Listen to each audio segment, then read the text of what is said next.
go on those deep rotations and try to make a comeback that way. We've seen it. There's a huge swing on Mercado, just with how difficult some of these hills are to break, but Florida not able to put it together, and you know, that's just props to Ultra. But for them, it really hasn't been the respawns that have been struggling. It's about this map number 2. Throughout the stage, really been a tough search and destroy qualifier for them. Able to win one yesterday, but on the other side, it was Florida Mutineers who were able to win both of those, and in that game 5 with that comeback. Well, back to this map, though, I think it was, what, one of the 10 rotations where it was a little bit too pushed up for the 2 players on Mutineers. Is that where, like, the collapse kind of started at the beginning? Oh, yeah, P2. I mean, right away. They try to, like, trap them in P1, but what ends up happening when you get a kill or two, there's nobody in tin. They just spawn them up tin side. They just take tin away. Like, I feel like we've seen that. We've seen that a lot of maps. Like, I was watching Seattle last night in Hydro, and, like, I think Accuracy at one point just pushed up a couple steps too far. 2 players spawn right behind them. Like, it can be so sensitive. And it just makes no sense because there's so many power positions inside of P2. Just play from the table and play from up top. You don't really have to leave it. Like, I know you want map control to really spawn them out far, but you don't need the risk. Well, it is a risk reward. It's a very fine line of when can we push out and really punish, and when do we just need to strap in and make sure nothing fluky happens. LSELO, though, coming up next. I mean, when you talk about this search and destroy, when I think about Ultra, I think about them ending that phase win streak. You know, they're on whatever it was, 15 in a row. They go to LSELO. We saw Kleenex just hitting top for free over and over again. Like, they did their homework. They found the openings. They were brilliant there. So we know that they can be great. Yeah, they can be, but they're also 4-5 on the year. This is the opening for the Mutineers. I believe Mutineers are 6-1 on this. Very good at getting that bomb down, and they're going to need it here. They need to get back into sort of the game. But yeah, Ultra, while they're 4-5, they're very capable of winning on this map. Yeah, and I don't know if Insight had any dreams this time around. I mean, sure. Last time he had a dream that he beat FaZe there, and that's why they went and played it, and they got it done. I'm not sure if he had any superhuman powers as an omniscient being looking above that planted that into his brain this time around, but a look at the Florida Mutineers and their ability to bounce back. I just love this matchup between Vickle and Scrap. Just the pre-interview and the chatter you heard at the end of it. We'll see if he can shoot back in this. But yeah, Search is where he was good. Yeah, I mean, you throw Hixie in there as well, right? Those 3 dominated challengers last year. Yeah. Great to see challengers getting into our pro teams. But for the Florida Mutineers, it's just been about trying to find that roster. Hearing Hixie talk about Scrap and like what it was like living with him, how he just like be in his room, lay there, and Scrap would just seems like the Energizer Bunny, just run in and like kick his door and like, yo! I was like, what, bro? Like, who knows what you could be doing? What are we doing, Scrap? Dude, he just says the Energizer, but it just goes. Yeah. Just always is like that. Just 100, 110%. He's like, dude, I'm just trying to chill and watch. Like, oh yeah, if someone kicks open my door where I'm chilling, you're getting thrown out the front door. Yeah, you weren't wrong there, but just total different beings. Even Avi was saying, like, bro, sometimes this guy gets up, starts talking crap. Like, yeah, I'm right there with him. But he knows the type of personality he's going up against. Well, let's see if they can bounce back and just get this to 1-1. You feel a whole lot better if you give yourself a chance in after this search. You don't. I mean, you heard, I think it was Nameless's concerns. If you go to a map 5, the struggle you've had for Florida, they haven't won it there. This is where you've been great. If you are Mutineers, you have got to get a win here. Is it as simple as like, Joe, you don't win this, you're not winning the series? For me, yeah, I think so. Yeah. I mean, honestly, like, Florida's hardpoint's they've been slaying pretty well. Yeah. With these teams throughout the qualifiers and even with what we've seen here. But just leaving open some chances. We'll see if they could potentially take a control. Their control yesterday looked unbelievable on that hotel. So, but I mean, we know how much Ultra love hotel control. But yeah, this is step 1 for me. Snipe out, looking for the angle. One falls quickly from either side. So Vickle, who's been a machine for them, taken out of it. And his partner in crime in the past, and the other side, Scrap will drop, but now fast to a 2 versus 2. Cap, Fellow versus Hixie and Kleenex. Cap in trouble, trying with the reach out, not going to happen. Now it's just Fellow and the big stick in hand. See if he can clutch up in this 1 versus 2, but he's been spotted. Yeah, what in his hand? Oh, the SPX. The big stick, dude. Makes sense. But yeah, 1 versus 2. No Deddy yet. Still some time to work with. But Ultra throw, I don't know if that was a hard counter, just very aggressive right up mid. They basically denied the A bomb site. Do not think Cap and Vickle were ready for it. Fellow with nade in hand. We were just trying to get that player behind the couch, but not going to work. Show me something, Fellow. Show me something. Show me something.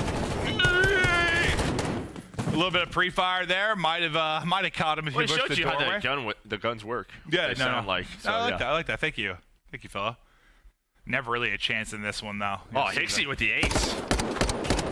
The ace in the round. He was just always that next player. I was gonna say, that actually seems insane to me because it was such a flurry of kills for a lot of that. Just like fast trades, mayhem around it. Had you not said that, it really wouldn't have crossed my mind just based on kind of how that round played out. But after that first blood, just keeps it rolling. The next guy up to get out to 4-0. Dominant there from Hixie, and what an addition he has been to this team. But he's going to hold a stun at the start of this round 2. Yeah, but really struggled online. But starting to turn things around here on land. And, you know, it's just such a young player. Maybe it was just one of those things. You know, but took a little break. But, just, you know, you got 1-4. You got to relock in. Yeah, your head's got to be a weird place when you come into your first tournament ever, just win it. It's like, all right, this is easy. I got this. This is easy. Yeah.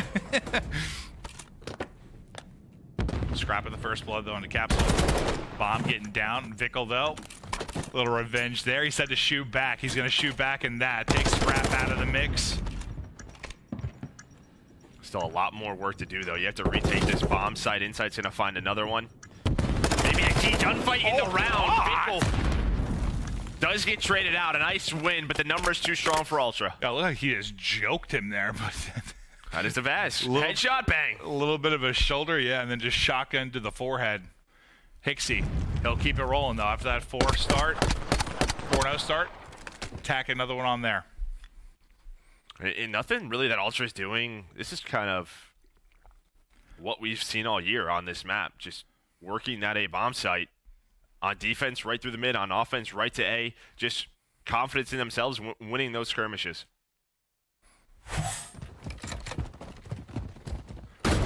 How far can he push it? 5-0. Knock, knock. Hixie's here. Tries to bank one in. No info off of that, but quickly to the flank, it'll be Vico. Talk about some info. You lose a little bit of aim assisted time. A little bit, all of it. Hello. Like Vickle killed inside as well. He's able to get a second off of that, but Hixie firing back 7 in a row before he's going to drop. We're at 1v1. Okay. Vickle got 3. Had Hixie there with a trade. He was able to get 2. It started with 75-mile-an-hour winds. No, through the rails you get 0. Yeah. Oh, I know. It's brutal. It's brutal. You got to see that. That's not Vickle being a bot. That is what no aim assist can look like up close and personal. Hurricane-like weather. Doesn't look like it. The trees aren't moving. Yeah. Good point, Joe. Just like how realism is worse, you know? Yeah. Thought the trees would sway. He's got Daddy now. Gotta get this bomb down. Just does he know where Kleenex is or have an idea? Does he care? And we saw, I think Ant called him a corner checker. Like, Brack, on those retakes, he was checking literally every single corner. A little bit different here with him getting the plant down. He got out the audio cue. He knows he's inside the side. The timing, horrific. He gets the stun out, but the shots get in. Kleenex able to clutch up, and that's just... you go for the stun check, it's right as the peak comes in, and this title, to do anything, it takes a while, whether it's a mantle, a nade, it's a process. Yeah, if he doesn't have fast hands there, that's tough. But, he hears him drop, and it's like, he's probably thinking, I don't want to chow this right away because it's Kleenex. He's got the Vaznev in hand. I'm probably not going to win that gunfight. He's trying to wait for the sound cues for him to run to the bomb. The problem is the bomb was planted on the other side of the bomb, right? Like on that opposite side where he can't see it from mid. So he's got to stun check it, and as soon as he does, Kleenex says hello.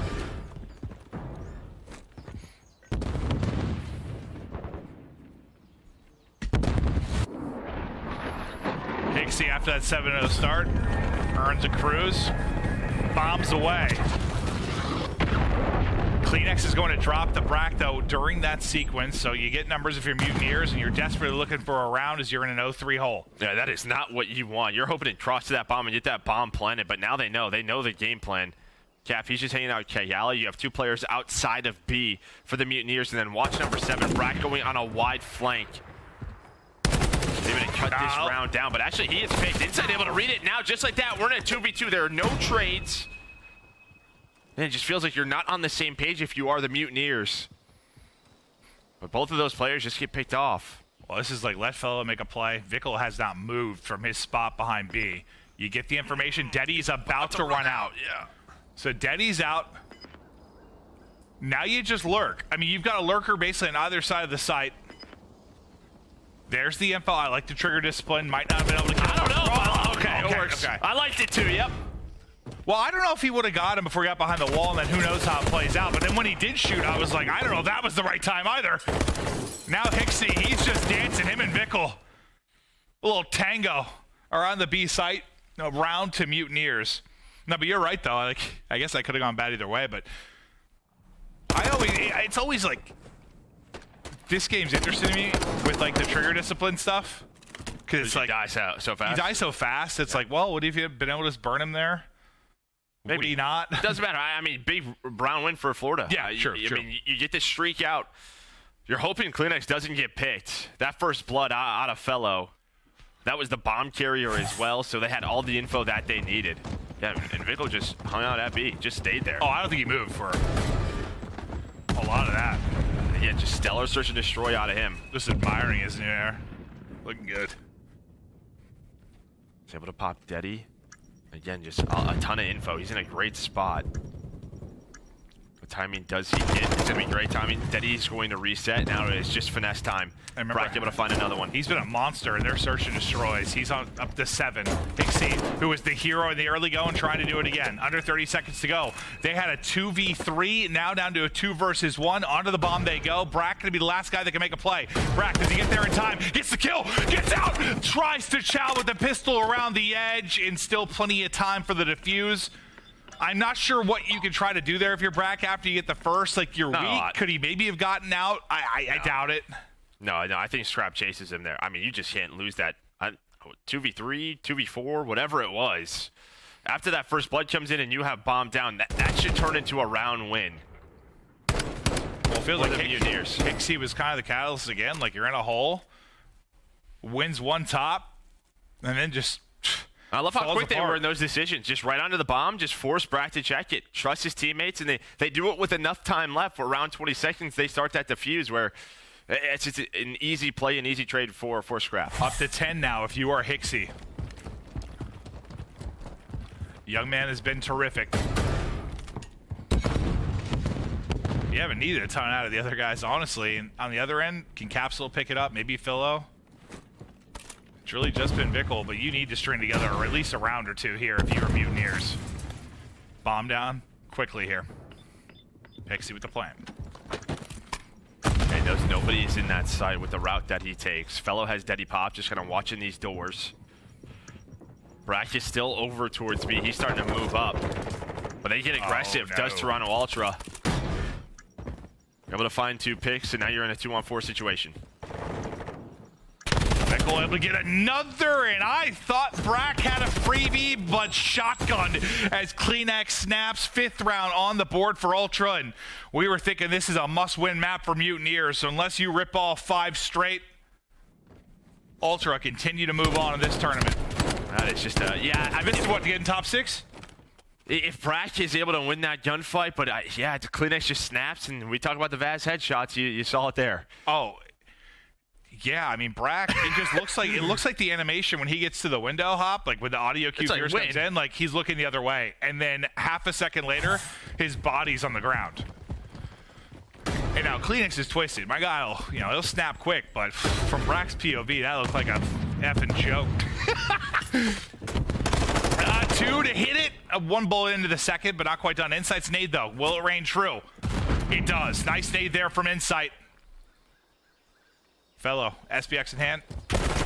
Well, knife inside for Insight. Maybe he was trying to tickle Brack with it, but that's not going to work. Brack will be able to take the kill. I mean, Fellow with this snipe, I don't know what he's found at all with sniper throughout this map. It's kind of like when I play with you and you snipe. You don't play with me, because you're like a bronze 1. That's hurtful. Well, that's a fact. You're just bad. That's hurtful, Joe. It's okay. Just because I'm a giant bear-like figure doesn't mean I have feelings. Old Brack is dancing. Look at him go. 2 versus 2, 30 seconds to go. And this is great, but how long are you going to take? I mean, this route is... We're looking at everything. We got to go. They're going to know sooner or later that you're going over towards B. And, yeah, here now you're going to get reflanked by Hixie. You're going to have Scrap work up towards Field. Maybe the sniper's going to pay off. I lied. It will not. He's just going to get beamed by Scrap. That tree not going to protect you much. That was the moment. He was going to hit the snipe. No, Scrap just absolutely laces him. My guy's shooting ropes. Brack, 1 versus 2. Brack tagged up to 2 HP.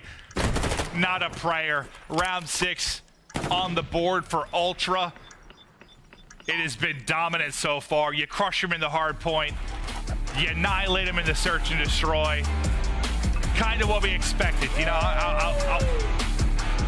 was that a little sheesh there? Yeah, sure was. But yeah, I mean, another round where, like, if you're going to be that slow, they're going to figure it out sooner or later. Like, they're going to check that A bomb, and then they're just going to rotate on over. But Hixie, from start to finish, he's able to drop 11. We talked about Vinkel on the other side. Great search and destroy, but you just did not get a lot out of Capsule in Fellow. Now we'll see. I mean, you go to that control again. Florida looked good yesterday. Well, that's why I was like, listen, you're showing me records up there that Ultra's not been great and Mutineers have. We casted them. Oh, I know they're capable of winning it. And like, when they are prepped and know they have like what game plan they want their ICL, they can be terrific. So, not shocked. Honestly, I don't know how much game planning went into that one. I mean, the first 2 or 3 rounds, they just went right down the middle and gunned them. Sometimes it's as simple as it is. Yeah, I guess I'm just like speaking to when we talked to them about the phase matchup. Sure. But yeah, no, here is just sort of like, let's come in and fry.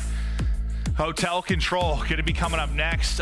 This has been all Ultra thus far, a chance to get this done in a 3-0 fashion and continue moving on. And you got to think just slowly starting to build a bit of confidence here the deeper we go. It's been impressive thus far. No, I mean, that's just really it. This team won a major. I mean, plain and simple. They won the last major. I know there's hype elsewhere, but nobody wants to play these guys. Yeah, I think once you get the land, you can flip a switch when that's the case. You won the most recent major. But that's 2 underway. Dominant from Ultra. We're heading to a quick break. When we get back, the control, we'll see if they can close it out clean.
The Call of Duty League is presented by the GMC Hummer EV Pickup, the world's first all-electric super truck. And upgrade your game with the Scuff, the official controller of the CDL. Here we go. Welcome back. Getting ready to rock and roll in Columbus, Ohio. Listen, we were kind of hoping this match was going to be a bit more competitive than expected, just maybe due to some of the relationships between these players. Maybe Mutineers were starting to hit a level we hadn't seen them at this event, but like so far,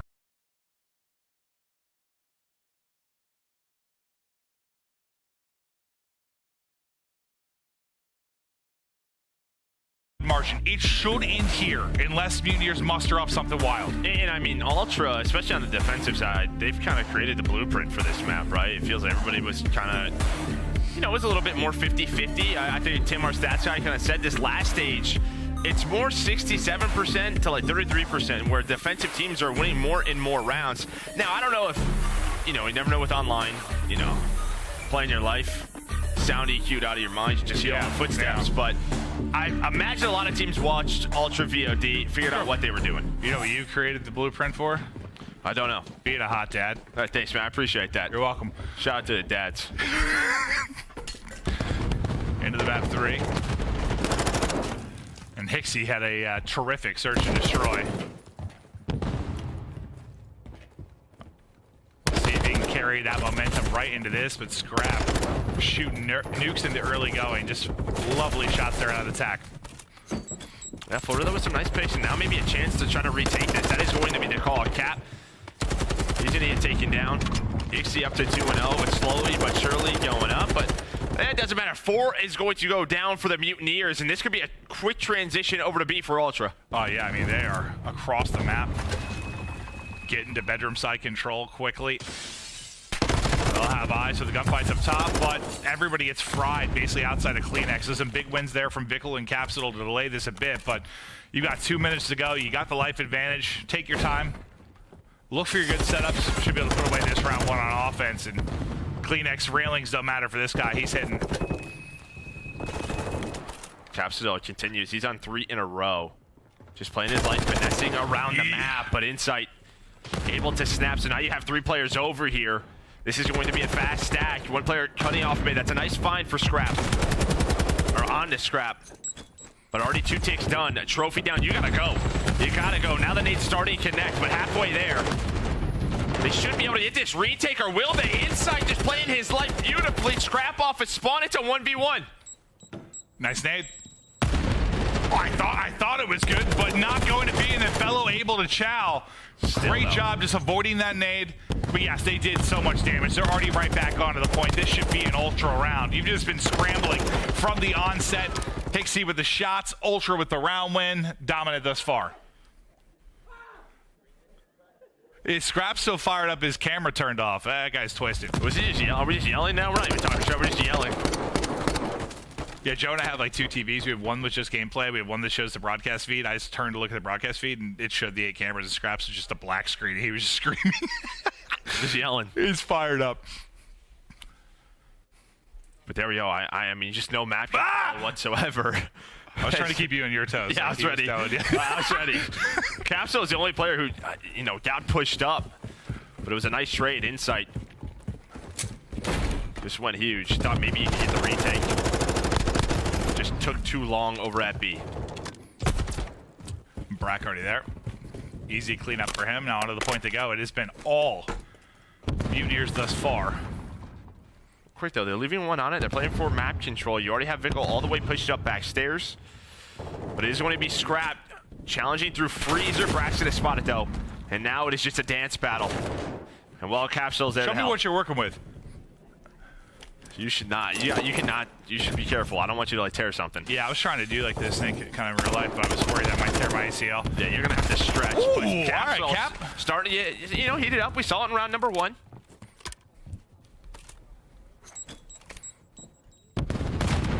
Four in a row. How far? Can he keep this streak going?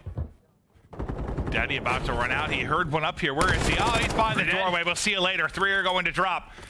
The transition. It is coming through quickly. Last player was Scrap. He falls. Onto the point we go. efficient thus far from Mutineers after a slow start. They go like 3-1. They've gotten every kill since then, basically. Look at this. It just keeps flowing. 25-13. You can't buy a kill right now if you are Ultra. Just getting choked out. Put to sleep. Nighty-night in round 2. Mutineers take it. Well, we talked about defense winning more rounds. Not here. Not throughout this map. It has just been both teams getting bullied on their defensive sides, but it's really a transition from A to B for both teams. It's like the opposite of the Cavs game last night. All right, leave me alone, dude, okay? It was awful to watch. I was just like, this is gross. That wasn't even an offensive or defensive game. That was just ugly. It was.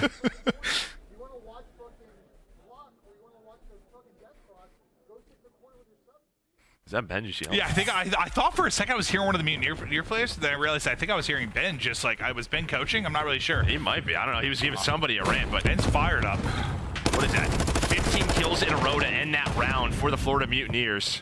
Oh yeah, that was dominant. Like more so than what we saw from Ultra in the first round. Even though theirs was dominant, like that was impressive. You literally could not kill anything for a long stretch there if you were Ultra. Okay, but we're right back to it. The offensive team over to B. That's going to be Ultra this time through. You do have a couple of cruise missiles on the side of Mutineers, but you might have to use one right now. It might just be too late. There's 3 players on this. Probably 6 trophies. Yep. Wait, there's no trophy, but I think you hit the roof. Brack just gets 3. But the point's done, so it don't matter. The nade is Snamthaew's able to take out 2. The gunny there for the 3rd. Now Cap gonna call on the dead silence. He's gonna get stunned. Gun up, ready and waiting. The drop shot not gonna work out there for Insight. Now put attack into his bag as well as Capsule, but scrap. ADS to the corner. Yeah, and the problem is when you lose those fights, look at where the spawns are for the offensive team. It's right inside a kitchen, so you are on to the point. Now you have to try to retake this. The other crews is coming in. They're going all in on this one, are the Mutineers, to try to retake, but they get picked apart. The trophy takes care of the cruise missile. Now you're right on to the point. So far, all offense. It might be staying that way. Shake it. Shake it, girl. Shake done. They can't even retake it with the 4 stack. Yeah, so maybe we're going to see defense at some point.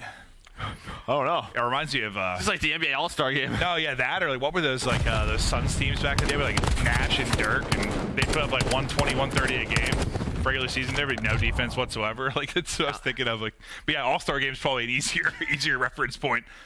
We're aiming for 150.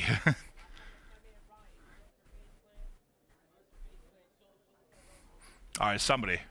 Show me some defense. Lock it down. We're going like 80s basketball now. Really, you like the sign, Steve, and then you have a Fed sign. Yeah, I like that. I like that. I'd have been a great cheerleader. I shot some scrap. Yet again, 4 in a row for him. Snap back, take the fight. Bye-bye. We'll see you later. Capsule going to fall. So far, so good from the defense this time around. Defensive win here. Ultra take the series. Lurking, waiting, ready, rocking. It's Hixie. He is on the move. Nice movement and shots into one more, but finally that streak comes to an end, but it's Kleenex there to try and follow it up. Yeah, Scrap was still 1 kill away from earning a cruise missile of his own, and he will find it, so that's going to be a cruise for Ultra to use. Maybe to close this game out, close this series out, and they will play later on today. But it looks like for now, they're just going to give up A. You do have 1 player kind of lurking. That's going to be Hixie right around carpet, but the other player's over towards bedroom. Second bit done. Yep, they're just setting up. Capsule maybe thinking about a little bit of transition here with the dead silence. Not going to happen though. Hixie ready for it. Hixie ready for it. Puts down another there at the mid cut. And I like this from Ultra because the last time through it was a transition from A to B. That's when they got caught. That's when B was wide open. Oh, they got pinned. Let's get into our defensive setup over towards bedroom. Force Mutineers to really have to work towards it. Well, you talked about their defense, Joe. Let's see if this time around they're going to be able to do it. Show us that blueprint and lock them down. A chance to actually do it this time. Nice shots from Insight.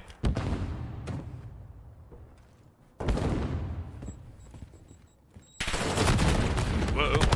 Oh, God. I mean, that's obviously a bad, but he just to take that challenge. Oh, yeah. He was like, who's out there tickling me? Sit down. I'm sure if we heard comms, it would have been the dead. Joe Ford, he is just finessing his life. This is beautiful to watch. Fellow does take him down with Brack. Now maybe an opening inside here. Bedroom side, they know that someone is just lurking. On this side of the map, the door from the nade just hops open, and okay, here we go. Mutineers on to B. Streak in from Scrap. I don't think they have one. They're leaving one player on it. One player jumps off. Just okay. Takes him down. They had one, like hits the top of the bar and able to get the kill. I mean, I don't know what you're seeing right there. It's just smoke from the explosion. You're trying to clear the zone, get it back to one tick, 50 seconds to go. Lives-wise, good chance to close out here if you're Ultra. You're up 6. Yeah, not a lot of time. I mean, they're going to try to work this flank. Good luck winning that gunfight. You're hoping maybe someone from middle can help you out. Capsule's going to get cut down. That's going to be 3 dead. Javi, the last player alive. Well, he just knows. With 6 lives remaining, we can't waste any. But Ultra, they hunt them down. No respawns remaining. 20 seconds to go. Desperation time for Mutineers, and you're not even going to get close to it. It's Cap and Bickle left. They both get a kill, but what are you possibly able to pull off? 1 down, 2 down, so long, farewell, adios. Mutineers sent packing straight to the airport.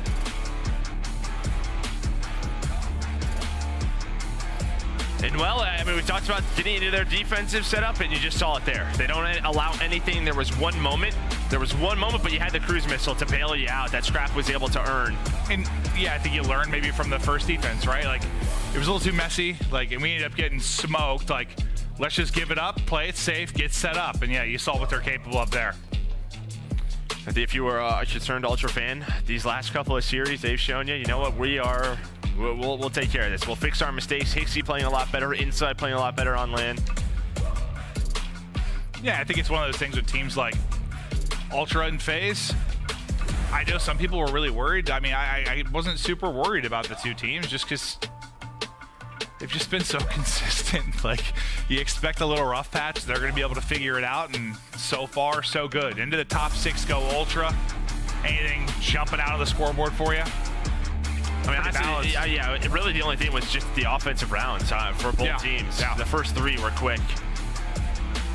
Thought Florida maybe had that chance, but they could just not get comfortable on their defenses with what they showed yesterday versus Vegas. I thought it was going to be a better showing here, but Ultra, the much better team. Yeah, and I think sometimes, like, if you are an Ultra fan, you're thinking, well, you know, not a lot maybe to take away from win over Mutineers, but like, I feel like that one you can. That was dominant. I mean, it's 150-point hardpoint, 3-1 control, 6-1 search and destroy. Like, you dominated from start to finish. I guess that's what you want to see against a team of the Mutineers caliber. Like, come in, just lay them out, and they did. Yeah, you and I thought this was going to be a banger, and, well, just unfortunately it wasn't. No. We thought maybe some heroics from Mutineers that did not end up being the case. It is just Ultra doing Ultra-like things. We're going to check out the bracket here quickly before we get back to the desk, kind of show you where we are standing now as Ultra move on. You saw Rocker, very different story. I mean, they do it in a reverse sweep last night to get into the top 6.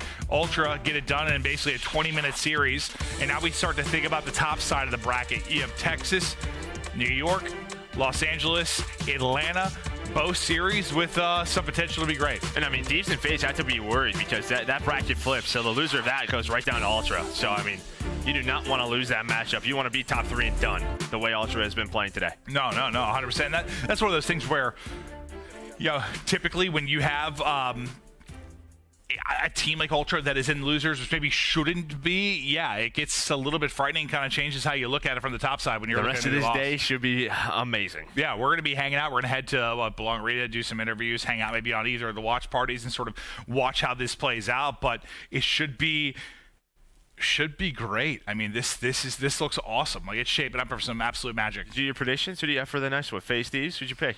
FaZe for that one, and I'll pick for the other. Wow. I'm telling Nate, that's crazy. I'm sorry. Please forgive me, but speaking of FaZe, how you boys doing? Over to the flank we go.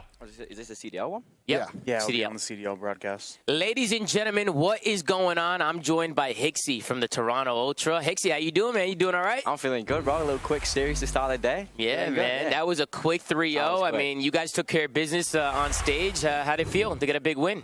I mean, it's good to start that way because obviously we had a rough rough stage. So to get a good early win on the Saturday, of course, got to play later as well. So build some momentum and hopefully keep it going. Yeah, I heard you guys chirping a little bit on stage. Scrappy was getting loud. What's it like hearing your teammates chirp a little bit? I love hearing Scrap chirp. Obviously, it started last year in challenges, and it was funny because in challenges people do that a lot. There's all the chirping and stuff, and people love it. But it's not as popular in the pro scene. But he still does it. Obviously, Vic was our best friend, so from the scene. So yeah, it's just a little bit of friendly banter between the three of us. Yeah, you're used to it. But go ahead, Chris, ask. I was going to ask about the stage, but you just touched on that a little bit. I just want to ask, what's the transition like, going from Challengers to the Pro League? Obviously, you've had success in Challengers and Vanguard. I know that you've had a decent amount of success here in Modern Warfare 2 They won the last event, In Modern Warfare 2 Challengers. But how was that, transition overall for you?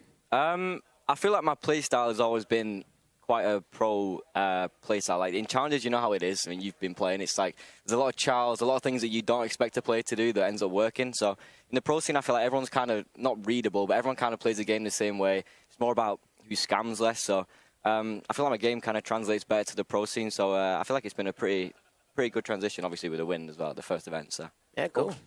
Well, obviously, you guys won. You're going to go ahead and face a team dropping down from winners to go ahead and make it to Sunday. It's going to be either Thieves or FaZe. So which team would you like to play of the two? If you could pick one. I mean, or neither. I mean, I don't really mind. Obviously, we played FaZe at the last major. We haven't played Thieves yet, so that'd probably be good to see where we stand against Thieves. But, yeah, that's going to be a good game. I think those two are probably two of the top 3 teams going into this stage with Optic, you'd say, from the online thing. So that's going to be a good game, and obviously we'll be ready for whoever drops down. Oh, yeah, man. Well, listen, Hixie, I really appreciate you hopping on. Congrats on a big win. Good luck the rest of the way. Desk, back to you. Thank you so much, Flank. Great stuff there from Hixie. Got a chance to play against his good friend Vickle, and he sends him home with the 3-0 that Scrap promised us. Now, we expected this outcome. In fact, most of the chat just made bank on their channel points predictions here. But I didn't expect it to be as swift as it was. It looked like there was no solution for Florida, whether it was on the sub line or the AR front. They were getting outclassed by what we saw from Toronto. I think this is just a terrible matchup for the Florida Mutineers. I mean, it went exactly like it did a couple of weeks ago. A hot 3-0. I mean, in the response, Toronto just seriously has the edge. And you'd think Florida, with the way their S&D have been looking at the beginning of the season, maybe some opportunity there, but Toronto simply outclassed the better team. I mean, Hixie went 11-4. It's not often that we see that player kind of pop off, and to see him be so comfortable in a series like this is a testament to kind of how outweighted this matchup was. Nameless, while we were in the green room, you were mentioning that these two teams are playing the game the same way. It's just a difference of pace. What separates the Ultra? Yeah, I mean, I said I love watching series like this sometimes because you see excellence on the side of our top teams and how good they truly are when they're on point. They're just making decisions so much quicker, right? Whether that be how they're going to approach their break, calming through it. They're just routines. It's so practiced, and for Toronto Ultra, that's how it was today. I mean, you see the SMGs throughout this series, Chris, led the whole match in damage, both of them, just absolutely on point. When your system's working and you're getting those kills, you're gonna dominate. For Toronto Ultra versus the Florida Mutineers, it's just a comfortable match. I mean, they've smoked them in every match of the season. Yeah, what makes Toronto Ultra so terrifying is the only time they really shows when they go against more top teams. Like when they went up against the Boston Breach, it was a little bit of a closer series, but mostly because Boston Breach was outslaying them. But at the end of the day, the team chemistry and the fundamentals in Toronto Ultra outshined the Boston Breach. And then in a series like Florida Mutineers, they don't really have the slaying over Toronto Ultra, and they don't really have the fundamentals over Toronto Ultra. And that's why they get kind of outclassed in the specific matchup. There we go. Let's take a look at our Scuff play of the game. It comes from that sub duo that we've been talking and loving on. Hixie and Kleenex took over. Nameless, you were saying Kleenex, he's up there with the likes of Abeezy in your books. You're saying this is one of the best subs in the game. Why? Yeah, I mean, I feel like he's the most valuable player on this team. I think any franchise, given the opportunity, would go ahead and try to grab Kleenex. I mean, the pace that he sets, you know what you're getting out of him in every single series. He's extremely hard to kill. He can take over a game like we saw in that map 1 hardpoint, and the guy is on point fundamentally. He knows when to be aggressive and also when to slow it down. More times often than not, he's going to be aggressive though, right? So I just think he plays the situationals very well. I think it's top 3 SMG in the league. When he's on point, this guy is a menace. And to that point, I think also has something to do with the confidence. I think when it comes to subs, there's a lot of high pressure on on them because their entire job is to kind of set the pace and relieve the pressure off of the rest of their teammates. And I think that's something that sets CleanX apart, like Ann said, is that I think he always goes in with like this imbued confidence, whether he overperforms or underperforms. The man is a sneaky beaver around that map. Well done to CleanX, Hixie, and the rest of Toronto Ultra. A hot 3-0 powers them into our top 6. We got to go to a break. Before we do, quick reminder, start your digital collection today with the 2021 Call of Duty League trading cards by Upper Deck, the official trading card partner of the CDL. Collect your favorite teams and players on UpperDeckEPAC.com or scan that QR code. We love those things. We also got our gear on sale right now. Check out the Call of Duty League store for all the official CDL merch. We've got some hot new hoodies, the full line of 2023 jerseys, and more. Go to shop.callofdutyleague.com to pick yours up today. We're going to a break. We come back. It's our top 4 teams all in the winners bracket. Atlanta FaZe versus LA Thieves, a grand final rematch happening on a Saturday.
Look like the pros, play like the pros with the new CDL team packs.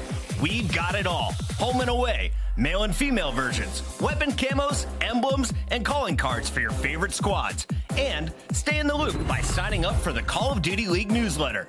Keep up with breaking news, event discounts, and more. Scan the QR code on screen for more information. So what's the plan? Same crew, but this time, we take everything. And Dylan Adams has picked up 3 in a row, looking to take care of the entire squad, and he's done it.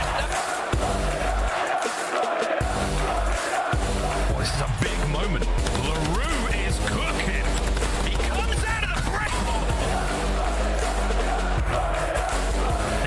I think he did. You can see the arrow comes. Here it comes. Oh, by the second. Hugh rounded the throw. Oh, my God. Defended up. Kenny on the flank. Kenny on the flank. Kenny!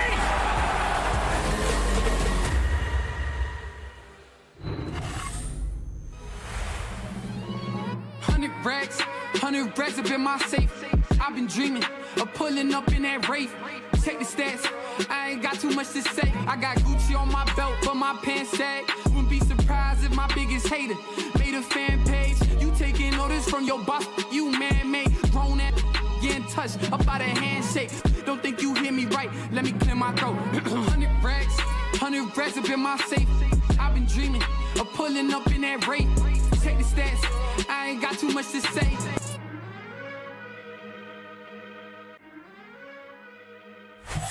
Finals, you guys came out and made that look easy. Yeah, I mean, like I said, we've been saying it online the whole time. Online respawns are different. No sound EQ, we're a way different team, and we just showed it right there. Also, people seem to forget who built that camp. I know how they play. I taught those kids how to play Call of Duty, so don't forget that. All right, let's get that straight. I gotta say, one thing that we were very confused about, at least in the green room, was to see the Embassy Search and Destroy in the map set. Were you guys at all surprised that they decided to play you on a map like that? No, I knew they were going to play us on that map. They were running out of ideas. We beat them in every S&D possible, so they were just trying to throw a curveball out there because we haven't played Embassy in a while, and they got 6-0'd in 2 minutes, so. Ooh, some wise words, some big words coming in from Slasher. I gotta say, man, right? We know it, right? You guys are on the Search Destroy win streak. You're the one who... Welcome back, everybody. The chat saying we could have a full day of 3-0s. I don't know if that prediction's going to come true, but if Slasher has his way, this will be another swift one for Atlanta FaZe. He's playing against his old team, and it seems that this gives a legend, an old man of the circuit, a little extra juice every time he takes the stage. Listen, this is the most amped I get for Call of Duty matches when there's some drama behind it. You heard what he said in that interview. These guys have played so many times. It is always a banger, and Slasher seems to step up. You know, in the all-time discussion, there's a lot of discussions about who's the top 5, top 10 ARs of all time. Octane and Slasher are very high up on that list, so they go hard when they match up against each other. And this is the showdown we can't wait to see. Octane versus Slasher. We're going to have Draza, though, looking to drop some bombs. He's been doing it throughout the qualifier. And Envoy and Kenny, well, when it comes to land, the subs have caught fire. Yeah, I completely agree. And I think Kenny is certainly our player watching the series as well. He was completely diff against Minnesota Rocker. By the end of the series, everybody on LA Thieves was popping off, but I feel like when we see LA Thieves winning championships, it's when Kenny is comfortable in his role. And in this matchup, they still have the edge in the respawns. They're the second best hardpoint team right now. They're number 1 in hold, and they're number 1 attack team when it comes to control. So they gotta lock up those games 1, 3, and 4. Now, as we take a look at this season, LA Thieves is the number 2 seed for this event, but Atlanta better on the year. How does LA beat Atlanta this time around? Yeah, it comes down to the control. I mean, you know, when you think about LA Thieves on the season, they're the second best control team all season long. Versus FaZe, they have struggled in that game mode. You're talking 1 in 4 in the controls against the Atlanta FaZe. They played 4 times. The team that has won control has won the series each time. They stole it 1 time. They're able to take that series. So clearly that's the key for LA. How do you win the control? Well, you got to get behind enemy lines and cause some chaos, and that's something that Kenny does best. What are you looking for from the young gun that has some MVP performances in his trophy case. I'm just looking at him to continue it. To be honest, I feel like this entire stage we've maybe seen a little different version of the Kylo Ken. I mean, it was the slaying yesterday against Minnesota, right? 31 and 22. He had an ace in the search and destroy, and that was on LSCLO. LA Thieves is not a very strong search and destroy team, and they're going to go against Atlanta FaZe, who has been one of the best and on one of their best maps, LSCLO, of which LA Thieves played yesterday and was incredibly comfortable on. We were talking about it yesterday. Confident Ken is in the building here in Columbus. He's all positive vibes, ready to take on their rival. Let's talk about Atlanta FaZe, though, because this is the team that has bested their opponent at LAN event. Slasher, the LAN Thanos, says the chat. What is it about this guy and his squad of young demons? I mean, well, what is it about Atlanta FaZe? I mean, they have some of the most talented players of all time on this roster. They've been absolutely disgusting at search and destroy throughout this entire year, something that plagued them last year. Well, you brought in Slasher to sort of help command the troops, and they literally had maps up until the last stage that they were unbeatable on. Yeah. 2 of them, by the way, they have those in this series, which we'll talk about in a bit. But, you know, it just makes them dangerous. They have the Tiny Terrors who are really setting into their own. Abizi is way better this year than last, and when Slasher's playing well, they're going to win their respawn. And when it comes to the Monster pregame, I mean, I think the storylines kind of build themselves here for the Atlanta FaZe versus LA Thieves. Obviously, continue that SMG dominance. The interesting stories here is that Atlanta is the #1 First Blood team, and they're going to be going up against the LA Thieves, who is the #1 3v4 team. So they cannot get comfortable when they get that First Blood and have that advantage. And then take advantage of LA Thieves' lackluster rotations on Hydro Hardpoint. That's probably going to be our map number 4 here. LA Thieves is ranked 12th in rotation, which is so hilarious to me because they're #1 in hold right now. You would think on Hydro with the solid ARs that they have, they'd be better at that map and mode. So Atlanta has a lot of opportunity here later on in the series. Let's take a look at one of their star players. He goes by the name of Abizi, half of the Tiny Terrors. And if you're looking for someone who's going to challenge for records, it's this guy. In the hard points, he has been known to take over games, putting up 38 kills when 19 was the next highest in the lobby. We've seen him drop over 40 twice this year. Can he do it against a squad of the level of LA Thieves? It's going to be very, very tough, Bucket, right? Because you're going up against a strong hardpoint team that has given you a lot of trouble in that game mode. But Abizi is disgusting. If there's anybody that I would trust to drop 40, it is him. I mean, when you watch him play, he's just special, man. We just talked about Kleenex. It's like Kleenex, Abizi, Hydra. Like, these are guys that are insane. Shotzzy, like, those are the guys that you want to see pop off. And in this matchup, he's the best SMG in the lobby. There's no debate about that, right? So he's the guy that I'm looking out for.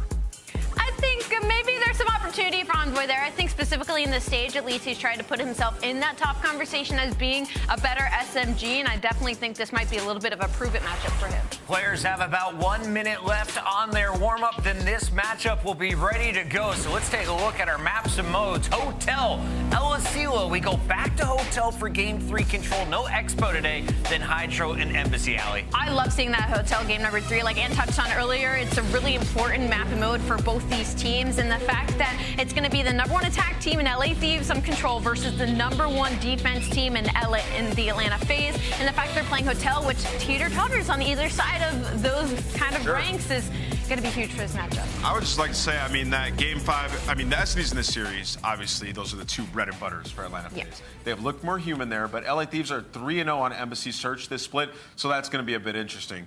This series is so special. I mean, we have the 2021 and 2022 world champions, right? Going at it. 8 world champions in this lobby. This is going to be insane. We got rings and things, and this is a battle for top 3 in the tournament. Winner moves on to winner's bracket. Round 3, that winner's final. Let's send it over to our casters to kick this baby off. Gentlemen, we got Miles and Chance on the mic. Are you ready for this? Chris, you could cut glass with these bad boys. I cannot wait to get into this one, Chance. This truly is going to be... it's personal. I think that's the...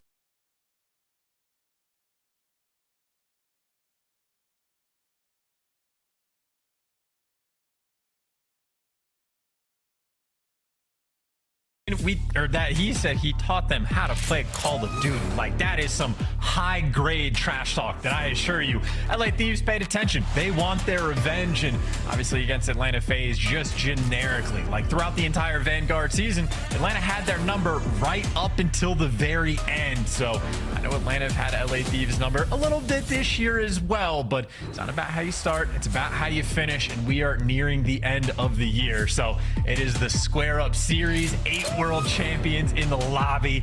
You know it's going to be a good time. Here we go. We're throwing down a big series here again. Puckett called it, playing for top 3. The winner of this one.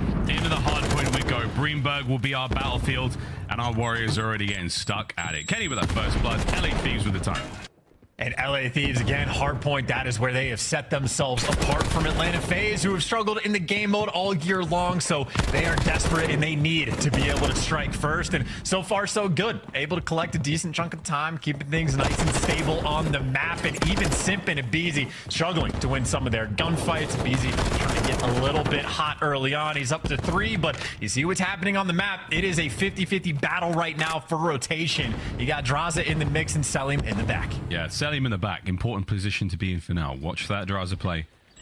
He's trying to make sure no one spawns up close. Looking at the spawns there for the members of the LA Thieves all over the place. Instant. 3 clean, make it 4 technically. There for the LA Thieves. That's going to be their hard point. P2 locked down. Trophies out. They are ready for the hit phase. Here they come.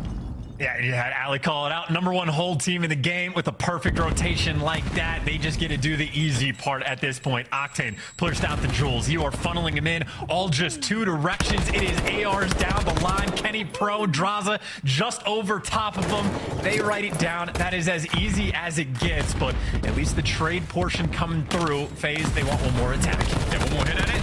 Draza deals damage to every player. Octane there for the cleanups. Number 3 around the corner. LaRue gets it. Perfect. That's a sweet 4 in a row now for him. 7-1 overall. This is still time going the way of the Thieves. Abizi can't stop that either. Sim, though, might be able to for a moment. The last minute contest. Kenny toe-to-toe with one of the Terrors. Deals with it. And that's another 15 in the bag for the LA Thieves.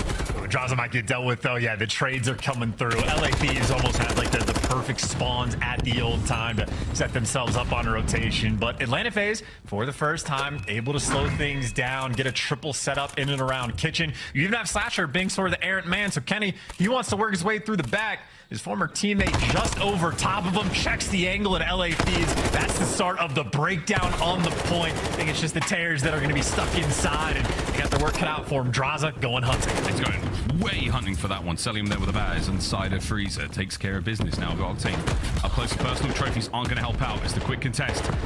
Can FaZe break this? Octane, Subtane, gets himself 2'd. Here comes number 3 around the corner, no problem. The teamwork once again, chance for the LA Thieves. They lock down Kitchen, and they're pushing the lead further forward.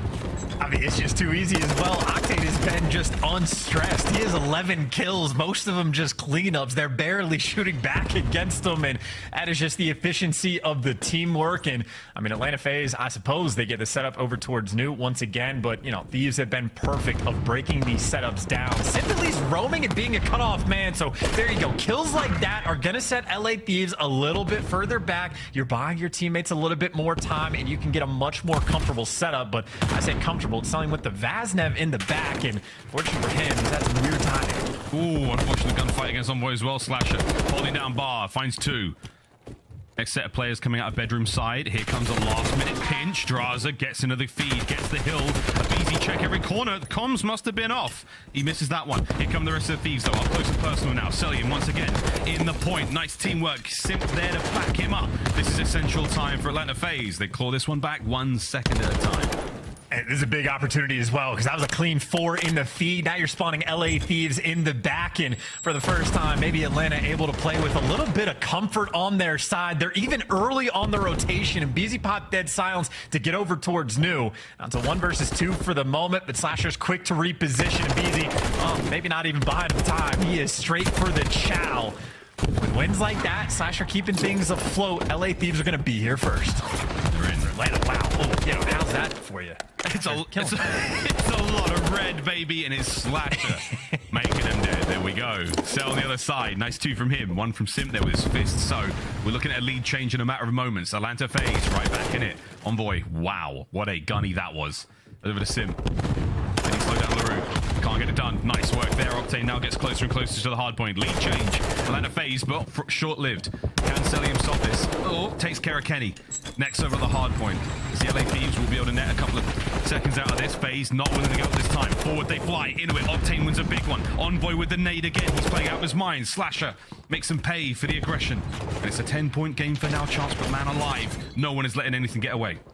No, definitely not Slasher. He's not getting away from anything. Hunted down back kitchen. So LA Thieves doing a nice job breaking through the old hill, getting a bit of scrap time. Draza even winning extra gunfights as well. So Atlanta FaZe, they are going to be a distant memory from being able to approach this hill. Beezy's by himself for the moment, but hey, with beams like that, that's a nice little kickoff. And yo, Fries Kenny for the second as well. That's how you get it done. Send it to Beezy, get him the big two, get a couple beat downs as well. And Atlanta FaZe, what could have been a very difficult rotation, now they might even have the edge. Trying to get forward now. Draws the man on the back line. Celium, take care of him if you can. It's on Sim to break through the front as well. Here comes the collapse. Celium can't read it. Draza stays alive in the back line. Can Abizi take care of him? Yes, now to the point we go. One problem dealt with. The next one's up now. Everyone from the LA Thieves on the inside of the hard point. On Boy, big tags as the AR of Beezy unable to finish the kill, but it's LaRue, one of the greatest ARs to do it in the point, finding kills all over the place. LA Thieves, chance still pushing the lead forward. And I'd say throughout this game, Octane's almost been your barometer of success for LA Thieves, right? He starts off 11-2, absolute run, and then guys like Abizi are picking up 3 pieces in the feed to bump up Atlanta FaZe. So if Octane's doing well, LA Thieves are doing well. If Abizi is frying, well, you can see him collecting that hill time and getting guys like Slasher in position. Boy doing the dance to get nearby, and hey, good enough. Fries selling him off the nerd spot, and LA Thieves, no time wasted. Abizi for 3, only buys him 15 seconds. First set of hard points complete, second now on us, and man, it is an absolute banger of a hard point so far. LA Thieves, they are currently in the lead. Let's go for a listen in.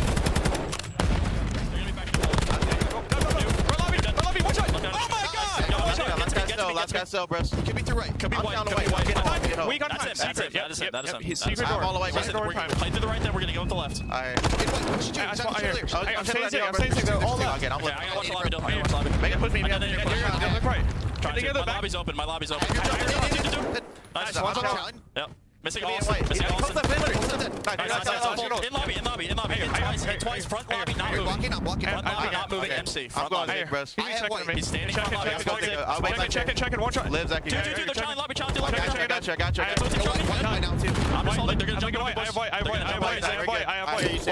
to hole. I'm holding Zig. Lobby or no? Oh, watch that hole. Backstairs, Abizi. Absolutely. Backstairs. White door. I have lobby. Backstairs, one shot. Go backstairs. Good job. White door. Zig hit twice. Yo, check in white door.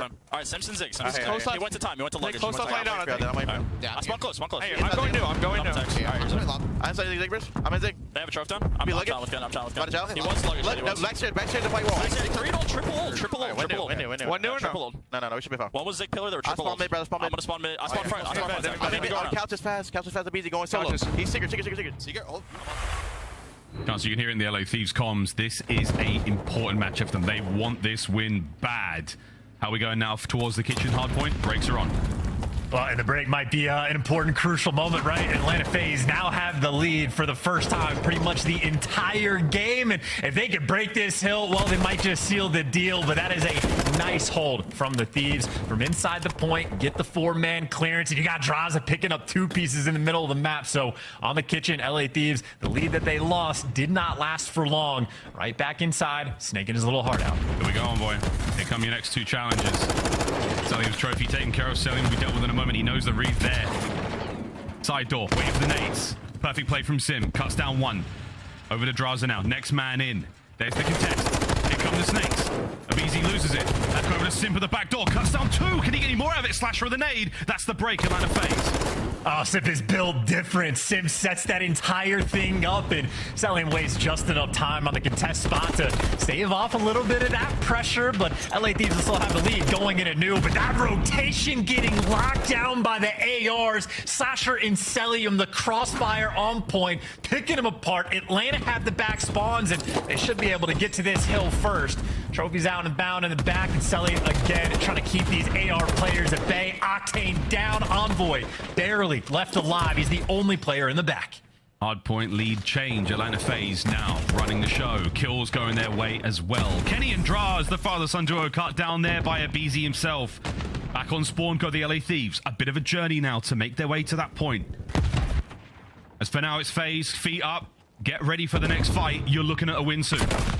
And look, for Atlanta FaZe, their 2 best S&D maps during this series. You could not afford to drop a hard point if you were LA Thieves. This is absolutely a desperation moment. They do get inside the hill in Envoy Andraza there to shut him down. Slasher clean shots, but it is 10 seconds to scrap. He's fighting forward. He's out of the play on rotation, but Atlanta FaZe, they will be there first if they can hold off LA Thieves, or frankly, it's either team. It is an 8-point game going into new. This game will be decided on Restaurant. Here we go. A last course of this hard point served up. 20 for the win. FaZe. Thieves now making their way forward. 2 through red. Envoying the kills. BZ bites off more than he can chew. Dives into the point straight away. Slasher trying to stay alive. There's the contest. The next fight is going to be a massive one. FaZe now scrambling to get forward. Thieves desperately trying to hold on. The time's still ticking. Slasher, no one's letting anything get away with it. He's still alive, and the point brought to his knees. Thieves hard point. They can still win it. Again, the ticket's going to go their way. Atlanta now need at least 1 second in contest time, or still the opportunity to break. Abizi on the pinch is flying in, got to the hill, gets traded out. It is trade back and forth all day long until Sim gives you the big 2 advantage back towards Atlanta. Back towards Atlanta, 10 for the win. They can do it here. You have to get in there now. Thieves, go, fly, send it. Abizi finds 2. Now over to the point. That's game. No one there. Celium, the last man, brings them down. And it's a big opening hard point for Atlanta FaZe. And happy for it as well. Slasher, you know in the interview, no sound EQ on LAN. That is where Atlanta do much better in the respawn game modes compared to their online struggles, and that is setting the tone. A map that you have LA Thieves, they love to play Hotel. It's, I think, their most played hardpoint map by a decent margin. They take him down for the game number 1, and for a team that has struggled in hardpoint, that has been utterly dominant in search and destroy, well, now you're on cruise control. You get Tupac to call out the strats. There is going to be 0 time wasted for Atlanta. They now have a massive edge in this series. What a big opener. Tight hardpoint there on Hotel. Comes to a close, though. Caps being tipped all over the place. Octane, that 31 and 24. Beautiful stuff out of him, but overall, just Atlanta FaZe far too strong. Slasher said he taught him everything he knows. Apparently, there's still a few tricks left up that Tiger's sleeve. We'll see if the Caps, the LA Thieves, can climb that tree and get up there. But for now, it's search and destroy chance. And it's going to be a real good one, but that hard point was so exciting. We are going to now go for our scuff play of the game. We're going to give it to the last 60 seconds of that hard point. What an exchange of hands. And the biggest difference maker on this hill, I think it was literally Simp and Abizi almost taking turns. I know in this situation, Slasher's just trying to stay alive. Every single one of his teammates ends up falling, but I suppose there's enough contest time just to keep things afloat. But it's after the fact. Simp is the guy that picks up the big 2 on the rotation, so that'll be number 3 on the mini-map trying to make the play. But it's Atlanta FaZe on the pinch. 1 tears there for the setup, flies in for the chow. He's going to get traded, but then Simp's just there to jump on it. There's Beams. There's the Fry Man, and that's where you get the clearance on the point, and Atlanta FaZe win immediately after. That's the Phenom. They had 1 second difference here. Perfect timing out of Simp there to get the break. Abizi's unbelievable 2-piece there on the fly, and Kenny Andraza once again. There we go. With a single second to spare in the hard point, Atlanta FaZe are in. Brilliant start to this series. Again, we're playing for top 3. This red winners bracket final, or winners matchup final, I should say, has only just begun. Yeah, and you know, pick your poison for like the most important moments of the game, right? Obviously down to the wire on the Restaurant Hill, incredibly impactful, but even early on, LA Thieves had the edge. You had Abizi pulling out the old TAC 56 to try to go on like the back platform hill. Fries 2 different people with the TAC. I mean, like the little 180 he did to catch Kenny trying to jump on top of the vans in the mid hop, that buys you a decent chunk of time. You had on the kitchen hill where LA Thieves had the full setup, where Celium is contesting for 10, 15 seconds laying down in freezer, buying Simp enough time to come through and end up picking up a 3-piece. So Atlanta FaZe done their homework, did a lot of things right.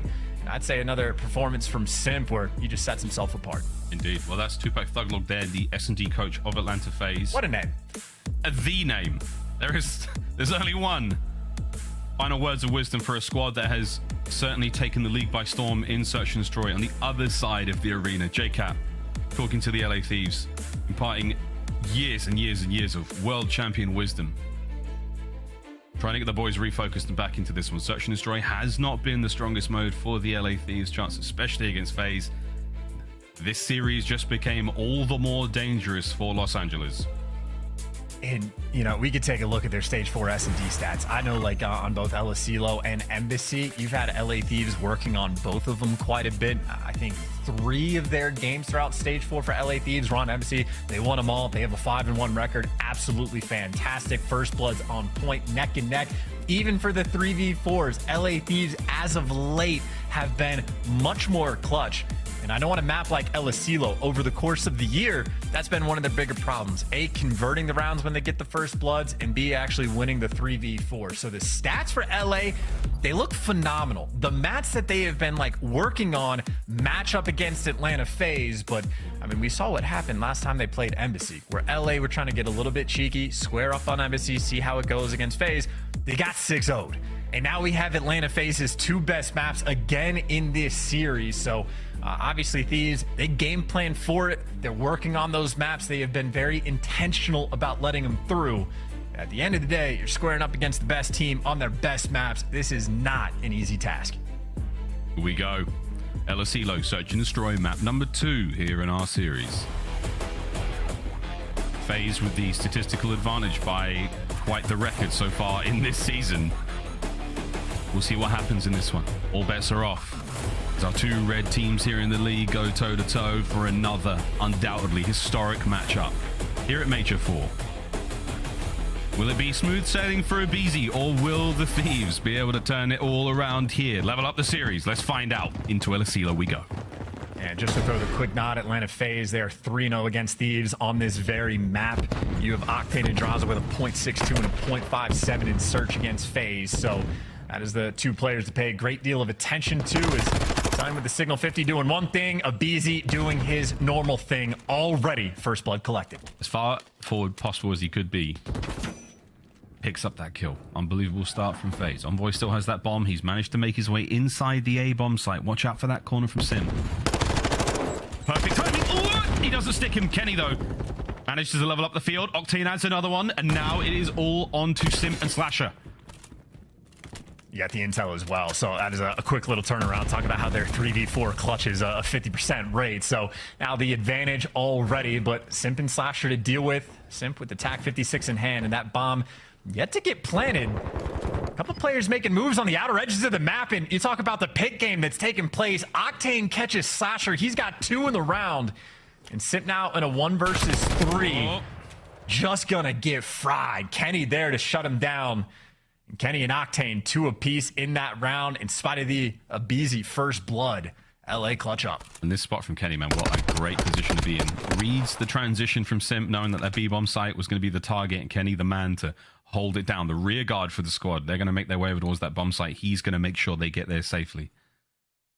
Solid execution there from the LA Thieves. Round 2, here we go. And where Octane and Draza have struggled in Search against Atlanta FaZe, Kenny has been their shining light. So continues his path in round number 1, but aBeZy, who is part of basically every single first blood, whether he wins it or loses it, he will be in the mix. Already quick, aggressive, jumping on it, looking for the trade on Envoy, and he's gonna get it 3v3. Every time, somehow just finds the tiniest of openings.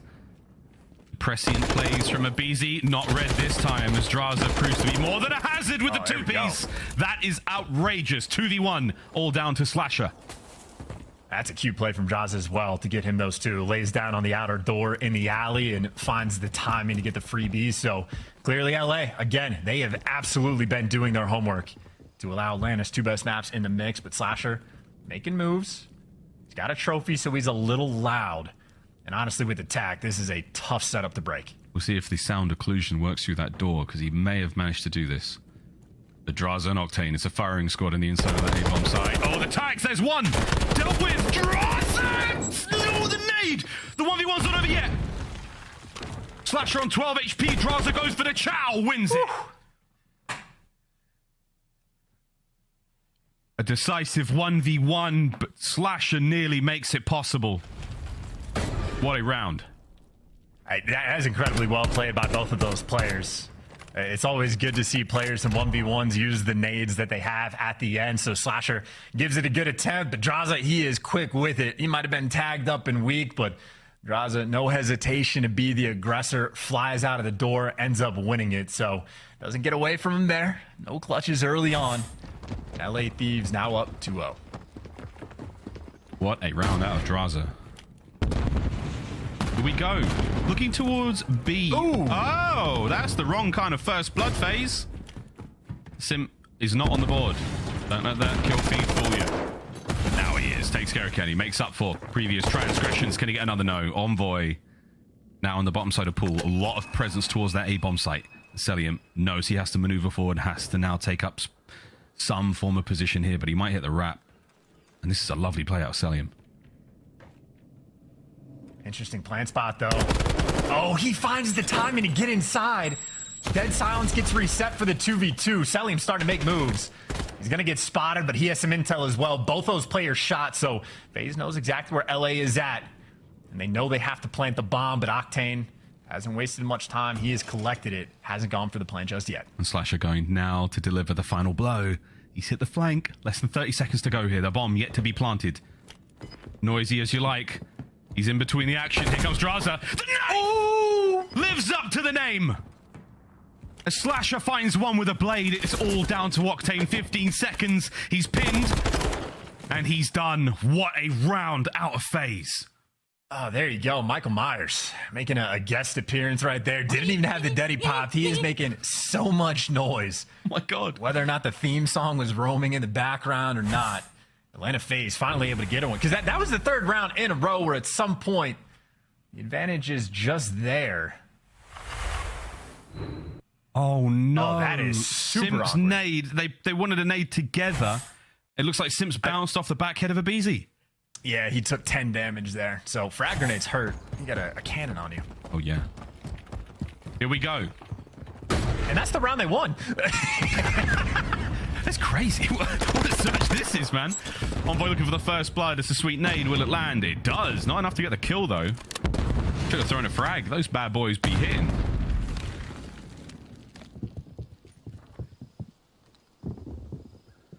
I think that's enough pressure on the flank with Slasher having to back down that they're worried about those back doors being open. So I think Simp was maybe waiting for that hit to come through. So LA Thieves on the opening break buy themselves a little bit of pressure, and there's more homework being done. Draza again able to catch a BZ, shut down the First Blood Reaper, and LA Thieves, it has been every single round. At some point they've had the man advantage. They got a 4v3. All they do there was exchange glances across El Asilo. Here we go, Envoy. Wonderful way to get into the feed. Celium, though, he gets one of his own, so it's a 3v2, but Envoy Deddy reset. He's still able to move relatively freely now. Celium activates his. On the outside of the map is all FaZe. You come to the inside of Asilo. That's where two members of LA Thieves are. Here we go. Envoy can't win the fight. And Celium is gone. Long gone. Kenny has been baited into battle with Slasher, and he has been dealt with 15 seconds all down to Draza. And they're going to hit him as well. They're going to chow for the 1v2. Draza gets the first. Draza gets the second. The windmill on point, the 180 there, and Draza delivers. Another big round for LA Thieves, and Draza right now, he is piecing them up. That is a outstanding two-piece from the Alaskan. Right back to it, call the next play. As if it never happened. Another day in the office. There were some stunned faces across Polaris. All in a day's work. And there's a stunned face. Slasher could not believe that kill came through. Wow. 3-1. Thieves with the lead. And fun fact, Draza is just hazard spelled backwards, so always something to surprise at least a few people. You never know. And now he's leading the charge through field, so he's trying to open things up. And look at this is what doing to Atlanta FaZe. So many players just got dragged. There's like 3 players basically back partying on B. So Atlanta FaZe, they just caved to the pressure. The A side is now virtually wide open, but Envoy wants to take the fight, maybe right to him. You better hurry up. Right on the other side of the door. He's got to hurry up. Someone's moved in. And it's Sim waiting for that one. In the meantime, Kenny's kill onto Slasher now gives slight advantage there to the LA Thieves. Draza makes it even better. Here comes Sim, though. Springs to life. He gets 2. Oh, my. Draza, though, ends the run. It's a 5 spree now from him. 8-2 overall. Kenny and Draza. No need for any fun and games. They put Celium down as the LA Thieves continue the dominance here on El Asilo. It is truly looking like Slasher taught his boys well, right? Because LA Thieves, they have been playing that pick style of Call of Duty, and it was Kenny that caught Slasher on the outer edge of the map. I mean, Slasher on Asilo specifically, I think, is a 1.56 against LA, so LA certainly has an idea of what he likes to do, but now those ARs getting picked apart on the outer edges. Great plays through field as well. And even Sim's two-piece isn't enough to even things up. Thieves have been on a roll. Old colleagues and teammates, old pals, watching this battle unfold right now as the LA Thieves running it here on El Asilo. This is a very aggressive play out of Draz. That's going to be streaks. He could get more out of this one. Armed to the teeth. Full pockets. Attack now in hand. Sadly, he did put the Vaz away. An accident, but here we go into the fight.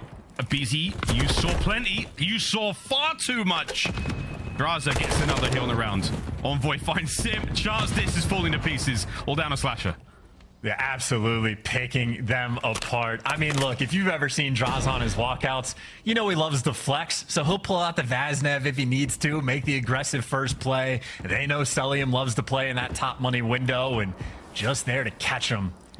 The homework has been on point. The coaching staff has to have a big old smile on their face, and Slasher in 1v4 might be able to kill Draza and stop the spree, but as far as Draza is concerned, the damage has already been done. He has single-handedly won him 3 different rounds as a cruise missile in the back pocket.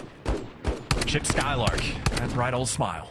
Absolute dominance from the LA Thieves here in the Search and Destroy, and what a bounce back.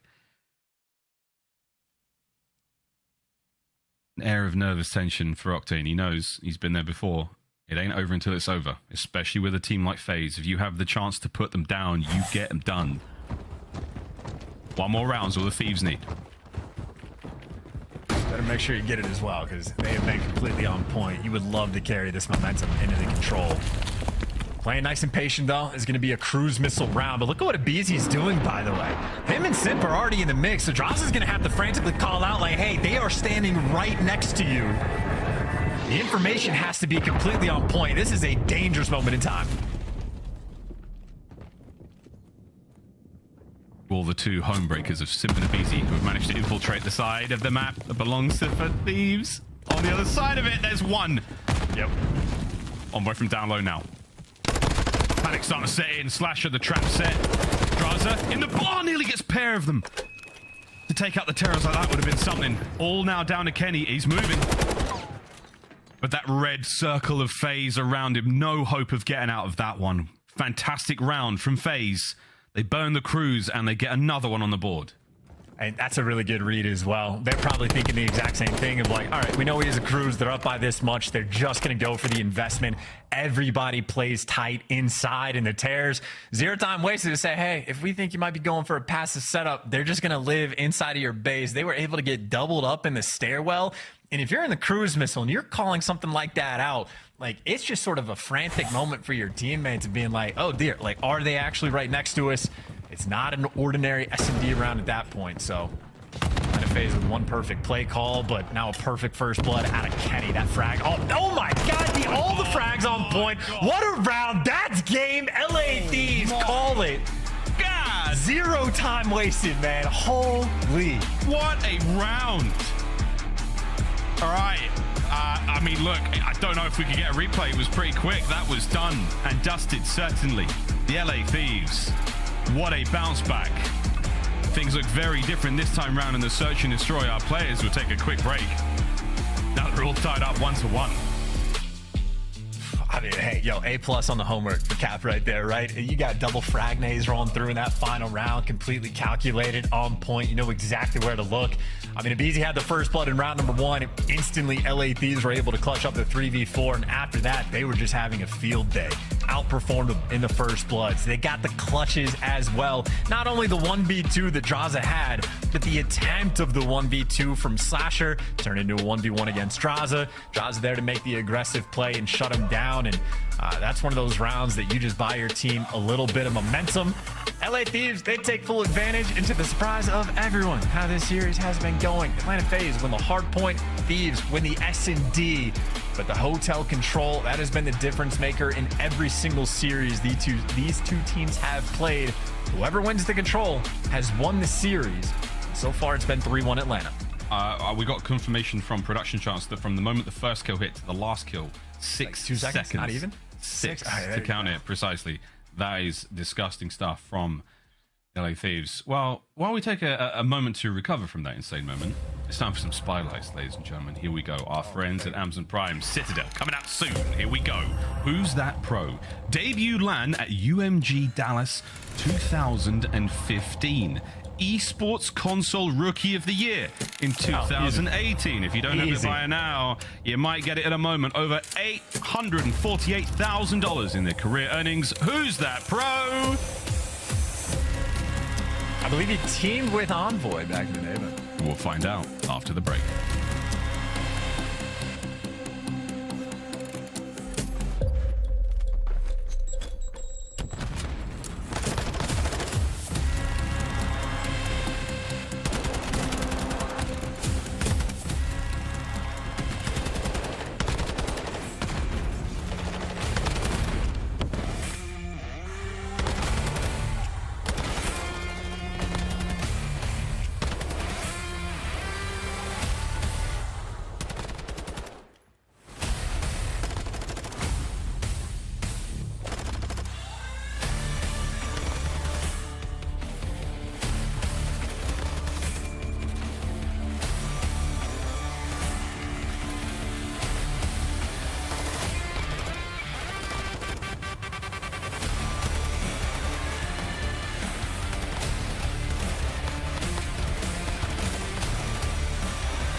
of Duty League is brought to you by Monster Energy, the official energy drink of the CDL.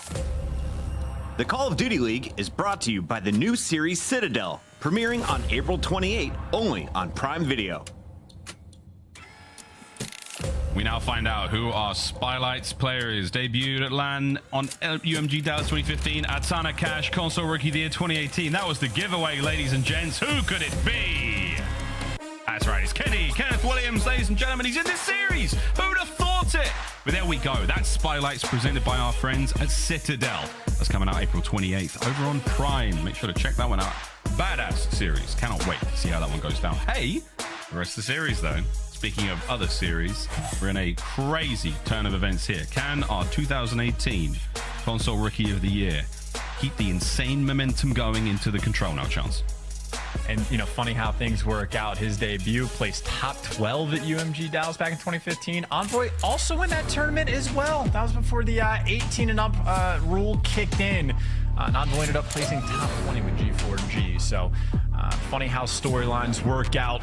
The stories intertwine between these players. But now for these two teams, Control, Atlanta FaZe 3-1 against LA Thieves. We're going to Hotel. This has been the kind of decider game mode in a sense, the one that really sets you apart. Start things off with a bang. It's going to be Octane there in the feed. Over towards the B zone, the LA Thieves are defending from mostly. FaZe, it's quite an even spread. They're kind of waiting for that opening. They're waiting for that perfect call. For now, just looking to punish any aggression. But right now, the Thieves, they're taking whatever route they want across Hotel chance. No problem. I mean, they're making a line across the map as well, right? They have got everything covered. Octane's going to fall, so B's now the only thing that's open, but you see the rotation trying to go back towards A, because that's where Atlanta FaZe wanted the play to happen, and Sim trying to open things up. Him and Slasher will do just that, but now it's Envoy, tried and true. He will be flanking you, ready to shoot you in the back. Abizi's going to turn for it, but Envoy took the deeper route.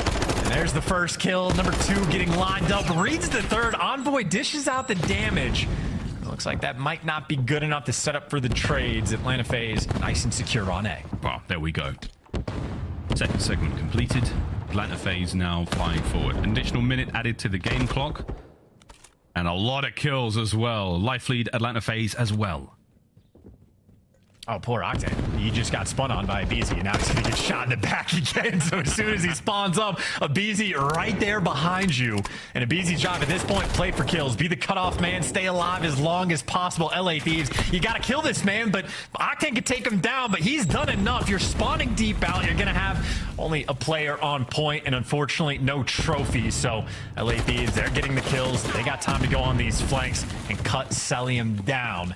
Could have been a moment with no trophy. LA Thieves still under control. Octane really went above and beyond there after getting spat on a few times. Straight into the feed. Straight takes care of 2 players on the point, and now he's got bedroom control. Simp and Celium though in FaZe. They are bouncing back. Out of spawn, desperately trying to make their way towards B. It's a methodical approach now as Cell from that bottom side. Here comes Abizi, top bedroom. Will he sniff him out? Damn, son. Somehow Octane with 1 HP finds the kill. He's still running out of numbers though. Draws at 1v2 on the side. Gets it. The third, so close. Slasher is there. He's going to stop the clock, but no way he stays alive. No hope in hell. Envoy's there. The defensive line from Thieves holds. Yeah, and you look, Draza might be 4 and 6, but that is a monster play in that moment. Not just to get the first 2 kills, but to get damage on the third guy as well. That is another time where things could have spiraled out of control. The LA Thieves clutch up just in the nick of time to make sure they stabilize. But make no mistake, FaZe has been pouring on the pressure. Nice little turn burn there from Simp just to make sure he gets the trade. Gets hunted down after the fact. This is a nice little battle. 20 seconds on the clock. Atlanta FaZe, desperation time. Final 20, Envoy looking to drive the dagger into the back of Celium. 15 seconds. FaZe have to cross, and they cannot. Octane is posted up in the happiest of places he could possibly be on the Godhead. He absolutely ripping these players as they try to make their way forward. 5 seconds. No one from FaZe close. You might be able to get a consolation kill or 2 out of this, but right now you're feeding Octane. He's on a 3 as we go into round 2. Nice start on the defense there from Thieves. And I mean, that is truly a round that like is hanging on like the wire bounce, something like that, tightrope. There's a metaphor in there somewhere, but there was like 3 different attempts where Atlanta were very close to setting up the capture on the B point. First go around, it's just a nade in the lack of trophy that stops Atlanta FaZe. Next go around, it's Draza there for all the cleanup kills and the damage on the third guy to make sure he's setting his teammates up. In a couple of those little moments, if Atlanta FaZe just a little bit better, they'd have had the round win. But so far, 1 for 1 on defense. Thieves there to hold it down, and now a quick B hit off the rib, trying to set things up on attack. 3 to B from FaZe now on attack, and if they can get a kill or 2, this might work out. They find themselves 2 on the site, and now you're trying to get forward. Draz, good luck, son. You didn't need luck. You got Envoy behind you. Brilliant stuff. Slashing out from lobby. That's a 2-man stack. Should be able to capture this quite quickly now. That's going to be the first segment of B gone. This is a wonderful start from the Thieves. And that was an off moment by Atlanta, too. Slasher 1AR was backing down, selling the other guy flying forward and chowing. And it's a flank from a BZ, maybe to keep you alive. And, well, that's exactly what will happen. The tears come in the mix. So if the ARs drop the ball just for a moment, you get the bailout from the SMGs. But either way, for LA, that is 2 ticks on B. They are happy for it. Now you go back to play the round the sort of standard way. Work the A zone if you can and try to play the distant B. But yeah, Selim is back in his home. Yeah, Selim with a bulwark of defense there, solo over by A for quite some time. But the 2 massive kills are now complete over to Selim. Once again, he's respawned seemingly right next to the point as he flies in. Good timing onto Kenny. Not enough for the kill, though. He got him off of the A point. Excuse me? Deal with the numbers, though. Did he just hit fire his teammate through a wall? More on that later. For now, progress A. Selim is wild, man. Okay, well, one guy, he's definitely snapping. So good luck dealing with him later on. But right now, LA Thieves, I mean, they're able to capture this A zone. You now have pressure in the back. Envoy on the flank. Again, tried and true. You'd love to see it. And unfortunately for Selim, Envoy's already crossed. It looks like, though, that internal clock is ticking. You're there for the trades. And Selim, again, absolute demon. It's like he can see through walls. Oh, he hit that one. Abizi got a bullet in on the cross there. Single segment remaining at B. Atlanta FaZe defensively has to be resound, and it's pretty good so far. Octane now making his way through there. We'll slow the play down as much as we possibly can for Atlanta FaZe, but they're not going to go quietly. 2 ARs going up against each other here. Vying for control. Here come the submachine guns. They're making their way forward. Octane. Oh, he does it. He gets the big kill. That's going to be an open field now. Diving onto the point. 2-man stack. Perfect positioning from Octane. Oh, but no, doesn't matter. The squad's there as the LA Thieves have taken the offense as well. Yes, steamrolling him as well. I mean, comfortable, laughing. That is LA Thieves in their happiest form. That was a clean round, man. Straight up off the rip. I think Selim maybe makes one small mistake or maybe a miscomm between him and Slasher in the moment. But those early 2 ticks, you see how quickly that final one is going to fall. Octane just annihilates Slasher on the Godheady. And I can't remember who it was, number 3 on the minimap for FaZe, that was attempting to flank, but LA Thieves off spawn were able to sniff it out. You get the call out, Envoy gets the kill, and you secure the round. So right now, LA doing all the little things right. Envoy and Octane leading the charge. Really impressive control game out of the LA Thieves here at Major 4. Ooh. Opening salvo of grenades, not ideal there from Slasher. Selim wins a big one though against Kenny. Now Envoy right back into the fight. Unfortunate timing. Slasher reads it. Draza, can you get any more than one? Sadly not. Atlanta FaZe now, slow, steady capture on towards A. The fight, no, not complete. Octane's here. That's going to be Kenny on the inside of Jules. The pinch is on. Good Reeves out of a BZ though. Kenny still fighting that front line. No safe places in A whatsoever. And you have a couple like sort of small missteps from Atlanta. Maybe an opportunity to go towards B though. 3 players spawn that direction, but it looks like they might want to at least partially roam over back to Sign. But you got the kill at B, and yeah, number 3 and number 4 gonna jump straight on it. Simp and Slasher working together. Unfortunately, both of their teammates fall, so you now have 2 men that need to watch every direction. Simp trying to dance. You got a BZ catching players off spawn. Slasher reads the flank. They might be able to get this done. Slasher and Simp setting themselves up. They get all the kills. They handle the mixiness, and they just got hand-delivered B. An army of 2 just managed to basically capture B alone. Unbelievable work. Now all down to A. Atlanta FaZe with a 1 life advantage and a minute 40 on the clock.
moment.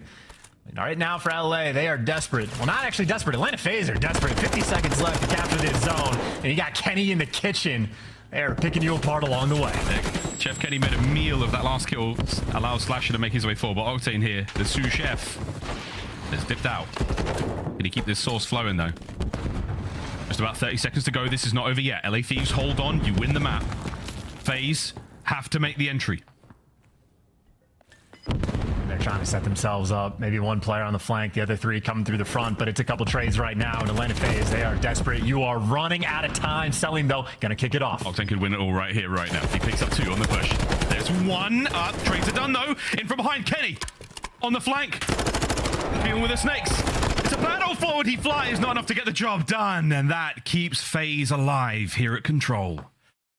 And again, the tightrope that is these rounds of Control as well, right? It is that one moment, especially over towards that B zone, where Simp and Slasher, the only 2 players nearby, when they were in a 2v3 effectively, players coming on the flank. You're getting pinched from desk, pinched from top bed. They made all the reads, won all the gunfights, captured B first, and I know Draza certainly made things mixy, picking up the quad feed, but eventually Atlanta FaZe they're able to overwhelm them towards A. And still alive, but a long way to go. Yeah, that's a highlight play for sure. I want to call it. Kenny taking care of a BZ, flying out. Atlanta FaZe defense rounds have not been great. Draza now flying forward. Oh no, a BZ bad timing, son. That's a 3rd there from Octane, and now you've got 3 members of the Thieves on B. And yeah, Simp gets caught as well. I was going to say, Simp's going to have to do something absurd to make this happen, but Kenny snips is out top bedroom. Nice little 4-man stack on B. The instant secure, and now 2 minutes and 10 seconds to work with to capture A, the easier zone. BZ's desperately trying to race his way across map. Selim's going to find a corner on the inside of Jules. He might be able to take care of these players. BZ's been caught out, but as has Envoy. And Selim can't hold them back for much longer, though. Perfect spawns there from Slasher. He's right behind him. Uh-oh, wait, Kenny. Oh, my God, look at the moves on him. Great work out of Slasher to stay alive there. You're on A, though, now. LA Thieves, 2-man stack. FaZe, you gotta go. Oh, and Simp's got to do 2 things. He's got to catch the spawners, and he's got to help his boys on time. So Simp might get shot in the back. Octane on the point. Wins it. Simp, they know where he is. He's trying to stay alive and buys just enough time for Slasher to come on the flank. Again, so dire, so close in these moments. Atlanta FaZe, for the moment, barely holding on. Oh, barely. There are 2 segments remaining and 1 minute 30 for the LA Thieves to conquer them. Here we go. He's trying to push forward a little. Nice kills. Bad timing from Envoy. He's going to stay alive, though. More than stay alive. Somehow gets the kill. Telling you got to trade him out, though. And yeah, him and Slasher just locking things down. You're having team chows from all over the place for both of these teams. High-level COD at its finest. Atlanta FaZe, 3 players in and around Kitchen Simp. He has made this his home. Everybody on LA right now trying to clear him out. They're doing the best they can. Look, the perfect pinch, though. Simp, he's just too much. Too hot to handle. In the kitchen, there's another. Gets that. It was Selim. Whatever, man. We'll give it to him. Crazy play out of Simp. That is disgusting. That is world champ, man. That's it. The 2-time right there. That is the man that lives in grand finals. Anybody that doubts Simp, it's gameplay like that. That is just a reminder. As Atlanta still holding on defense. FaZe, a phenomenal defensive hold, but that might be enough to break their back. 3 dead. Right here. Flying in. Simp, can you do it all over again? I'm not sure if he's got the magic in him on the 4-man stack. This is for the map. Simp, what can you do? You can't take the whole roster down. No way. The Thieves. Teamwork gets it done. A magnificent stack on what a game of Control that was. They take the lead. 2-1. Hey, Miles, even on the teamwork front, you had what, from Selim's point of view, like in the icebox corner, 3 different players from LA are chowing at the exact same time, flying at them. I mean, from both of these teams, the team chows, shots, everything completely on point. But for LA, just a little bit better. And again, they have very much struggled in the Control game mode, just as they have struggled in Search and Destroy against Atlanta. Well, they win both of those. They're up 2-1. They get to go back to a hard point to try to secure this series. they finally might have learned just enough in Envoy. Absolute class game, 25 kills, the damage completely on point. I mean, he was winning some unwinnable gunfights towards the end. Crazy map. However, the Thieves, they take the lead here in the series. We go to another respawn. Atlanta have obviously been putting in the work. As we look across the highlights here, I mean, just the outstanding coordination from the LA Thieves, man, when it came to either side of the map. Either zone was dealt with handedly. And they do lose a couple of very strong rounds, Chance. We faced didn't look terrible at control, but they're definitely not the strongest control team we've seen. Honestly, they maybe only had 1 or 2 sort of mishaps the entire time. Here's a look at the quad. That would be 1 or 2 of the mishaps. That is just... Can we see it again? Can we see it again? LA Thieves just had something extra, I guess. Just a few of those moments where Draza doing that. Draza is well defending the B zone just a little bit extra. So, I mean, again, rising to the occasion on the day for the moment. Potentially still a lot more Call of Duty to be played, but for the moment, LA Thieves just have the edge. So strong, man. What a fantastic matchup this has been, and it's not over yet. Now that we get to cool off, we go to Hydro for our next hard point. Until then, no chance. Just, you can't ask for more. This is what the COD League's all about. This is the highest level of play. This one, this little family feud, this one's a little personal. Last time these two teams matched up online, Slasher had choice words, and we're far from done. If we get to that embassy search and destroy, woo, let's find out. First and foremost, though, a quick dip. We will be cleansed on Hydro, chat. Let's go. And I mean, 3 things I want to touch on real quick. One, that like 2-piece simp got the second one through the door, completely absurd. The second thing, has FaZe ever been 4-pieced in a feed that perfectly by one player? Because if I'm Draza, I'm taking a picture of it, I'm putting that on my wall and framing it. The perfect quad feed against Atlanta FaZe. So that's ridiculous. And then 3, am I crazy? Cellium hip fired his teammate, snapped on him through a wall? Did that happen? I don't know. I don't remember that exact moment, but it's possible, man. It's possible. He's that player. You know, he really does have that sort of ability. Here we go, though. You've come a long way, Thieves. One more map, close them out, roll on in the tournament. Top 3 here at Major 4. And for FaZe, you can never count them out. No matter what the situation, no matter how dire things seem, they always find a way. This is long but done. And that man on your screen, Cellium, a wizard. We'll see what he can bring. The onlookers there, all of the professional crowd we've got. Of course, members of LAG to the left-hand side of the screen, right-hand side of the screen. Of course, that's Minnesota Rocker. What a tournament this has been. We are ready to dive into Hydro. Let's go.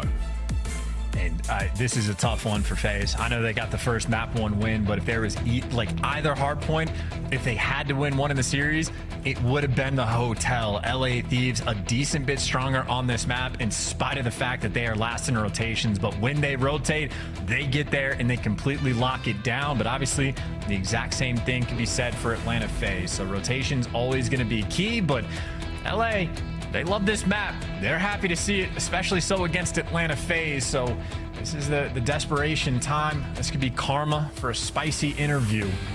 And admittedly, I mean, today is only what, Saturday? Plenty of Call of Duty left to be played. The winner gets top 3. The loser falls to Toronto Ultra. But I assure you, Ultra, not a team you want to have to play in losers. Nah, I mean, they won the last major. They're looking hot already. Here we go. A team that swims together, trims together at the barbershop. This is, I don't know. We'll see how we go. Wins together works. Yeah, we've already done that one. We're already looking great though. Nice snaps there from Envoy. Not enough to get the kills, but plenty of damage. Going to hold those players back. Keep the LA Thieves on the point. But here comes Simp through mid-map, and he is plowing the field. Just like that, a quick reversal of roles. FaZe are on the point. Yeah, trying to reap the harvest that's come through this season right at the end of the year. And an interesting moment for Envoy. This is sort of the big question. If you got to be the best at rotations, they're trying to avoid being the worst. Rather, Envoy, it is going to be a hero solo play to try to get these spawns. But Simp is going to be very distant. Honestly, no one collecting the P2 time yet. Octane's going to get 2 kills. And yeah, Atlanta FaZe, they're going to be spawning out at least for the moment. Envoy jumps on the hill, already gets the first one. Simp plays a deep corner, but it is scattered spawns, and LA Thieves for the moment collecting the time. Managed to get in there, Thieves. Oh, there they go. They spawn out. Reinforcements will not be there soon enough. Simp, good work. He was on watch, making sure no one made it away through the back, and now his watch is ended. But now it's over to the hard point. The battle has only just begun. Back back at it we go. Wow, trades on trades. As Atlanta FaZe, they are still holding on to this one. It's not quite fingernails, it's more of a white-knuckle fist at this point in time. What a battle this has been. Yeah, and it took a little bit of effort from FaZe, too, before they could actually get the trophies in the mix. They were dying grenades. You got an errant play by Kenny, maybe trying to strip away some time. But Atlanta FaZe keep it stable, and Atlanta FaZe also winning gunfights again on rotation. Sim, that would have been 8-3, but he falls to 7-4, still doing great in the kills column, and his team has now won the rotation. So again, LA, worst in the game at rotations. It's just when they get it, they hold it down. But you have Atlanta FaZe #1 at the holds. This is a clinical setup they have on P3. This is a big moment. Slasher, he is the watchman right now. Has got to make sure no one hits that back line. Draza is going to be the man trying to infiltrate it, and timing has not gone his way. Draza. Step 1 complete. Step 2, hit the hard point. Octane's also on the pitch as well. So yeah, FaZe, they're going to be caught in a bunch of different directions. They don't block the spawns, and Draza has to read this moment. He's checking the steps. He knows what the situation is, and even through the nade smoke, just beams him down. Give him the 2, because why not? And LA Thieves maybe showing off why they're good at this map. They might not always rotate, but even the breaks can be on point. That was a picturesque setup for Atlanta FaZe. They don't get a lot of time off of it. It'll be a nearly tied up game going to new. Next hard point, low right-hand side of the minimap. That's where we go next. Atlanta FaZe, they are there first. The red arrows on that minimap, but here come the LA Thieves. All 4 of them now. Conga line right through the middle. They're flowing, and that's unfortunate. All of FaZe behind them. Go, boys, go. If you take care of Slasher, hit the 180, you might be able to get there quick. Octane's already making a read of that. He might be able to be the vanguard right now, the rear guard, so make sure no one gets in. Slasher? No way. Looking for Kenny? Geronimo? The cannonball, but he misses. I can't believe it. Another highlight for Hydro right there. The hard point's still open. Yeah, that is this map, and it's fun. So I love how Slasher didn't even bother to like look underwater. He just knows Kenny's gonna bob his head. But that is Slasher, by the way. I mean, he only had to get 2, maybe make it 3 kills towards the end to pop off, but he just single-handedly saved his team on this rotation to stay alive in the back, because 3 players on FaZe, they died at the worst possible time on rotation. So make no mistake, it is a comedic moment, but that is a massive one for Atlanta. Bump up the score just a little bit more, a sizable lead, but certainly not insurmountable. Now you have LA. They don't win the rotations often, but for this one, they do. The question is, how well can you hold it down? Draza pushed up, maybe trying to be annoying for a couple extra kills, and so far, he's going to deliver. Do we get some streaks for Slasher? 2 more kills, and we'll get a cruise missile for his efforts. And Octane says, nah, bro. Ends it right then and there. Draza on the back line. He's going to be the man watching this rear flank, and Abizi oh, spots 1. He will not be gambling for the player in the back. Can't even get the kill onto Envoy. Now over to Sim. The other half of the Terrors. Can he prove to be more than a nightmare? He's in. Slasher finds the kills. Beautiful work. FaZe with a break. FaZe with a time. And Thieves not able to hold on. So again, another big moment for Atlanta. Trying to just sort of slowly build that lead as much as they can. And it looks like they're going to be poised for the final 15 seconds as well. So first set of rotations is in. I mean, a couple missed opportunities for LA, especially on that like P4 rotation. But Atlanta FaZe capitalized. About a 50-point lead. And if you got a lead like that, you can take the long routes. Abizi going all the way around, trying to set his team up long-term for P2, and that's the setup. Abizi draws the attention. Slasher gets the kill. Now you go turn your attention to the time. One of Slasher, he's got on a 4. Can he get streaks this time around? 2 more, and he gets himself a cruise. This time, Draza says, nah, brah. Ends the streak right then and there. And you have Atlanta FaZe. I mean, again, they got the P2 spawns, but there's 37 seconds left on P1. So LA Thieves, maybe Carbang, the DM, and Envoy looking for that rotation again. He has been destructive over towards P2. Oh, wow. And Slasher gets caught as well. That is 5 in a row. Cruz opportunity to get, and that was so much time on P1.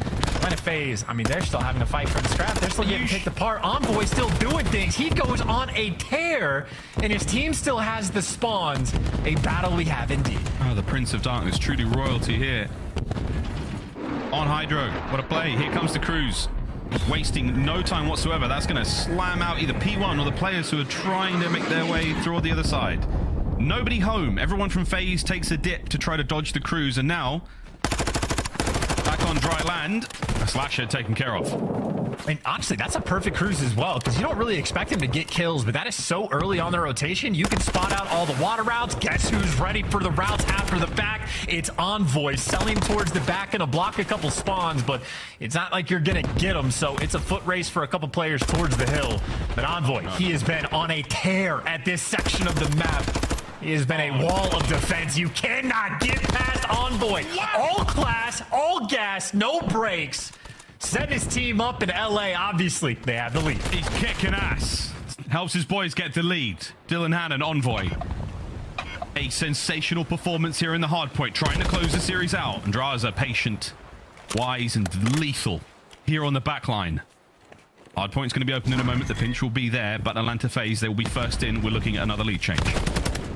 And there it is. That's the gunfight for spawns. Number 5 spawns the instant Draza gets that kill. So LA Thieves turning the map on its head. Envoy setting them up, and now the team trying to knock them down. Only a 5-point difference for the moment, but now right now for Atlanta, you're forced to flood in through P1. The 50-50 gunfights, well, not easy to win. A lot of damage being exchanged, but LA, that early edge. Thieves, they are just clotheslining Atlanta FaZe right now. Every possible hit has been dealt with. And here comes another flying lariat from Draza. There you go. That's 5. Looking for number 6. Here you go. Right into the jaws of our Alaskan assassin. And he has had his fill. What a demon.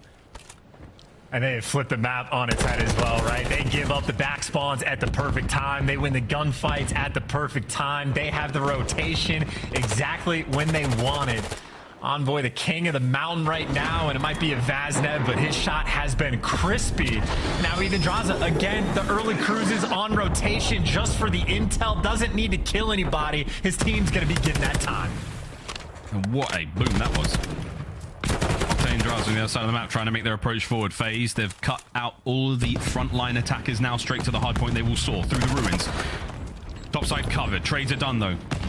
LA Thieves still maintaining the trade dominance. My good God. Here we go, ladies and gentlemen, towards the business end of the hard point. Can Atlanta FaZe mount the comeback? Let's go for a listen in.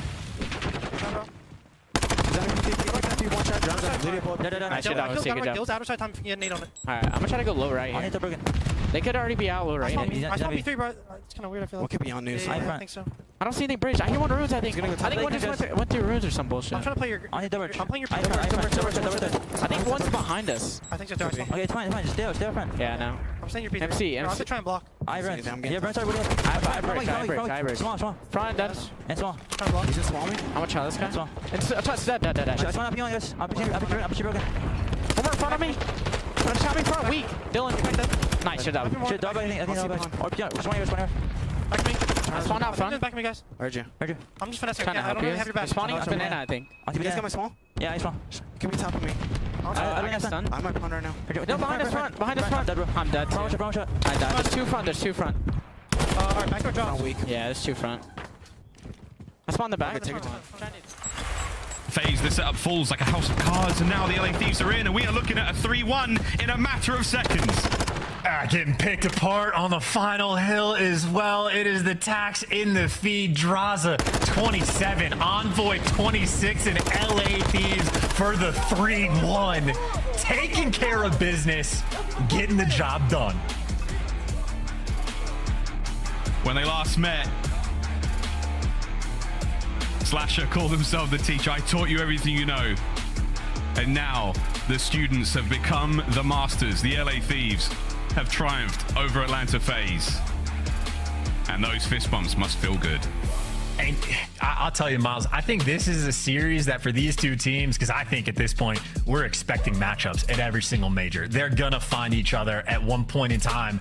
The fact that LA walked into this one and for the Surge and Destroy game plan said, we'll take you on El Asilo, we'll take you on Embassy, we want them on their best too. The fact that one of their focus points has been on Embassy through the previous stage, I think LA, they've been playing the long game, knowing that they have to take Atlanta down. And considering the series started off with them losing the first hard point and they bounced back with a dominant win in Search and Destroy, this is a series that can mean a lot for LA long term, but it is that time of the year. We are getting closer to champs. That is when LA levels up That 3-1 is going to feel phenomenal for him. Envoy, the highlight package will be particularly Hannon-filled right now. He had an incredible map, whether it was the shots or the perfect timing, everything he hit just worked out. Unbelievable performance from the LA Thieves. Congrats to them, top 3 at the major now secured for Atlanta FaZe. They will play Toronto Ultra in a moment. And then Afla-la-la-la. Way this one goes down. That Hotel Hardpoint, a distant memory, because since then, it has been all the LA Thieves.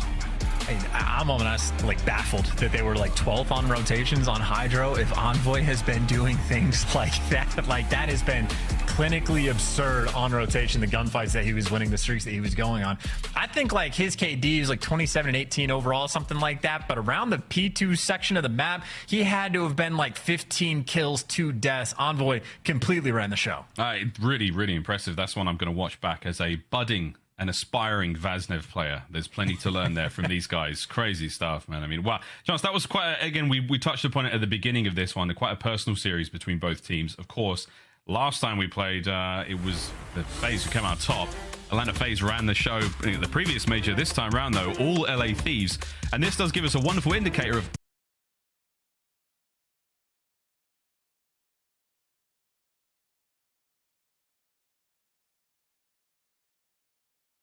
to play and a rocker waiting patiently for the loser of that winners round 2 game as well. So tons of COD still to be played today. But Envoy, the man of the moment, certainly helped his boys get that top 3 performance. He is now on the flank with the squad. Take it away, boys. Ladies and gentlemen, what is going on? I'm joined by Envoy from the Los Angeles Thieves. Dill, you just got a crazy 3-1 over Atlanta FaZe. You guys are looking incredible. How you feeling after a big win? Feeling good. Feeling good that I got redemption for the first map because I feel like I made a bunch of bad plays. But even before the series, Zach said, yo, win map 1, even though we didn't. He's like, I got you guys map 2. And he had us map 2, I'll tell you that. Yeah, Zach was going crazy. You were doing your thing all series. Ben, go ahead. You got a question for Dill? Yeah, I mean, we were curious about the map, too. I know you guys have had some tough losses against them in the seal. Did you guys put some, like, extra prep work against them or just kind of updated tactics from practice? Obviously, they're one of the better teams still, so we've scrimmed them a bunch. So we've scrimmed them on the map. And, I mean, their SMG has just been falling off a bit. I mean, it's hard to keep at that pace, you know, undefeated for so long time. And we've always liked playing a CeeLo. You know, it hasn't gone our way. We've sucked with our number situations, but we seem to fix those and clutch up when we need to, and that's why we came out with the win. Yeah, go ahead, Pat. Yeah, my question is basically SMG players on Hydro. Yeah. I personally think you're probably the best player. So what do you think about that map, your play style that lets you kind of take over on Hydro? I'm getting slippery in the water. Okay. That's it. Okay. Breaking out the bathing suit. I think the water is deceiving, and I agree with you that Hydra's probably one of the hardest maps to play as a sub, you know, when someone gets posted top ruins, top dome. But it's all about just reading the pressure, reading the map. I mean, obviously you guys have been subs before, so you know when people are playing these power spots, what routes you can and cannot take, and I think it just comes down to that. And you got sometimes the finesse. Yeah, you got to finesse. And sometimes in the moment, it's hard to judge. But like I said, recently, I think I've been doing a good job of it. Yeah, you've been doing a great job, man. You're hitting form for sure, man. You're definitely getting up there. Kenny also, I feel like Kenny's really getting up there now, too. He's really getting into his groove. Now, our chem has been, like, pretty insane recently. And even in the matches that we don't win, it still feels like we're moving really well on the map together. Yeah, you know, baiting and switching, and I feel like we both really know our role. Yeah, well, Dylan, you guys look great. Good luck the rest of the way. Thank you for hopping on, man. Appreciate it, guys. It's always a pleasure, my guy. Always a pleasure. Desk, back to you. I didn't like You almost got trouble. Thank you so much, Flank. Awesome stuff coming out of Envoy. And congratulations to the Thieves. I saw this one going the distance. They say, nah, man, we're winning this control, and we are closing the door on one of FaZe's best maps. Let's talk about the success of the squad, because Kenny's numbers, not where they were yesterday, but the dubs keep coming. This is a team effort, and I think we touched on it. Envoy doing a great job on rotations. He wasn't alone, though. I asked you, who is the MVP? Draza or Envoy? You both said it would be Draza in your eyes. Absolutely. I mean, you got to think, like, back to that map number 2. I mean, Draws goes 11-4. And I mean, we're not talking about just any team in Search and Destroy. We're talking about Atlanta FaZe, one of their best maps, map number 2. In Draws, like he said, you know, F it then. Yeah. It goes 11-4 for the win, where we thought LA Thieves was in a terrible situation.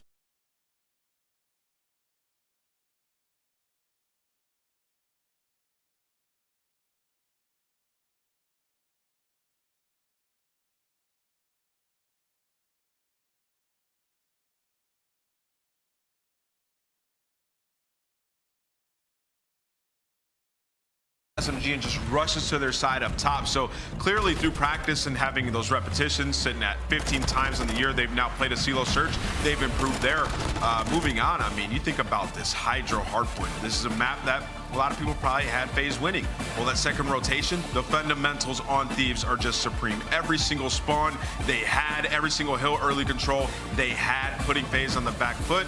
Thieves are just better. This was our Boston Major Final. It happened just in our winners semis, and now with a 3-1, LA Thieves move into our winners final tomorrow in our guaranteed top 3. Meanwhile, for FaZe, you drop down to a lower bracket where Toronto, the most recent major champion, is waiting. FaZe haven't finished outside the top 3 in 9 events. This could be the first time this season, first time since last year. Yeah, major one last year. Since then, Atlanta FaZe hasn't placed outside top 3 at any major. And I will say this, so I do want to commend Atlanta FaZe, at least moving up the ranks when it comes to respawn. They went from like being the 10th rotational team in the league to like 4th now during this split. So they're making improvements, but you can't be losing your search and destroys against teams like LA Thieves where respawn's their strong suit. So it's going to be a battle against Toronto later on today. We got to take a look at some of the best moments from this. Draza was a rock star, the MVP. Has our bracket moving forward. It's going to be your Thieves 3-1ing over FaZe. They play the winner of Optic versus Subliners. That's the battle that's coming up next. And we highlighted it earlier. Elimination round 3, FaZe or Ultra. One of them is not moving on to a championship Sunday, Allie. I mean, that is insane to think about. Once again, this is one of those matchups where you'd expect it in winners, you'd expect it in semis, to seed and losers round number 3. I mean, I can't imagine one of these teams going home, but they have to. Shout out to everyone who just picked up their drops. I saw 5 winners here in Twitch chat. And remember, they are on YouTube and Twitch. And we've got plays like this coming for days. It's time for your GMC Hummer EV extract mode. And Draza, he extracts a whole team from this map. Take a look at this squad wipe. I mean, the guy gets an absolute 4-piece, right? Like he finds 2. We didn't see it from his perspective, but he gunned the crap out of the last 2. The snakes don't work. It feels like after he got that 1v2 in the search, he was just on fire the next 3 maps. Look at the shots. And remember about this control, I said it was the #1 attack team in LA Thieves versus the #1 defensive team in Atlanta FaZe. LA Thieves just picked their defense apart. Love watching this battle, and it could be just one of 2 throughout this tournament. Will FaZe be able to battle back? We have to wait and find out. For now, we have another winners bracket semis. Optic takes on New York next, and before that, we want you all to register right now for the World Series of Warzone. It's bigger, badder, and madder, all concluding with a live in-person final for the first time ever. Check out the World Series of Warzone.com right now, or scan the QR code. Also, pick up your Golden Blossom, because Serenity awaits with the Golden Blossom bundle. We've got 3 elegant tracer weapons that have both death effects and laser effects. So get yours today. It's the Golden Blossom Tracer Pack. You're going to love it. I love it already. But I love Call of Duty more. When we come back, it's Subliners versus Optic Texas. Who's joining the LA Thieves in that winners bracket final? We find out after this.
Welcome back, everybody. We are live with Major 4 from Columbus, Ohio. The 2023 Call of Duty League season continues as we are whittling down our field of 12 teams to just 4 on Championship Sunday. We just sent another team down to that elimination bracket. Here we are, though, in our winner's semifinal, number 2, New York Subliners taking on Optic Texas to find out who plays against LA Thieves tomorrow in that winter final. And this is going to be an epic showdown because you have New York, who is our Raleigh champion, going up against Optic, who has been perfect here in Major 4. So Optic, I think, currently has the fans' edge if you're looking at predictions. And if you're looking at our CDL points, Optic is also in the lead now on this season. Subliners used to be in the front up until this qualifier. Optic has now jumped them, and with a win tonight, Optic will lock in their spot at champs. So that's pretty big game, not just top 3 on the line here for Optic. Yeah, pretty big game, right? Like you lock up your spot for champs, you're feeling very comfortable, and you also lock up a spot as top 3 going up against the LA Thieves team that you already beat. So not thinking too far ahead of your Optic, but you're confident because you did recently play New York. You also beat them. Let's talk a little bit about this Optic squad, because, Ali, you and I were arguing. I said New York has the better sub line. You said, hell no, it's got to be Hook and Shotzi. What do you love about this Optic Texas squad right now? I just love this SMG duo, and I like the kind of role that Dashy has put himself into as well when it comes to this team. I feel like he's become much more of a selfless player than beforehand, and also the fact that Shotzi and Hook, their roles are so interchangeable to me when I watch Optic Texas play. It's like either one is capable of kind of taking a step back from one of them is having a good game, and this matchup heavily favors them in this situation. They're 10-0 in hardpoint right now. They're looking to break the streak for 11 in a row against a New York team who used to be really strong in respawns but has fallen short recently. Yeah, and let's talk about our Monster Energy pregame. I mean, continue the historic hardpoint run. 10 wins in a row. Their record is 11. They have the opportunity to tie it, if not beat it if it goes to a game 4, and then take advantage of New York's Asilo control woes. That is a big one in this series because New York refuses to play Expo. They have to get rid of it, and they're 1-6 on Asilo control. What have we seen recently from Optic on that map? They have been baller there. So if they can lock that up, I mean, this series should be in the bag for them. But we know New York, when their guns get hot, they're hard to beat. Chat, hey yo, where are the New Yorkers at? Right now, it is 22 million channel points to 4.6 million in favor of Optic over the Subliners. So this is a one-way affair in the fans' mind, and it's probably a good reason due to the recent performances from this guy. He looks like the team captain. He's acting like the Call of Duty face of the franchise and maybe the entire title right now. What's up with Shotzi? I mean, just let me set this up for you as well. In this matchup specifically, Shotzi has a 1.26 overall last time these two teams went up against each other. But not only that, historically a 1.31. He absolutely balls out when it comes up to the Shotzi v Hydra matchup that is New York Subliners versus Optic Texas. And Shotzi was already a great SMG, and it seems like he's become better over this stage. So not only is he getting kills, but he's making huge plays on the maps as well, being early on rotation, playing his life. I feel like Shotzi has been the player for this squad recently. And I was just told by Comp Ops the players have 4 more minutes to warm up here before this match kicks off. So can we just get 1 more second on Shotzi? Because I feel like you've seen a lot of players come and go in your career going all the way back to the beginning of competitive COD. Where does Shotzi rank all time, and what separates him from some of the rest of the pack? I mean, he's in the discussion to be like top 15 player all time already. He has a world championship. He's won, you know, a couple chips with this squad, and he's absolutely disgusting individually. When you talk about players with like the highest ceiling in the history of Call of Duty, Chris, like he's up there, top 5 in terms of individual talent. This guy is unbelievable. He has the best movement I have ever seen in my life.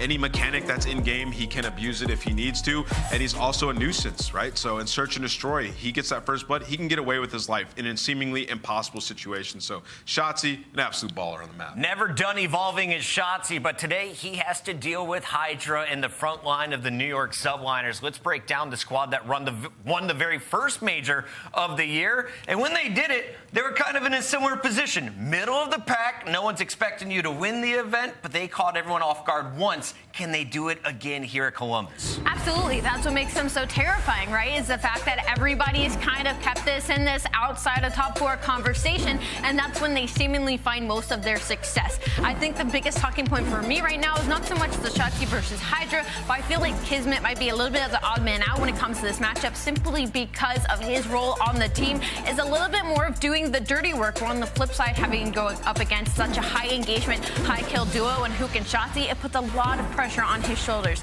In this matchup specifically, he has a 0.8 in hardpoint. He's been struggling there when it comes to Optic Texas, as well as a 0.6 to control. Against a team like Optic Texas, who's so solid in respawn, we need to see a little bit more higher engagements out of Kismet. Here are Monster Energy pre-game points for the subliners. Name us which one of these 3 is most important in your eyes. Well, let's see where we're kicking things off. I mean, have to string together strong rotations on Hotel Hardpoint. Absolutely. Texas is the #1 rotation team on Hotel. Also beat Texas in their weakest game mode in control with Ghosty. Texas are 9-10 and have the 7th best round win percentage at 49%. Well, I'll tell you what, you got a CeeLo. You're 1-6 on that map. It's going to be very, very difficult. To talk about Hydra and the superstar of this squad, like throughout this split, he has been lights out. I mean, we're talking about 1.10 if we're talking about stats, but when we think about the search and destroy, a game mode that has been up and down for this squad, he has been ridiculous. He's the 1v3 guy. The 1v3 guy, but on top of that, Chris, he's #2 in first bloods for this split, right? 1.27 in that game mode, so he's getting away with his life after he's finding these kills, and that is exactly what they needed. They rolled Vegas 6-0 on one of their best maps, so they're feeling confident in the game 2s and 5s. I'm looking forward to watching Hydra, especially in those search and destroys, because you have to expect a game 5 if you're a subliner fan. Optic has not dropped a hard point yet this stage. They are a perfect 10-0 right now. Yes. Looking to set the record or tie the record at 11-0. So you can't expect wins in game 1 or 4. I mean, yes, and you definitely can't expect wins when we get to the maps and modes on the Fortress Hardpoint. I mean, godly, I was talking about the stats going into this one. These guys plus 77 differential. It means they're beating everybody by an average of 77 points. The next best is plus 28. All right, that was a lot of numbers real quick. Let's take a look at these maps and modes. Let me reel this in one more time. So you said on Hotel Hardpoint. On Fortress Hardpoint. On Fortress Hardpoint. They have been dominant. 6-0 with Ghosty on the team and almost 100-point clubbing everybody that they've played. Ooh. Nobody has even been remotely close to being that dominant on a specific map. Ali, tell me the other side of this fight, because there are subliner fans. There's at least 6 million channel points now on this team. How do they pull off the upset and make everyone in the chat sad? They have to win that map #1 Hotel Hardpoint. I think that's kind of the situation that New York can capitalize on right now. They're 12-9 on that game and map mode specifically. And this is a New York team. They're solid at respawn. When they won the Major 1, that is where they did it from. They were a very, very solid respawn team. So I don't think they've really lost their way completely with that. Just other teams have gotten stronger. I think if Skies balls out like he did in the previous matchup, as well as Hydra, they should be fine. Priest is the X factor for me today, and he will be taking the stage here in just a few moments. We're told the players need another minute. So while we wait on them to kick off this second winter semifinal, let's take a look back on our top 5 moments from some of the past. They're flown in. Last man up is Octane. LaRue gets 2, 3. Oh no! Trade it out. It's a fast one. Standy here to answer the call. Has 1. Calls it up for his teammates as well. He's already in the position. Now it's all about bedroom control. You can already see Kleenex is up there. Has Scrap to pinch as well. He's still in dead silence as well. Scrap's not going to know, but gets away with it. Has to keep playing his life. Going to check it in the corner as well. Does eventually find it. 27 seconds left. He's going hunting. He's going hunting. And here comes a fight. Standy! A 5 streak. And clutch again. The bodies are being shot. It's 5-1 to Legion. They sprung a leak. This is the opportunity right now for Rocket to get on it. And they do. They're flown in. Last man up is Octane. LaRue gets 2, 3. Oh no! Trade it out. Bounce is in there. Demp puts in pretty much every single bullet from that clip of the Vaznab. The final bullet connects with Red. Ends up striking. Takes down both the tiny tears, and he wants Zillion too. What has Thanos got prepared for us? He has no dead silence, that's for sure, but he is going to see the shadow of Pred. It does not matter. But where do FaZe begin to initiate this fight from? Simp once more taken down. Pred extends the spree. That's now going to be a cruise missile earned, and one more on top of it.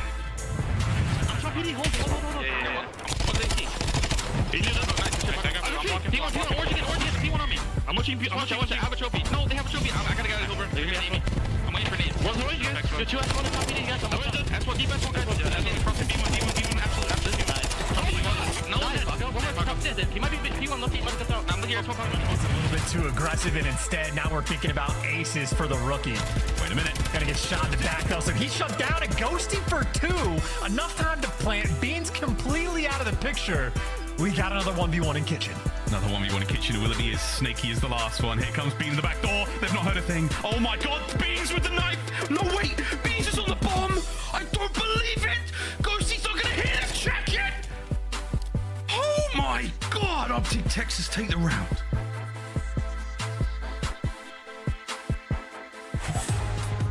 Best plays from the qualifiers, but now it's land time. It's tournament time, and this fight will determine who moves into the top 3 and could be a front runner for the $200,000 up for grabs in Columbus. Let's take a look at this matchup. We got our casters ready, so one-word answer. Who you going with? Prediction time. Texas. Texas. Texas. Texas. New York. Manhattan gets it done. Bryce and Ton all the way from the UK. Take it away. Thank you very much, Puckett. Yes, a game many people have been waiting for. The winner's bracket does continue here at the Major, and it is going to be Optic Texas going against New York. It should be a big game. The favourites, Texas all the way for most people, but New York looking to refine a little magic that they lost at Major 1. Yeah, look, New York looked quite good, of course, on day number 1. We're expecting a good performance from them, but Optic Texas have looked like the raid bosses of this stage in particular. And when it's come down to hardpoint, that is really where things have been so difficult for teams to take anything away from them. Flawless over the last 10, looking to tie the record at 11, may well have a chance to break it in this series as well if New York can extend it. But with the way that Optic have been playing recently, the recent matchup between these two as well, going over towards Optic Texas exactly 2 weeks ago. You've got to be feeling good about this one. There's just some curiosities around it. We're not seeing either one of the hard points we've seen from the previous series where they went up against each other. That was Mikado and Hydro. They are both gone. We run it on 2 different hard points. Hotel, I feel, is probably the best chance for New York. If they're going to try and get one of those 2 hard points, Fortress, you might as well choke that one up. The control's a difficult one. The search and destroy is tough. Optic Texas are a hard team to beat. New York Sublime is going to have to bring their A game. You are right. Texas, the team to beat, as they already light it up in the kill feed. And this is the question we are asking for everybody. Favourites to win the tournament, but how do they look against some of the big teams still rocking? New York are one of those, even if the recent results haven't been amazing. Yeah, it's been tough for them, you know, but we definitely have seen a step up online. They were really good in the first day and brought a performance level that we weren't too sure what to expect from them. They're actually starting things off nicely, 2 in a row, making it 3. The kills coming through for the subliners. Rotation's not going to be there, though. Hook has made his move. Spawn up is, well, going to... Well, I mean, everywhere. They spawn everywhere, Bryce. Where are they spawning? Yes, is the answer to that question. Look at this, though, from Hook. Rotation is eventually there for Optic Texas. They're looking P2. New York subliners going to have to find a break. This is always a difficult break. As slowly but surely, New York trying to get somewhere near to it, but Ghosty's holding the door already. They can't even get close. Kismet will eventually take him down, but damage has been done. Optic is still here. They are still set up. There is a player out towards the back. Priester might be the catalyst for this push. And when we talk about the strengths of both these 2 teams, the strongest thing for New York is breaking percentage. These guys will maybe open things up as the trades will start to flow on through. Which way they're going to fall, though. Priester will find Hook. The blast gunfight is going to be Ghosty. Just about finds it, but the spawns towards the back for subliners are in. Potential break again. Under eventually finding it, but there is just reinforcement flowing like water. And eventually New York will grab the scrap time, but only 20 seconds. Bonus, though, for Texas. They have this rotation. Yep, 15 seconds to go. Subliners will take that one. The aggression came through, and then, of course, the spawns over towards the back are going to come in for Optic Texas again. 10 seconds fall their way. You have to get rid of Ghosty now. Subliners are being presented with a small opportunity to get some decent resolution over towards this kitchen side. Get yourself set up.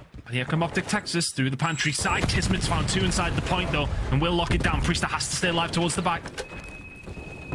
And Kismet in the kitchen, making plays every single time we see him, and still Gunny eventually will fall. Skies now has to try and stop this deluge of Texas flooding into the kitchen. Priester will get the trade as well as both teams go to work. It's a snake off, it's a bake off, and it's everything going down. But it will be Texas. They break it fast enough to make a difference. Yeah, Ghosty finds 2 on the way through. The stun end just keeps him alive. Not able to stay alive inside the point is Kismet, and you know, you said it right, he does as well as he possibly can. When we often see him in kitchen, he can cook something up. Not this time. kills flowing for Optic Texas again. They get scrap time, they get rotation. Such a hard team to beat, and look at this rotation. Again, we talked about the strengths of New York in terms of their breaking percentage. The rotations for Optic Texas are absurd, sitting at nearly 60% of the time. They are first ones here. They can get set up thanks to players from people like Hook. 10-6 to kick the game off. Every single time you see Optic, just huge plays from their players as Hugh gets 4. Eventually, though, New York managed it to stabilize for a second. Kismet getting the few kills that they need. New York are digging in here for the points. Looking towards the scoreboard, the ARs of New York subliners of what has been struggling. Kismet and Hydra keeping pace. Ghosty and Hook are the ones that are doing the business for Optic Texas. Thinking of Ghosty in those AR positions, just causing issues. Hook is really just in the face of New York right now. Anyone who runs in his way is getting blinked at and dying. Subliner spawning towards the back now. We'll be thinking about rotation over towards restaurant in a second, but one more hit. It's still Optic Texas. They're still doing the business. You can see they keep piling on the pressure. This team has found a rhythm in hardpoint, and the tempo of it is fast, furious, and everybody else can fall by the wayside.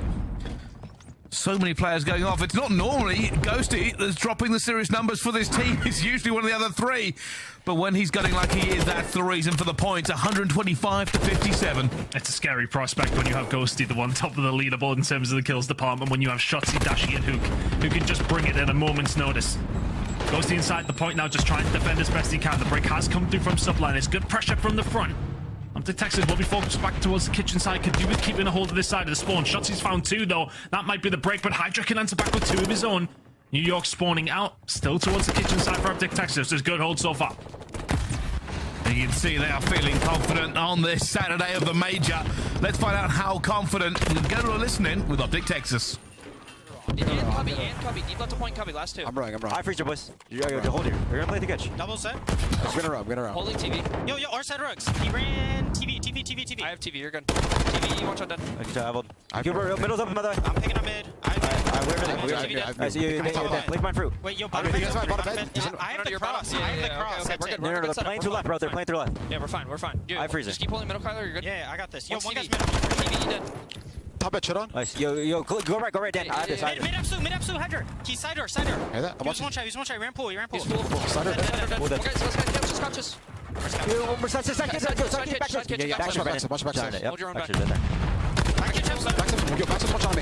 Backstep's dead. Nice. Watch out. They're gonna be crooked. I got him. Challenge you. Watch out. I'm not even sure. Watch out, hop up. Watch out time. Close your side. Oh, it's our side time. My side time. You middle spot. Don't be running up pool. One guy's on you. Backstep side. Yeah, backsteps, Paco. Where's he? Yo, one guy's side door kitch. Close chill. Backsteps, yep. Everyone chill. Play through all the teams. Nice. It's a good trap. He's playing through. Look at my back again. I have top cat. Okay, I'm going, Brendan. You go. He's back Iron. Okay, Iron backsteps. He's back right. Behind the block. Optic throwing up the walls, making sure New York really can't get anything done. Ghosty calling out everybody chill to stop the overheating chows coming through. But this game is slowly but surely reaching a conclusion. 174 to 105. New York on that first rotation have not set the pace. Optic Texas have really just been there every single time first. It's so difficult for subliners to get any sort of break on this one. You've got Hook running absolutely rapid around the map. 22 and 14 out of him. He could be anywhere at any given time. There's 2. The third may well be about to follow as well from Hook. It's a ridiculous game from him at 25 and 15. Optic Texas walking away with this one, 180 points and rising. Rotation is there for New York over towards P2. They must lock in some good time. This is getting out of hand now, only 108 points. If they get broken here, it could very well start ringing the bell for the end.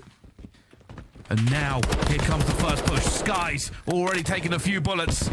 Trying to back off. Will fall as well. Kismet holding Chandelier, but that's a wide chow from him, and down he falls. More fights going on towards mid and around the side, and that's a huge kill from Ghosty. So I'm just going to break straight through the front, and it's Optic Texas with the trades. Kismet staying alive once again. They have made this scrappy after a setup, and Texas are in. The spawns towards the back, though, is what kept New York in it for only a moment. And they're still here. 35 seconds to play for. We'll put Optic Texas within touching distance. Hydra has to push. They have to do something about it. That's 3 dead with Hook spawning over towards hole in the wall. Finding 2. Still an option for Optic Texas to get inside the point, but once again, Hook is absolutely final. 213 points for Optic Texas. They will get scrap time again. Andres here to try and disrupt that, but Hook just cannot be stopped. It's only his teammates who can seemingly kill him at the moment. Wow. New York, they think they set up, they think they're in a good position, nothing for them. Here comes some more pressure as well. We'll just punch straight through any setup you have. Priester fighting for his life as he falls. Hugh takes down Shotzi, but it doesn't matter. New York spawning in the middle of the map as Texas continue to go to work. They don't even know if anybody's in there. They get into the point. It's a stack from New York subliners as they go for one last hurrah, one last opportunity. Can they get into it as well? Shotzi going for the challenge. Hugh combining with him, and as they spawn out, it's all over. CDL record of 10 from Optic Texas over the last few games they played in Hardpoint. It's about to be 11 if they can lock in these final 4 points, but Hydra finds 2 to maybe slow down what is the inevitable of Optic Texas. Can find another. Are they going to try the kitchen, or are they just going to rotate? They've been so good at doing it all game long. They may well just lock in bar and lock in game number 1. They're a little bit terrified. They're a little bit terrified. They're going to end it here as well. They aren't even going to worry. The rotation won't matter. It's all played out. Optic Texas, 11 in a row. They have tied the record for hardpoint wins in the CDL. And if this goes to a map 4, they could...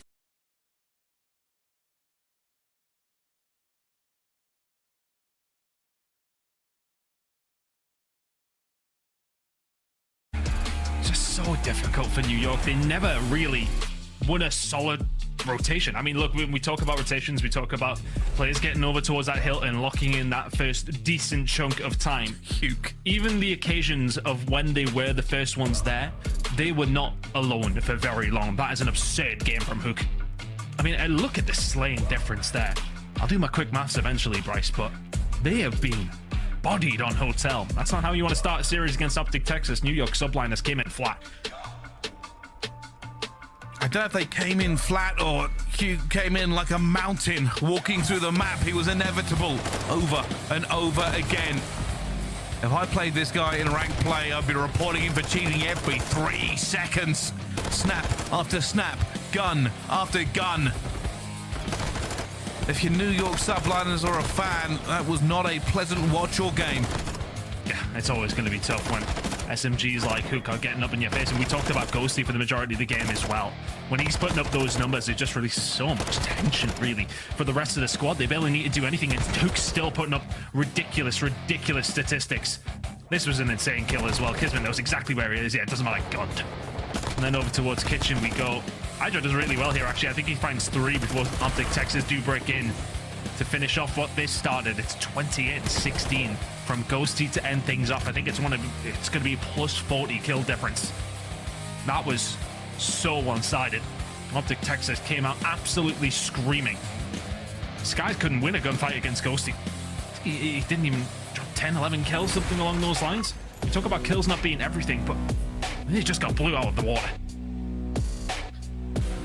The difficulty is if you are watching any of this, if you're a coaching staff or one of the teams in this tournament, trying to figure out a way around Optic Texas hardpoints at the moment, you're basically, for most teams, staring down a Neslo game at best.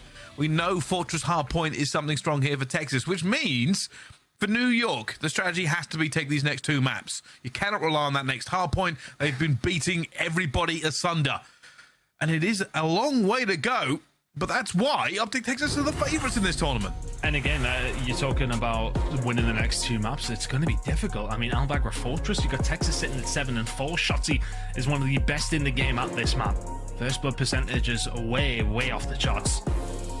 So New York have got some work to do here. And we could talk about the control as well before we do dive into the search and destroy. El Asilo coming up, not good for New York either. And, you know, we were kind of hearing what Ant was saying on the desk about, you know, they don't want to see Expo come in there. But in the interviews, we were asking them, you know, how you're feeling about control. They said that it has been a little bit more difficult for us when Fortress did get removed from the map set because we were so solid at that map. And it was really helping our vetoes and the process that we go through. But now that that's gone, we've had to practice Expo. We haven't had a chance to play it yet. So then they choose to ban it. Don't want to see what going up against Optic Texas is like on Expo. So having to go to the, I don't want to even say tried and tested El Asilo They're sitting at 2-6, and their only victories are over Florida and Vegas. So another shot in the dark when it does come down to control. This Fortress for me is a must win, or the series might be done. And we talk about map number 4 and Fortress, and the issue is going to be that realistically, last time these played, New York got beaten bloody on Mikado. That was actually the map they took out of this series, leaving Fortress still in. There was no good picks for them. Optic are different on hardpoint right now, and that is the difficulty that New York are facing. Maybe an expected result in map number 1, but they will have to find something here in map number 2 just to make sure that they can go the distance against Optic. I mean, we say it's an expected result in map number 1. New York are a good hotel hardpoint team. They got made to look very, very average there, but they need to step it up. They need to find something on Fortress. The statistics don't really lean in their favor. Statistically, the worst defensive team. When it does come down to search and destroy, can you find something? New York subliners on their day, yeah, okay, the stats might not help them. So you look at this map set, you might not feel confident, but they do have Hydra.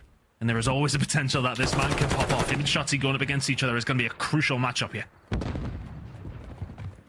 Just positioning. Kismet is waiting, wondering who's covering it. You can see that they're just firing. I think it's Ghosty who's on Overwatch now. Kismet decides to go for it on the back of that stun, but he does get tagged up. And Optic look like they're going for this. They're stacking for it already. Shotzi's coming around. Hugh over the top with a nade. Shotzi goes back and checks. And Optic are looking to take control of this site now after the first blood. And that was just coordinated. You've seen Shotzi step up with the nade as soon as Ghosty sitting over towards back maps. He sees somebody cross through, and they start to move with the nades. It's Hook through closed it. Shotzi through open. One player down. 3 more to go.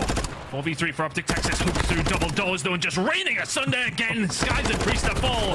Hydra's the only one left. Hydra. Well, it's a good shot on Shotzi, but he's got a lot of work to do here. Hook with another. It's the ace for Hook in round number 1. And it's like the hard point never stopped. Over and over again. They are not facing a player sitting across from them. New York are facing some sort of divine wrath because he has done nothing but kill them every single time he sees them. For New York, there has to be a win here. They have to try and get back into it. We knew where the favorite was going to be. Let's see what they can do on the defense. Optic for their attacking run. I mean, ever since the team, got over there, I want to say teething issues with Ghosty. Off the rip, they weren't looking too hot, but since the major in Texas, this guy has just looked incredible. Kind of throwing us back to the Hook of old. New York subliners choosing not to fight over this site too much. Fighting from the outside in. Ghosty thinking about this punt that may well come through. Hook will hold the close angle. New York subliners go for the retake here. Plenty of util coming in. Oh my goodness, he's popped the Denny. There's Hugh, finds the first but will fall. Doesn't really matter though, the trades are in. Priester left alone. A sea of green against him.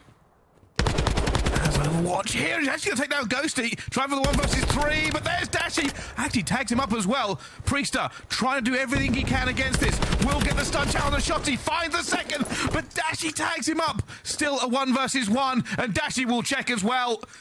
And Priester, can he win this against him? No, he cannot. It's a good try. It's a really good try. Finds the first, dips out. Sees Dashi on the crossover towards B, so knows he has to take the challenge against Shotzi as quickly as he can. You've got them both isolated. This is your best chance. You've got to move. Finds the gunfight onto Shotzi, gets tagged up by Dashi, which ultimately puts him in an awkward spot. He has to stick or twist, goes through the plant, or goes through the defuse, I should say. And as soon as Dashi finds that angle, it's always going to be difficult. Child comes through. Priester not expecting it. Big plays coming in from Optic Texas to secure that one, but Priester made it scary. Now trophies on the go. Optic Texas to get aggressive with their grenades. Not finding anything with it. Kismet in turn will not find anything with his either. I'm really curious about these SMG fights that may well start to transpire now. The grenades will become a little bit less positive for both two teams with trophies down. It's all about the SMG fights in the middle as this bomb will go down over towards their side. Shotzi just seeing if he can peek anyone here, and he's actually getting onto the bomb side. They've left him through here. Priester, he's under pressure. There's so many players looking at him already. Shotzi will fall. He was playing solo on the A site, and it goes down to a 2 versus 2. Optic sitting around P1 looking for a way forward. Kismet and Skies both holding the back here. This fight is going to go nowhere near the site. Kismet gets the first. It's only Hugh, the nuke left. Can he find a clutch here to send New York to the nether realm? No, he cannot. New York finally find a round, Tom. Yeah, really well played. Optic Texas just sit back, wait for that push to come through from New York over towards the street side. Doesn't ever come. As soon as that bomb goes down, in the first blood, well, I think they both kind of came in at the same time in terms of the kills, one apiece for each team. And as those numbers and time whittle down, every single second counts as a more favorable position for New York Subliners. And just well held towards the back. They know the hit's going to come from that side. There was plenty of numbers clearly called out by the player who pushed over towards those trucks. Hydra and Co kept the pressure on, which allowed New York Subliners to then set themselves up. Optic Texas, what's the play here? Plenty of plants coming in for both these two teams. The retaking percentage is very, very similar. New York are allowing plants a lot more than Texas are, though. So Texas, can they manage to find a plant here? It's going to be harder when you got Shotzi sent towards the next round. And now for New York, they can play a little bit of a patient game. Hydra, we're looking for any opportunity to exploit this. And now he checks his corners. Dashy will get Skies back down to a 3 versus 3. New York will control the side. And oh my goodness! Ghosty guns Hydra out of the window. It's a snap that may cost a round. Hugh will fall as well. Back down to another 2v2. Ghosty trying to find the pick here. But the hard job was kind of done. You get rid of Hydra. You shouldn't really have to worry about the flank, but the problem is that Kismet pushed up, then dropped back, so you're constantly thinking about where it could possibly be. Dashy, though, is surely going to get caught off guard by Kismet. He's lingering over towards top. Art shots in, though. Couldn't come through. Ghosty. Can he make this move, or is he going to call him going on the cross? Oh, I don't know if he saw him. I don't know if he knows. Ghosty has looked for the kill. He's trying to figure out where he's gone. Checking the corners, and Ghosty with the spin, but not going to get the win. New York get that round, but Ghosty made it difficult. And in that situation, I think, you know, from Ghosty's POV, the 1v1, it's almost too readable that he would go over towards the B side and go for the plant. Priester then just doesn't take the risk. He can watch double doors from that situation, so if he does push over from top map, so drops out top art and goes around behind to go plant it A, he's got that covered. Luckily for him, Dan Ghosty just runs into his sightline. Ghosty just thinking Priester was over towards that side of things, but information was not quite there. The young rookie on Optic Texas. Shotzi now in towards the site. A terrifying prospect for New York, who are going to struggle to plant here. Shotzi just running around like an absolute lunatic, as per usual. Is Kismet going to chalice? They did call Shotzi the maestro of movement for a reason, as New York get taken down in 3 separate gunfights. And Skies, I mean, Hugh has just killed Shotzi. That's how locked in he is. Skies is wondering where on earth his teammates went to. And surely there's no way back here for Skies. It's a really tough one. You got the bomb, but zero information for Optic Texas. Although I think Dashy may well have just seen him. You see all those players on the map just turning around. There's the stun check. They know exactly where he is now. Skies with 35 seconds. And, well, I wouldn't say a hope or a prayer to do this one. If you can get the bomb down, then maybe something's on the cards, but they will be covering this on every single angle. Hook tags him up here. Come Optic. He trying to stay alive, and Skies knows that there's pressure going to come from every single position they can be, and he guns Dashy, but not going to get the second. Too many bodies, too many players. New York just lost that round about 40 seconds earlier. It just had to bleed out. Tough one from Skies, that. But it's the gunfight that comes through from Shotzi. I think Kismet's standing there, heading and looking over towards double doors, like, yeah, okay, let's see if we can watch across. All right, Shotzi's inside the site. Shotzi's in top art. I've got to hold it down, and still gets gunned. Just unpredictable. And that's what's so difficult about trying to keep him down, trying to track him down. So many different places that he can hide. It's only his first kill, actually, Shotzi. Usually is the player that can do a lot for Optic Texas on this map, but it's Dashy at this moment in time. 5 and 3. The shots are just so crispy. 4v3. Shouting again to see Hydra. That's an easy kill for Dashy. One more up top. Surely he can't make this work, and he will all fall. New York again. Die all over Fortress. And it's just when you've got players who can kill that quickly. Dashi pushes down the outside, finds that player over towards top maps, and all of a sudden, New York in that situation, you're panicking. Dashi, is he pushing over towards the street? Are they thinking about B? Is he lingering around that area? Hydra then puts himself in a position to say, well, okay, if he does push this, I can find him now. He's already pushed past you. Shoots him in the side. The round's pretty much done by that stage. Nothing New York can do about this at the moment. Optic Texas are running away with this series. Dashi, Hook, Ghosty, having a blinder. Shotzi, he's only really won one gunfight, and yet still Optic Texas remain dominant. They do, and Hugh is in the bomb site with Dead Silence popped. 8-3 now on the S&D. Probably looking to set some sort of KD record in a series with the way he's been playing. Dead Silence gone. He got into the corner, and Hydra will get first blood onto Dashi. The New York, back to A, or the difficult road to B? I'm curious how that's happened, because Dashi gets kind of baited out, but Ghosty's got a job to do here. He's going to find one. He's screaming at his teammates, get over to help me, but does he even need help? Skies is the second one. Kismet doesn't want any part of it and runs into Shotzi. Hydra now into top maps. It's a 1v2 from him. Hydra trying to stay alive. Hugh up top as well. Shotzi going to be down low, and so is Ghosty. Just held them off completely. Not a moment to be missed. As Ghosty says, hey, I'm holding the gate. There is no way through for you. Call him Ghosty the Grey, because you shall not pass. I think in that situation, you're New York, you get rid of Dashi and top maps, you're like, oh, well, there definitely won't be two of them there. Yes, psych. Ghosty, there, ready for the push. And I think he knows that. You know, as soon as that kill comes through Dashi, in New York's mind, the communication will then come through from Dashi to say, oh, there's a couple of them, he can just back on down. New York is saying, right, surely there isn't top maps, they can make that push, no problem. If you make a push into bottom art, it's the first time we've seen Hydra really get mixy in that area of the map. Hook will get taken down. 5-2 Optic Texas, but an advantage for New York in this round. New York playing patient. You can just see on the minimap they're covering the angles. If anybody tries to go for a peek, Optic are hoping they move and make a mistake. Dashi and Kismet going to try and square up, but Kismet will win it, and it takes another string off the bow of Optic Texas. Small amount of pixels is all that Kismet needs. Bearing in mind, New York are 5-2 down. Kismet has a cruise. Don't know how that's happened. Hydra with the second of the round now. May well make it a third as well, my word. Ghosty sent to the Shadow Realm, but is it too little too late?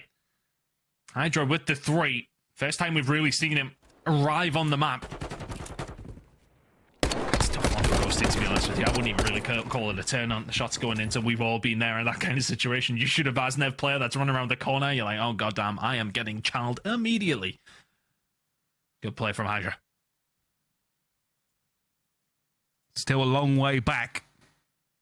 The New York have it in them to try to put a lid on this Optic Texas team.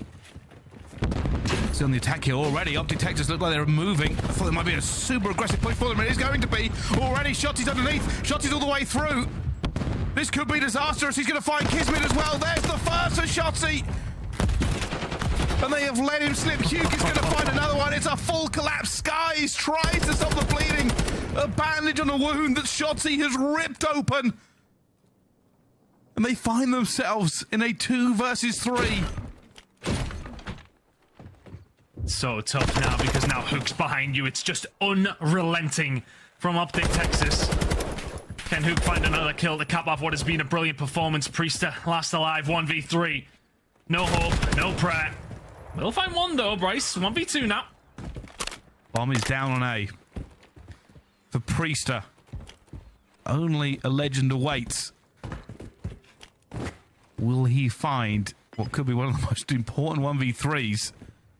You will see. Priester going for it as well. Doesn't see Dashi. Dashi will eventually see him, and the shots are not good from Priester. And Dashi will take him down. Optic move 2-0 up in the series.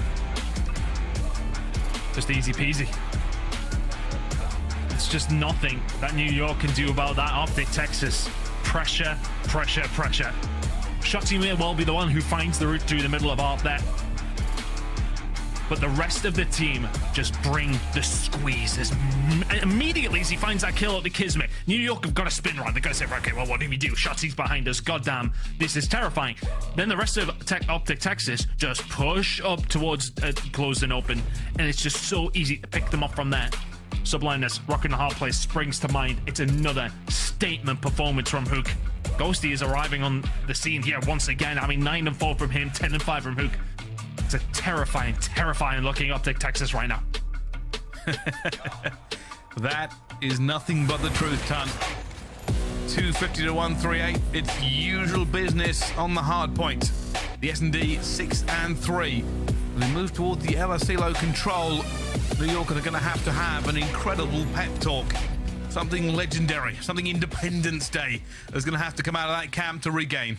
I mean, I hope Daryl and Sander have got some inspirational words because you're going to need it. You're heading into an LSELO. This was played in the previous series exactly 2 weeks ago between these two teams. It was Optic Texas that managed to take it. This could very well be 3-0. Can we see a resurgence from New York? Let's see.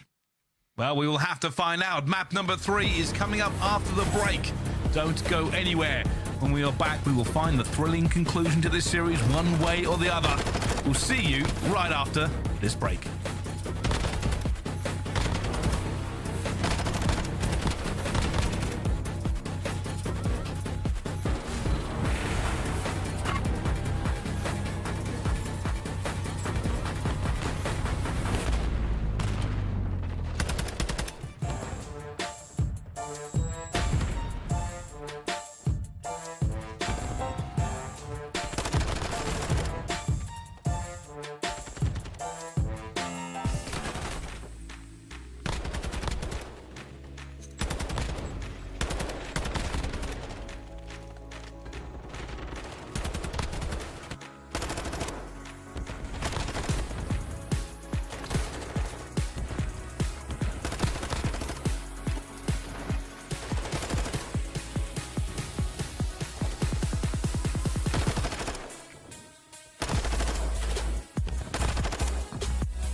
Duty League is brought to you by Monster Energy, the official energy drink of the CDL.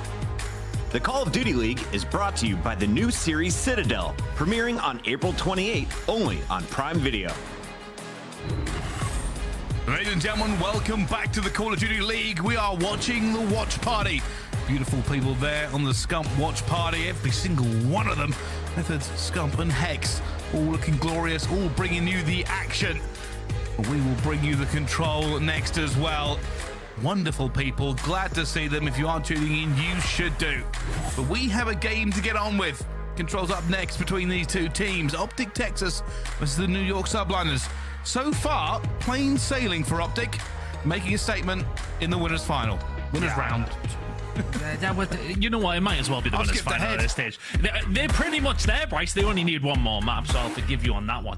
And with the way that they've been playing, it is not silly to presume that they may well make it here within 3. LSCLO control last time around was pretty one-sided. I want to say it was a 3-1 to Optic Texas. The KDs really do talk their own talk. Kismet Hydra really struggled on this map last time around.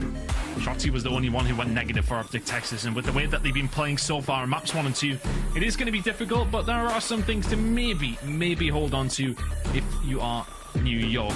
Your defense is not too bad. However, 2-6 record. The only 2 teams you beat are Florida and Vegas. It's a hard ask to see New York Subliners to start this reverse sweep. Can Optic Texas bleed it all, to be honest, because it's just looking like they're unstoppable at this moment in time. Oh, here goes the first push, and they're already out, and Yuke is still here. Yuke is still a monster. And it's just not something you want to see. New York have not made any statement on the opening break. Just the initial revolt coming through, but this is spawn over towards the green side, so all of a sudden Subliners will get a favorable one at that, and will be able to make their push through. Hook's going to be behind. He will not have an AR. I know that for a fact. Oh, Sky's going to get some terrible time of it. We'll hear them coming around the corner. Who can shot a Ghosty, combining well, but that time has been stopped. New York are still lingering around the point. Optic Texas, though, very much behind them. Here he comes, Hugh. Still alive, eventually will fall to Hydra. It's more time for New York.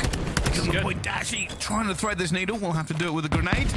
Fortunately, the trophies will be able to stop them. Second tick in here for New York. Dashy is going to fall one more time, and I don't think Optic will be able to do anything about this beat. Yeah, the spawns coming in from New York Subliners close side because Optic Texas have pushed up over towards the A side, is what is ultimately their downfall. Subliners can now just run free over towards that point. Optic Texas are not really set up over towards A either. Ghosty may well be behind them, but not the best setup so far. Optic Texas, a lot of work to do here. Shotzi looking for another. Just a little kill there for him as he clears it out. New York Subliners just keeping alive in the form of Kismet. You see, they're going to try and think about the positioning. And Hugh, using the door there, shielded himself completely from the grenade. Just keeps on running through. Long range vans against Sky. Sky, you can only see a pixel, but doesn't matter. He finds a tackle off the floor anyway and keeps on moving. Ball spray for Hook. Kismet's still lingering around lockers. 2 spray for him. Make it a 5 for Hook. I'm calling it before he's even shooting bullets at this stage. He's going to get taken down, though, one off the crews. That will be some disappointment. Ghosty, though, still lingering towards this side. The shot's in. Even if they don't hit, will be a distraction. Yes, boys, look at me. I'm on their spawn. As the rest of Optic Texas converge on the point, but that's one tick gone over towards A. Ghosty gets away with his life there as well. Now they have to continue to look for him. Shotzi up top finds Hydra, and they have cleared out this point. New York thought they might have had a little control for a second, but it disappeared. Ghosty has been alive for a long, long time. Just lingering over towards the back shed. Jumping back into bar when he gets figured out. Keeping that pressure on, but Kismet will find the kill, and now we'll stop the clock. New York still have a good opportunity here. Bryce shots he could do with finding this kill. Big kill. Isn't going to get it. Kismet has played really well around this at the moment. He's 6-2. Ghosty looking for him at the same time. Bryce is going to check the corner, but doesn't actually check. Kismet going for the laydown as well. It's a dodgy fight for him. Staying alive in that corner, though, is working out perfectly for New York Subliners. They don't have anyone over towards top tower because he's been taken down, but Ghosty just says absolutely not again. Number 6, is it coming up here? The stun's going to follow through. Can he find a cruise missile? He's really been the solid rock for Optic Texas over towards this A side. Can he continue to be? This is it, the last chance for New York.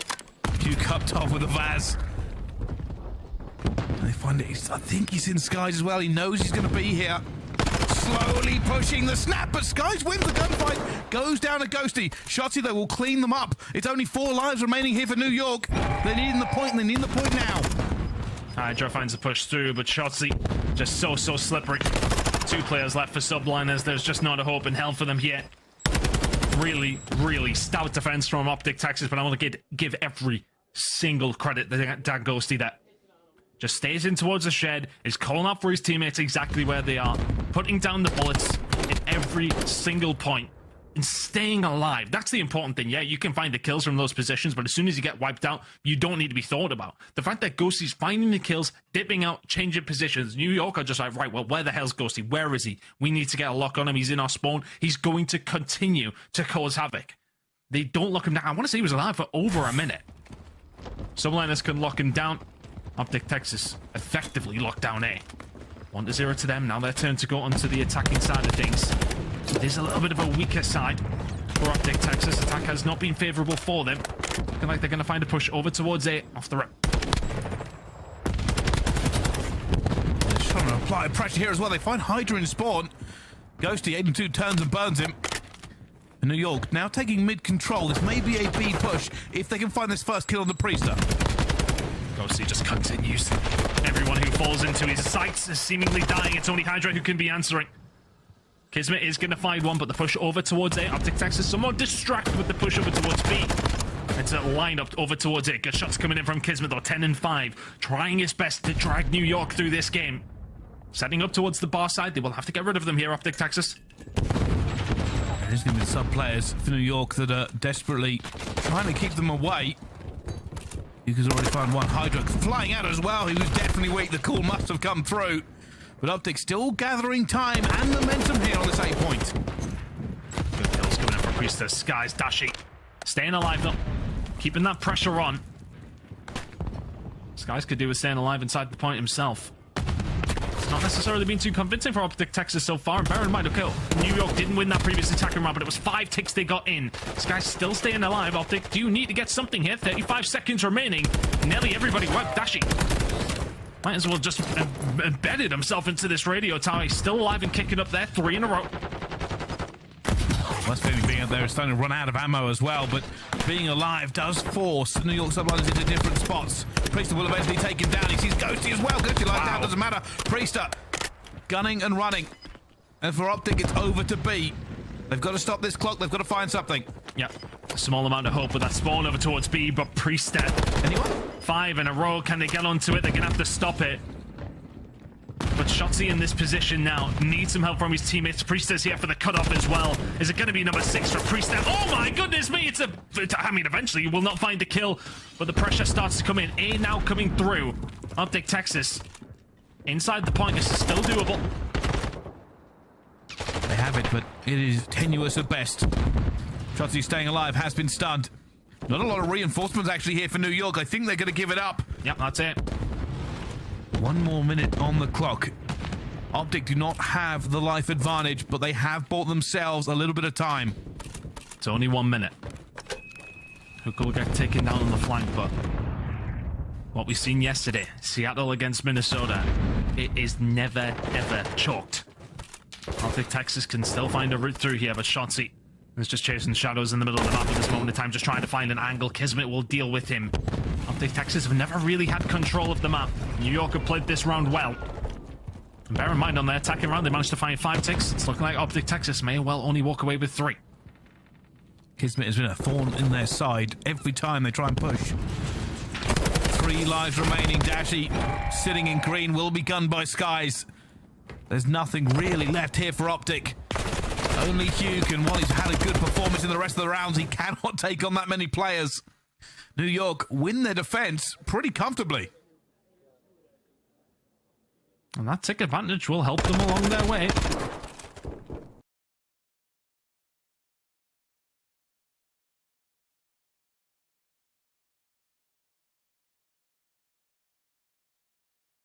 only found it themselves, but a good defense from Optic in round number 1 is matched with a better defense from New York Subliners in round number 2 that said they've been something they've been working on, their control.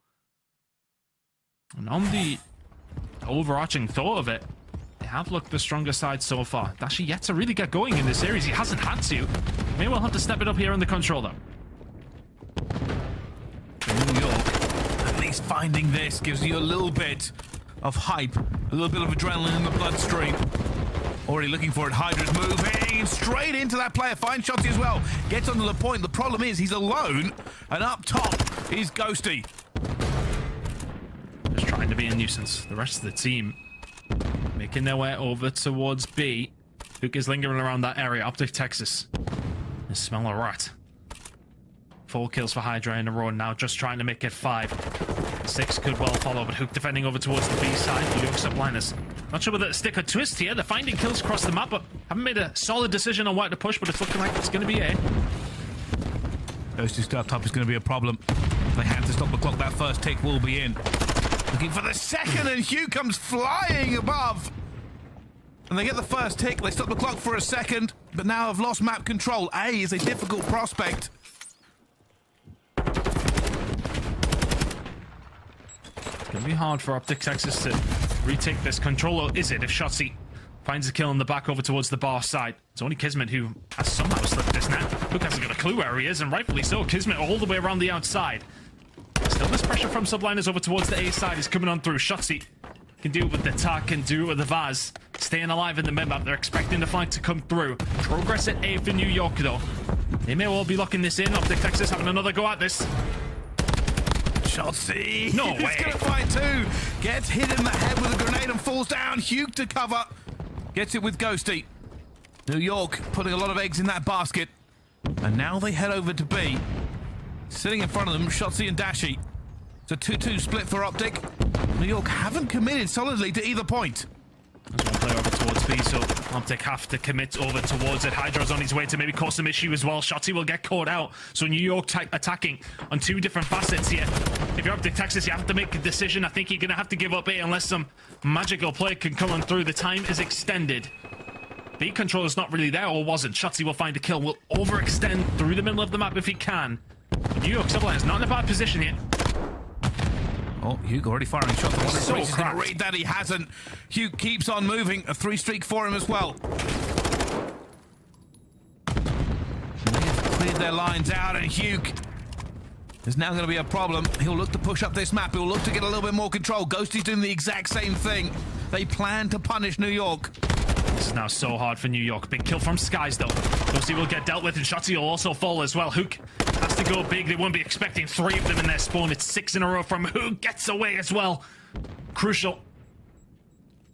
Dashi finding the kill towards the field side. This should be the round to Optic Texas with 30 seconds to go. It'd have to be a monumental break from New York Subliners. New York have completely avoided pushing through bar. They know there was a Hugh waiting. Shotzi's going to find Priester as well. Nothing coming out of them in the end. They will get the trade from Skies, but with 19 seconds left to go, Hugh is waiting, and he finds the kill as well. Might even call in the cruise missile here if his team's starting to fall down, but they don't. They clear it. He's going to do it anyway. He's going to make sure that this does not go to New York time. Just making sure. I'm not sure if I like it, but he can do what he wants at this stage. Hook has been an absolute animal the entire series. New York, 1 life remaining. I think it's maybe just, what was that flow state we talk about?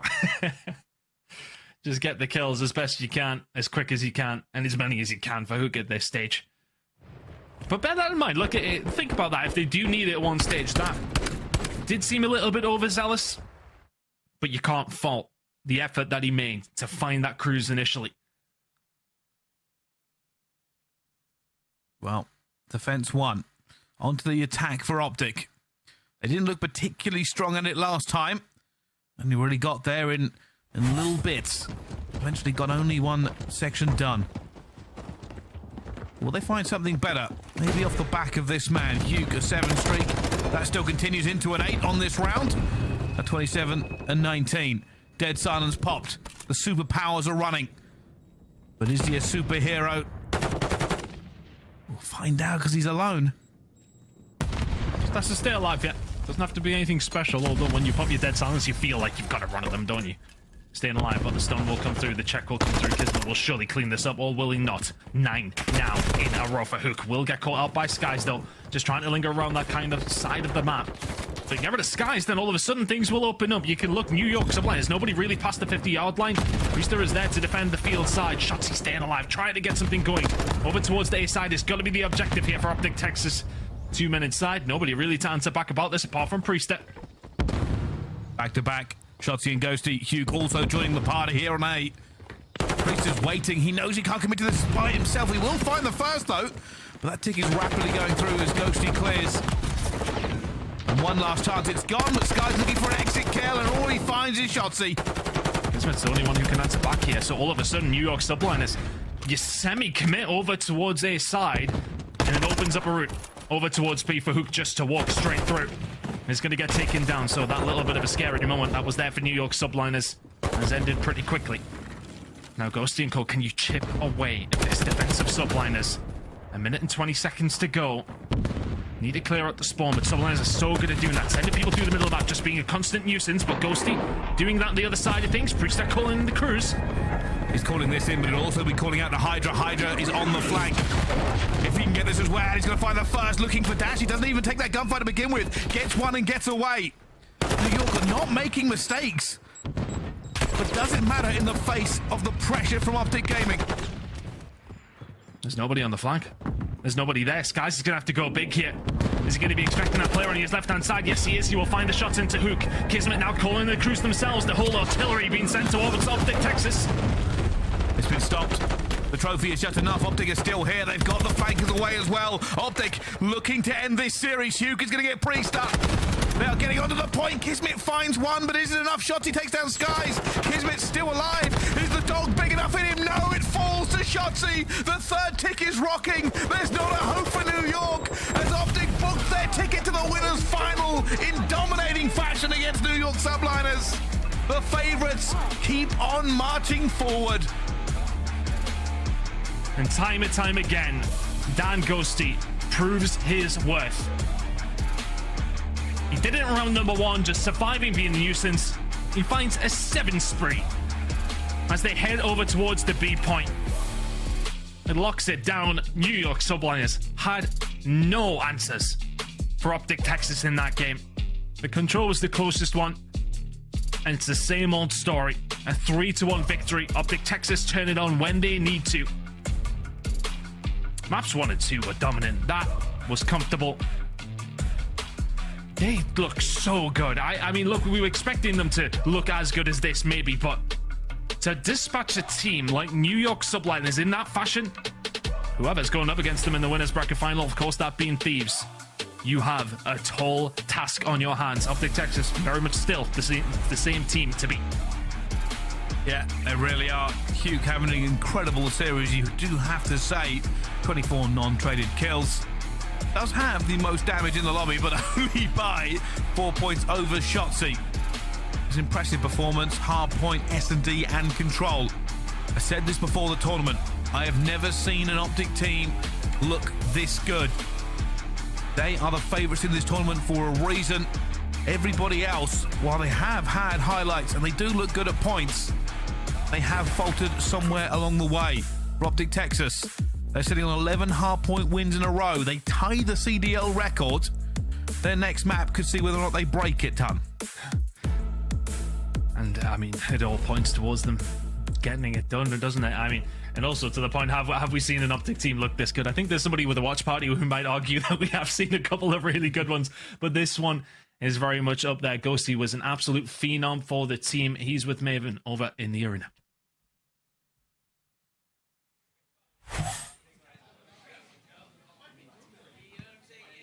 All right, here with Dan Ghosty. All right, let's chat through it. First off, you guys have been demonic. It's been amazing to watch you guys play.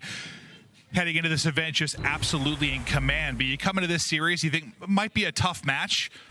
3-0, it's dominant. How you feel immediately after? We're obviously feeling very good. We came out and we handled business, so to speak. But I'm very happy with the team and how we performed because we played exactly how we've been practicing. And that's always a good sign to see. Well, I think that's a problem a lot of teams have. You know, I talked to FaZe, I talked to NYSL, I talked to these different squads. It's like trying to replicate that. It's very, very hard, but you guys have been getting it done. Now, talk to me about Hook, because he's had, like, listen, it's been a wild couple of years for that guy. Like, I was wondering if he was still going to be in the pro scene at one point. Now he's looking like the best player in the game. What's it like to play alongside him? I mean, playing with Kyler, he's a beast. He's really damn fast. He's really talented, and he has some phenomenal vibes, good comms. He's a great teammate. He's a good guy as well, so it's always a good time. Well, I'm glad you guys are vibing. And talk to me about your role. Like, is it difficult at times to kind of just be the motorboat, just like the guy that's constantly running his mouth, talking, calling out? Like, is it wear you out at times, or you just live for it?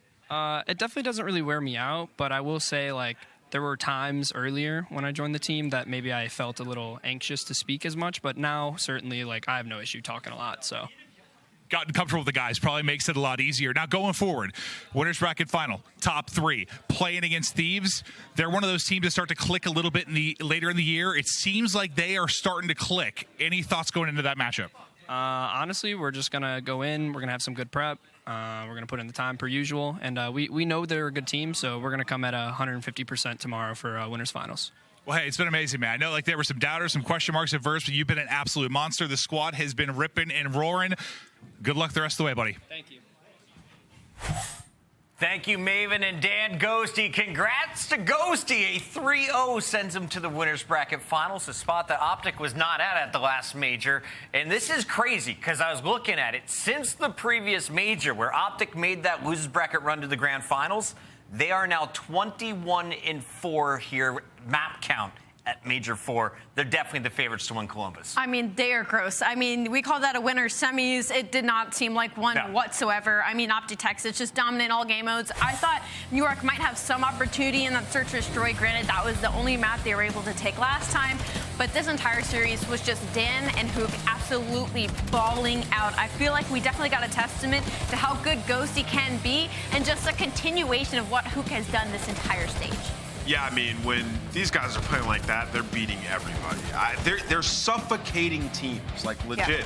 They're beating them on rotation, and even if you do have a setup, like somebody's popping a big 2-piece, and they are insta-breaking you. In Search and Destroy, fearless. Puckett, you called out Shotzi's 0-4, yet he's still just rushing their base, getting up and behind them. Like, these guys find the gap. They get through. They find the blood when they need it. Optic is unbelievable. I mean, this is the highest ceiling we've seen from a team in this game. Certainly looking like their tournament to lose at this point, especially if you're getting games like that out of Ghosty and Hook. It kind of felt like in the past you had players checking the scoreboard, seeing where they're at. I don't even know if this squad is checking the scoreboard until after the game. They don't care about the individual numbers. They're looking for the dub, and it's the team effort that put New York on their back. But Allie, you said it at the start here. Optic has the best frontline duo, and with that, after watching this series, I have to say, without a doubt, you are right. I mean, it is gross, and even when you don't get hit with the 1-2 punch that is Hook and Shotzi, you still get hit with Dashy and Ghosty. Like I said, Ghosty was balling out this entire series. I think this is the best performance we have seen from him since he's been put into this Texas Optic roster. And Dashy, he still put up numbers, but he didn't have to do anything. I forgot Dashy was on the team for a second because everybody else was balling out so hard. This is only for entertainment purposes, but bet the over on Hook in the future. The kid is frying right now. We got to take a look, though, at our play of the match, and this, of course, belongs to Hook, our scuff play of the game. Gorillas gave this man up for free. Optic puts him in the starting roster day 1, and since then he has been frying. He took over Hotel and gave Optic, helping them tie the hardpoint record with 11 now in a row. Dude, Hook had nearly 8,000 damage in this series. He's plus 29, and he had as many kills as Skies and Priesta combined in this series. This man is literally enough for 2 people. He was going crazy. Allie, you nailed it. Who's better duo right now, though? Is it Shotzi or Hook, if you had to pick one of the two? What do you mean? If I had to pick one of the two, that's so much. Why are you trying to put me in a trap? Absolutely not answering that. All right, I was trying to get chat rowdy, but guys, you're going to have to stick around for us and stay involved with our poll right now. We want to know, who do you think deserves to represent the Scuff team of the major, the top 4 here at the event? If you had to pick one, Allie, would you vote in Hook or Shotzi? Oh, no, after that performance, I have to put Hook. All right, there you go. Hook is the top dog for now. Optic will be playing against LA Thieves tomorrow in the winners bracket finals. Both teams guaranteed top 3. When we come back, though, it's time for more eliminators. Toronto, champions of Major 3, taking on Atlanta, champions of Major 2. You don't want to miss it. This is for top 4.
The Call of Duty League is presented by the GMC Hummer EV Pickup, the world's first all-electric super truck, and upgrade your game with the Scuff, the official controller of the CDL.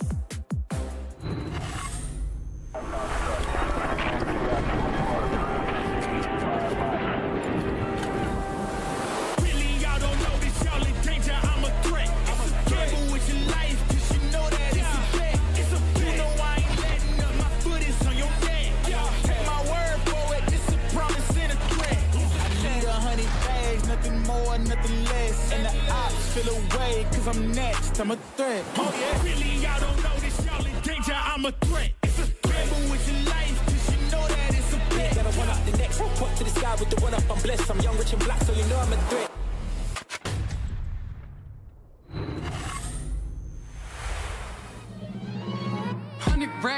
Hundred racks up in my safe.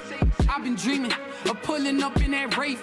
Check the stats, I ain't got too much to say. I got Gucci on my belt, but my pants sag. Wouldn't be surprised if my biggest hater made a fan page. You taking orders from your boss, you man-made. Grown at getting touched up by the handshake.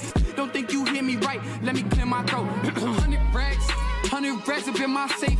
I've been dreaming of pulling up in that Wraith. Check the stats, I ain't got too much to say.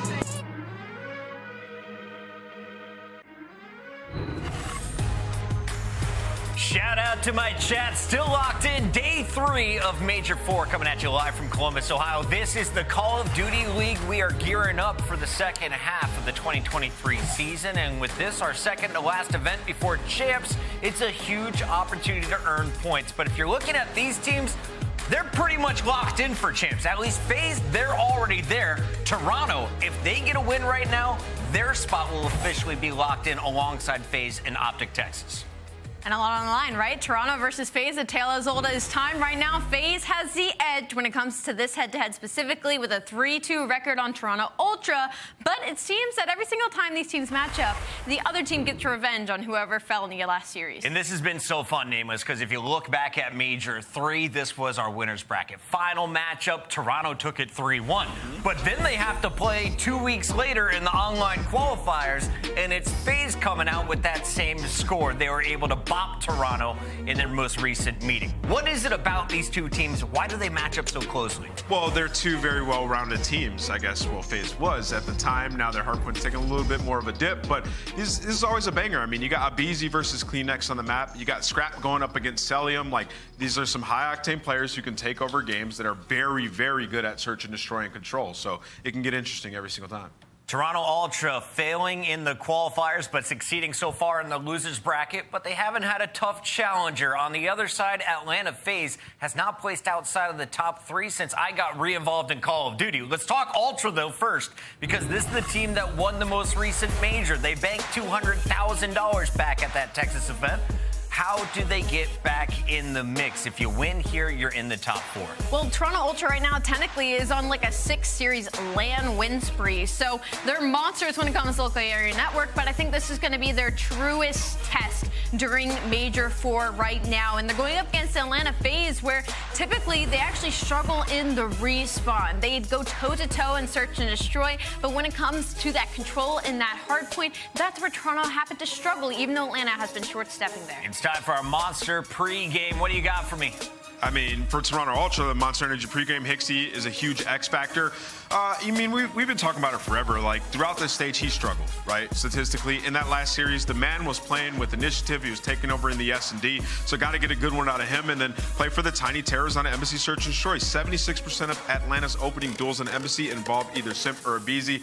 I don't think that surprises anybody, and they typically like to run right through mid, so the sniper could come into play. And I love that final point. Toronto, very strong in hard point, but they're 7-2 against a struggling Atlanta FaZe. They've got to clean it up in this series. How do they get it done? Well, it's going to be Scrap. He has been lighting people up in game number 1, dropping a 1.4 in his opening match against Boston Breach, and then putting up more impressive numbers in their most recent 3-0 over the Florida Mutineers. But this is no Mutineer squad. Scrap is going to have to compete with some serious ARs on the other side of this battle. But you can always expect Scrap to do well in this matchup. He's the only one on his team with a positive. Even the last time they matched up, he had a 1.29 overall with a 1.43 in search and destroy. So he personally feels comfortable in this matchup, and he needs to continue that prowess to help get his teammates on the same page. Toronto Ultra, that is our Major 3 champions, but they're going up against our Major 2 champions and the number 1 seed in the league right now. No one has more points than Atlanta FaZe, and no one is more consistent when it comes to top 3 placements at LAN events. And that is Call of Duty history I'm talking here. This team has been dominant. Abizi, Simp, Cellium and Slasher struggled, though, against LA Thieves. What was going wrong? I mean, there's a couple things, right? I think we're all going to talk about the hard point, especially on that Hydro, a map they've been good on recently. Well, what happened in that series? The fundamentals gone. Go back, look at the second rotation. Every single time they allow a player to slip through, get in the back, and make a huge play. It just comes down straight up to the fundamentals and communication in those situations. It has to be better. Versus a team like Toronto Ultra, they will punish you in those instances. So let's take a look at the Monster Energy pregame and see what Atlanta FaZe has. 60% of the chat thinks this is the team to win. Allie, which one of these 3 points do you think is most important for Atlanta FaZe today? I mean, the search and destroys. I mean, that's been what Atlanta FaZe has been leaning on throughout this entire stage, as well as locking up that control. And in this matchup, Toronto has always played them incredibly well. We're going to see another Elasilo, which LA Thieves, a not very strong search and destroy team, was able to blind counter them in every single play. So they got to lock up those maps 2 and 5 and keep the strong holds on Hotel Hardpoint. They were able to steal that earlier from LA Thieves, and in history sense,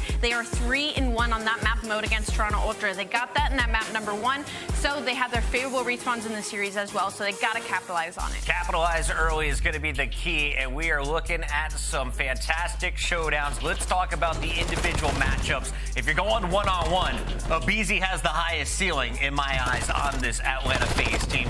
What's his equivalent on the other side for Toronto? Kleenex, 100%. I mean, this is a battle of the ages. These guys have played against each other in finals. Kleenex has beat Abizi in the finals, right? So it is going to be an absolute battle. And, you know, the player to watch is Abizi once again. He had a struggle series earlier, 0.79. He's not happy with that. No. And there are a couple situations that I know he threw away. I mean, you think about that hotel control. He's in the middle. He throws his life away. He stays alive. It goes a bit different. You think about it in the search and destroys, a couple of the rounds where Draza easy read him. They practice against these teams. They played the search and destroys. He got countered. I expect him to fully switch it up in this series. That is a look at Abizi, our player to watch. Cracking jokes alongside Cellium. No pressure for Atlanta FaZe as they take on Toronto Ultra. As we take a look at the 5 maps, though, we've got Expo. That's right. The brand new level is in the mix here for our Game 3, Allie. I think Toronto Ultras kind of picked their poison when it comes to this map set. They allowed Atlanta FaZe to get both of their best hard points in this series, and then at an unknown with the Expo control, we haven't seen either of these teams go up against each other on the map and mode specifically, so I think it's a little bit of a test of confidence for Toronto Ultra right now to take Atlanta FaZe on these maps. Yeah, I mean, I think it's going to be a banger. When I look at Toronto Ultra on the hard points, they feel comfortable on those. They're great at Hotel. On Mercado, they play it a ton. We just saw it. They look good there. And they feel like they have the advantage. So, I mean, predictions-wise, I know that's what you're about to ask me. I'm still going Atlanta FaZe. Atlanta FaZe, how many games? 3-2 ATL. 3-2 ATL. I'm going Toronto Ultra, but that map set is terrifying. 3-2 ATL. We deserve a Game 5, and it's time to get it from the one with a beard and one who has a mustache that is more powerful than a walrus. Chance. Beards. Wow! That was one hell of an introduction. I don't know where to go from there, brother, but I think, you mean, walruses and whatnot, we're ready to tango. Two hirsute gentlemen ready to take you through one hell of a series. A banger, Chance. A banger. Absolutely. I don't know what to do with the Walrus comment either. I'll take a compliment if I can get it, but what I will definitely take is this matchup. Obviously, storied between these two teams, but even within this year, it's two major winners. The loser's going to end up top 6 for Atlanta FaZe. I mean, look, they had the Pro-Am last year. They had a single event in Cold War where they placed like top 8, but other than those like two sort of stains on their record, it is nothing but top 2, top 3 placings. Atlanta FaZe live for a grand finals, but against Toronto, if they fall to top 6, could be devastating at this time of the year. But start on Hotel. Again, Atlanta FaZe, a 7-2 hardpoint record against Toronto, and that might be a reason why a perfect opening break. They have come out pissed. That's all I'm saying. So far, so good. Kleenex tried to stop the bleeding that FaZe has started on them as see Ultra. They were hemorrhaging points to begin here. Nice counter there. They've bounced right back into this one. They should be able to net themselves more time. Hopefully change that lead and look towards New as well. That's where Scrap is. And he spotted Simp. Dealt with. Nice work. That should be Ultra in there. A very, very solid spot to push forward. Yeah, great on the old timing spots about as well. But if you're FaZe, you actually really want this time. The Insight is going to take it from you. So the rest of Toronto Ultra, nice and secure on the rotation. Insight with those 3 kills going to buy the time. So it was a wonderful opening break for FaZe. And now how the tables have turned, it's Ultra with the lead going into P2. And Atlanta FaZe very distant on their approach. Ooh, yeah. Here we go. Ultra with the lead. Here come FaZe. Abizi, the point man. He's first in, straight towards the backside of the spy. He'll come out with a pair of cucumbers on his eyes and maybe a two-piece. Ixilo's got the front covered. Nice kill from Sim there. Over towards the back line. Abizi managed to get at least one. Can he get the second? Here comes Scrap trying to reinforce over the Slasher. Nice tags from the whole side as you are starting to run out of players. You're on the point, Ultra, but no shortage of time. They are still accumulating this one. Chance, a absolute resolute defense. Oh, and they're being funneled through right into the back steps, the only place Atlanta can try to work through, and they are getting picked apart along the way. Kleenex just got to hang out inside the hill as his teammates did all of the dirty work for him. So that is a solid collection of kills. That is a decent little lead, and again on rotation, Scrap, well, finding a couple gunfights. Him and Kleenex trying to break through, but obviously Kleenex completely surrounded. That'd be his second kill, but the trade is in. FaZe are able to stabilize, and hopefully for them, turn this into a money hill as Kitchen kicks off. Kitchen has been very, very profitable for many teams throughout the league so far, but wow, Kleenex flies round through over to Abizi. There's one behind you, brother. Oh, my word, the turn there, not enough for the kill. Insights now in the time. Wow. That is once again Ultra directly onto the point. And that is just so quick that they're able to get there. Atlanta FaZe, though, they have a pinch getting set up, but obviously you can snake in circles and make all these reads. Damage is great, but Synth is still going to fall. Abizi, the next man in line, and those are tags on his teammates. That just means, though, he is snapping. Gonna get it done. That is the 4 spree that he's able to break into the kitchen on FaZe. Nice little run towards the end, but also a little sloppy. Toronto still have the lead. They're set up once again on rotation. Unless Abizi can break it down, that's a nice start. All right, he's hitting next level. That's full streaks now for Abizi. Insight, you don't want this heat, man. Trust me. Okay, fine. Maybe you do. Great work there from Insight. That was a fantastic kill. Slow down Abizi just for a moment, but that's going to be the bar hard point open for business. And now Atlanta FaZe, they are in. Their shift has begun. Whoa, snapper from Celium. Sweet child of mine. That hard point is still FaZe. Yeah, that man is a Terminator. Keep in mind, Abizi helped set his team up on this break just to keep the pressure towards the point. I think that pressure may be alleviated there in the moment. Slasher ends up biting the dust through a wall. So Ultra, well, again, a little bit scrappy towards the start, able to stabilize. And that is 30 seconds that Atlanta FaZe do not want to give away, but I'm not sure if they have a choice in the matter. Ultra, every single kill seemingly going to go their way. Selling the last-ditch effort, but traded out. That is great time and a back spawn. Admittedly, this could be good scrap if Simp wants to get it, but on rotation, Ultra going to have 2 bodies there first. 40-point game for the moment. Score could get a little bit crazy on Restaurant. For Abizi now, the question is how many players can he take with him before his boys get across map? Could be time for streaks, to be honest. I mean, there's a wide open roof above the kitchen hardpoint, or the restaurant hardpoint, rather. As long as the backline's clear, waiting for the squad to show up. All right, cool, we're in red. 3, 2, 1, go, boys. There we have it. Slasher, first in the feed. Kleenex manages to somehow get 1. There's Insight as well with Abizi. The late pounce gets 2 before Scrap takes care of business. Last man standing, Slasher. That's going to be time to FaZe. And that is so impressive from not only Abizi, but FaZe as a whole, right? They knew exactly Abizi was going to be in that icebox side of things, so they knew what the play call was going to be, but doesn't mean it's easy to stop. And Atlanta, now a bit of a stranglehold around this hill. The hallway is comfortable. Kleenex opens up the flank, but still Atlanta getting a couple of the errant kills around the map.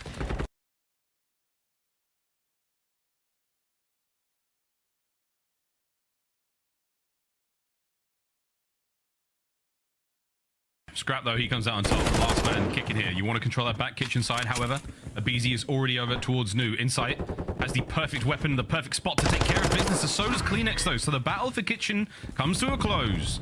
We're outside doing more than touching grass right now. That new hard point's up. Ultra are in it.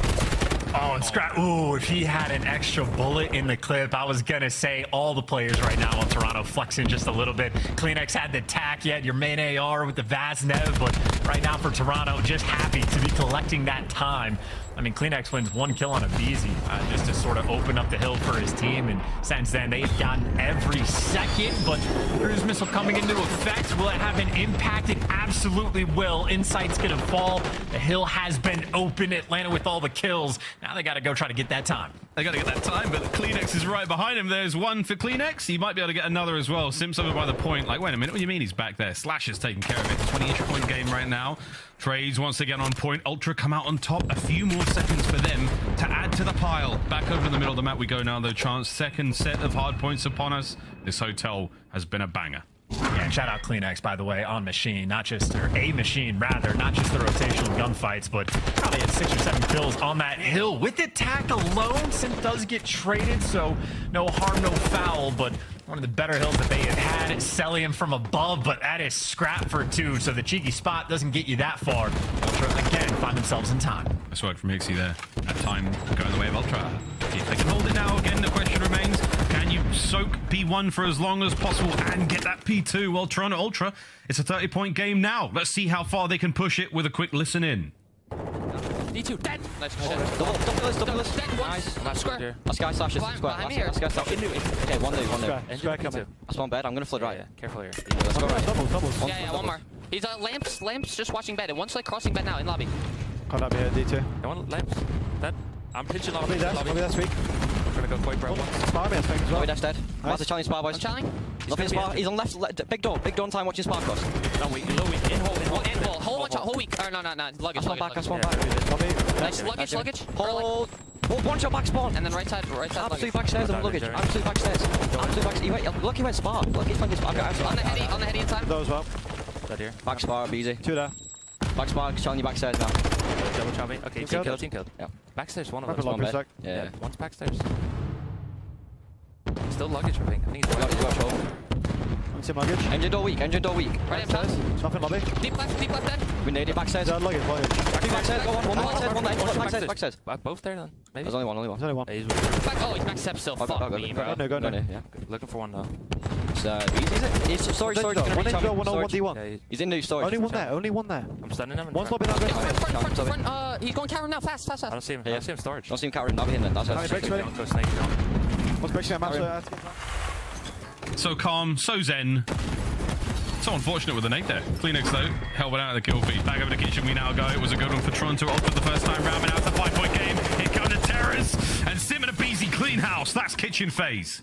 I was going to say with the listening, you can tell Ultra enjoy the calm environment, always able to think, but gunning the Terrors down is a whole different beast. That is, again, like simp around kitchen. There's a 5 spree. Cannot get the 6. Hixie there just to gun him down, and that's a hell of a gunfight win. An opportunity to Ultra to pierce through the back. The pinch is coming through. Beezy going to get traded, and Ultra clean with it. A battle around kitchen where Ultra, it looks like they had the edge. Wow, what just back and forth. That's going to be lead change Ultra, slight advantage now going into the next hard point, and man, it is just a fiesta here on Hotel. Greenberg is popping. Over to the bar we go, selling from the position. Nice work there, good comms. Pixie though, next challenge for FaZe to deal with. In you go, Sim. Find those kills. Nice work from Slasher on the outside. That is a completely safe hard point right now for FaZe. And I think FaZe, well, maybe they could potentially be worried about the flank being open. Ultra's not hitting it, but you can see Celium, they're not too sure, so he's wrapping back when the spawn comes in. It is all guns forward. Abizi shredding with the Vazneb. What a way to start this one. Sees everybody else. Those are kills getting funneled through. A perfect clean 4 down. A potential flank for Sim is a play that could win you the game. Lead change once again. Abizi does so much damage to everyone in the fight, and now the clock's still ticking. Inside, ripped Celium on a 4, dropped out towards the back line of Spar. All safe. Here comes Hixie another point. Goes toe-to-toe with the Beezy. Brings him down. Late flank now from Slasher. Basically, the last chance you're going to have at this point, you start thinking about rotation. So that is where FaZe, they are spawning as well.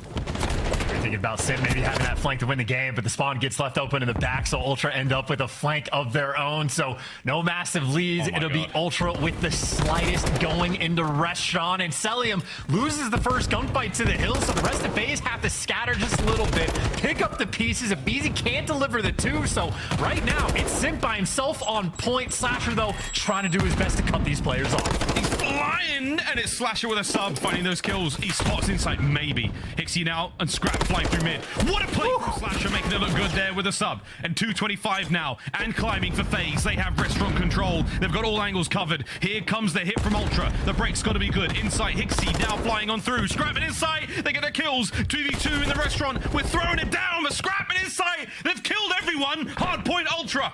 They win all their ones. Both the ARs deliver you from 2 and how the turntables. Now it's Ultra in control. They can still win it here. FaZe, though, they just need to contest or get him out of time for a few seconds and force that new hill to pop. I think they've done just enough to force the rotation. So the game's going to end on new.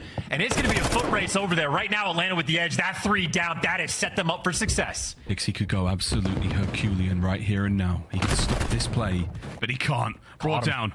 Foot race on. aBeZy first man in. Insight will be the man to clear downstairs and maybe cut off some of the reinforcements. Here we go, though. FaZe are in, and FaZe are there for the 5 seconds for the win. Scrap. Send it. Missiles in. It doesn't get defeated. It takes care of a lot of players, and now it's Ultra in the point. Can Cellium find the pick? Pixie's got that said, though. Good luck with those shots. He backs them down. Look, it's a trade fest. It is Atlanta FaZe coming out on top in the windmill 180 to shut them down in the end. The hard point struggles, I would say, for Toronto specifically against Atlanta FaZe continue. And Atlanta FaZe 2-0 on Hotel on the day. What composure to finish that one there. Simp's gunfight. If Scrap wins it, it changes everything. What an outstanding start to this series. Loser goes home. Ultra, they've fought so hard to get to this point, Chance. To lose a hard point like that is a heartbreaker. Especially with the way it happened too, right? Because Ultra, that was like a multi-step process. They have to break in a restaurant and they have to do it quickly. And it was done to perfection. Insight and Scrap both picking up the 2 pieces to get to the hill, but it just turns into that mixed fest. You don't win the gunfights perfectly. There's an extra like second where you're not inside the hill where you get naded, and then your brain has to go from like, oh, instead of just winning it here, now we have to rotate. We don't have the good spawns for it. Can anybody take a route? Not really. And even Hixie, I mean, maybe a small window of opportunity to make a play, but he was the only one that got past Kitchen. He would have, at minimum, had to have picked up a 2-piece, and even then, Atlanta FaZe might have had the edge. So that's just the way the game goes. Atlanta FaZe had the spawns. They got the win by the narrowest of margins. And now, Miles, we have the opportunity to check out the scuff play of the game. Oh, indeed, and the scuff play of the game, well, it was the end of that game. What a nail-biter indeed. Greenberg Hotel has fast become my favorite hardpoint map to watch because of moments just like these. Wow, look at that scoreline. There was a few courses here in the restaurant, Chance, that Toronto Ultra quite happily gobbled up. FaZe served it to him on a platter.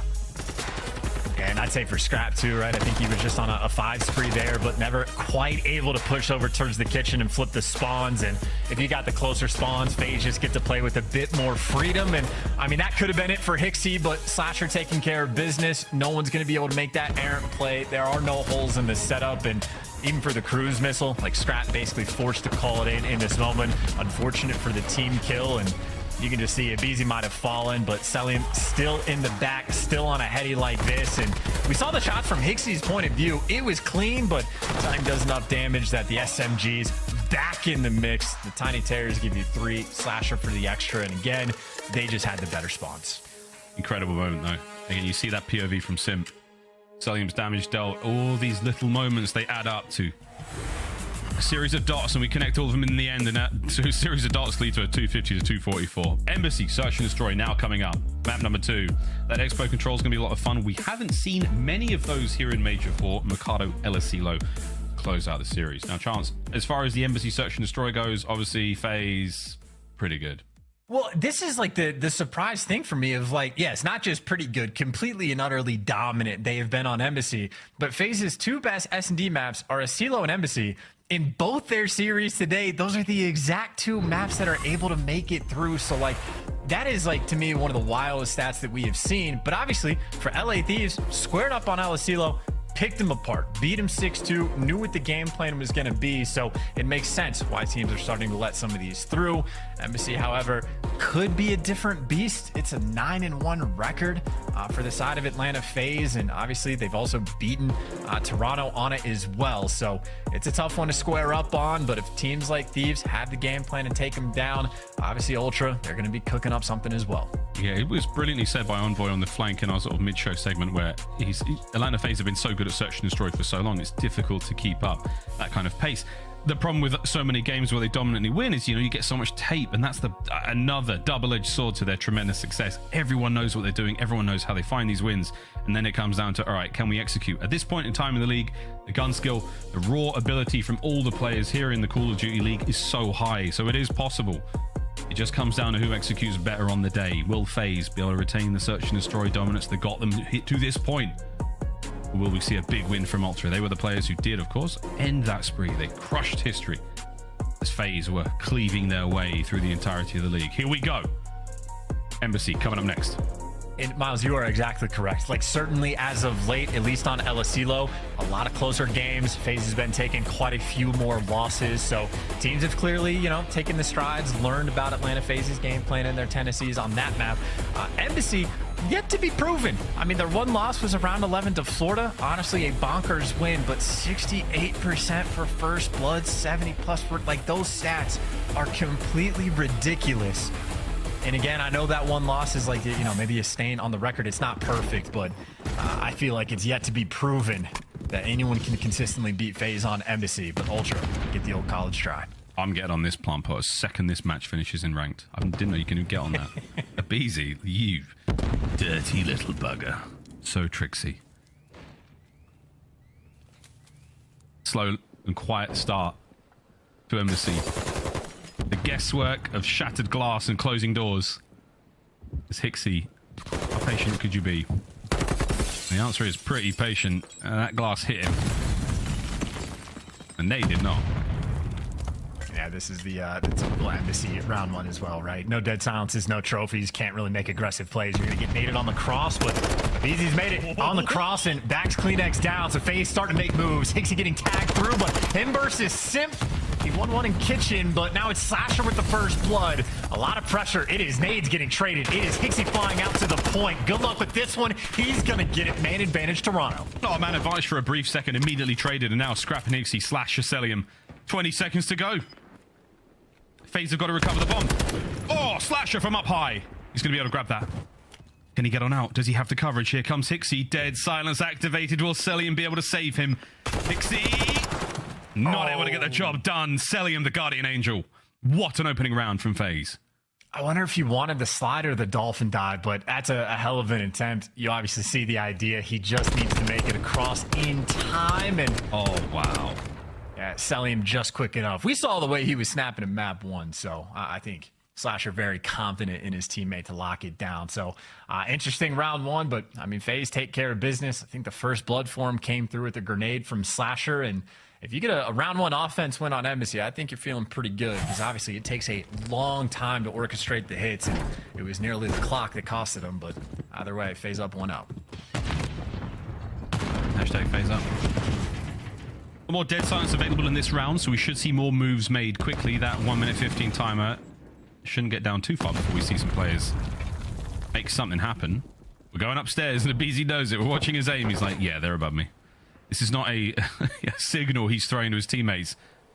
He's expecting a player to leap out. Ultra, they've pumped the brakes. I feel bad for Abeezy in a spot like this. You have to exist with a certain level of paranoia. He doesn't have help on the outer cross. He doesn't have help for players jumping out above him, so Abeezy does have a big responsibility. Players potentially creeping out of PD.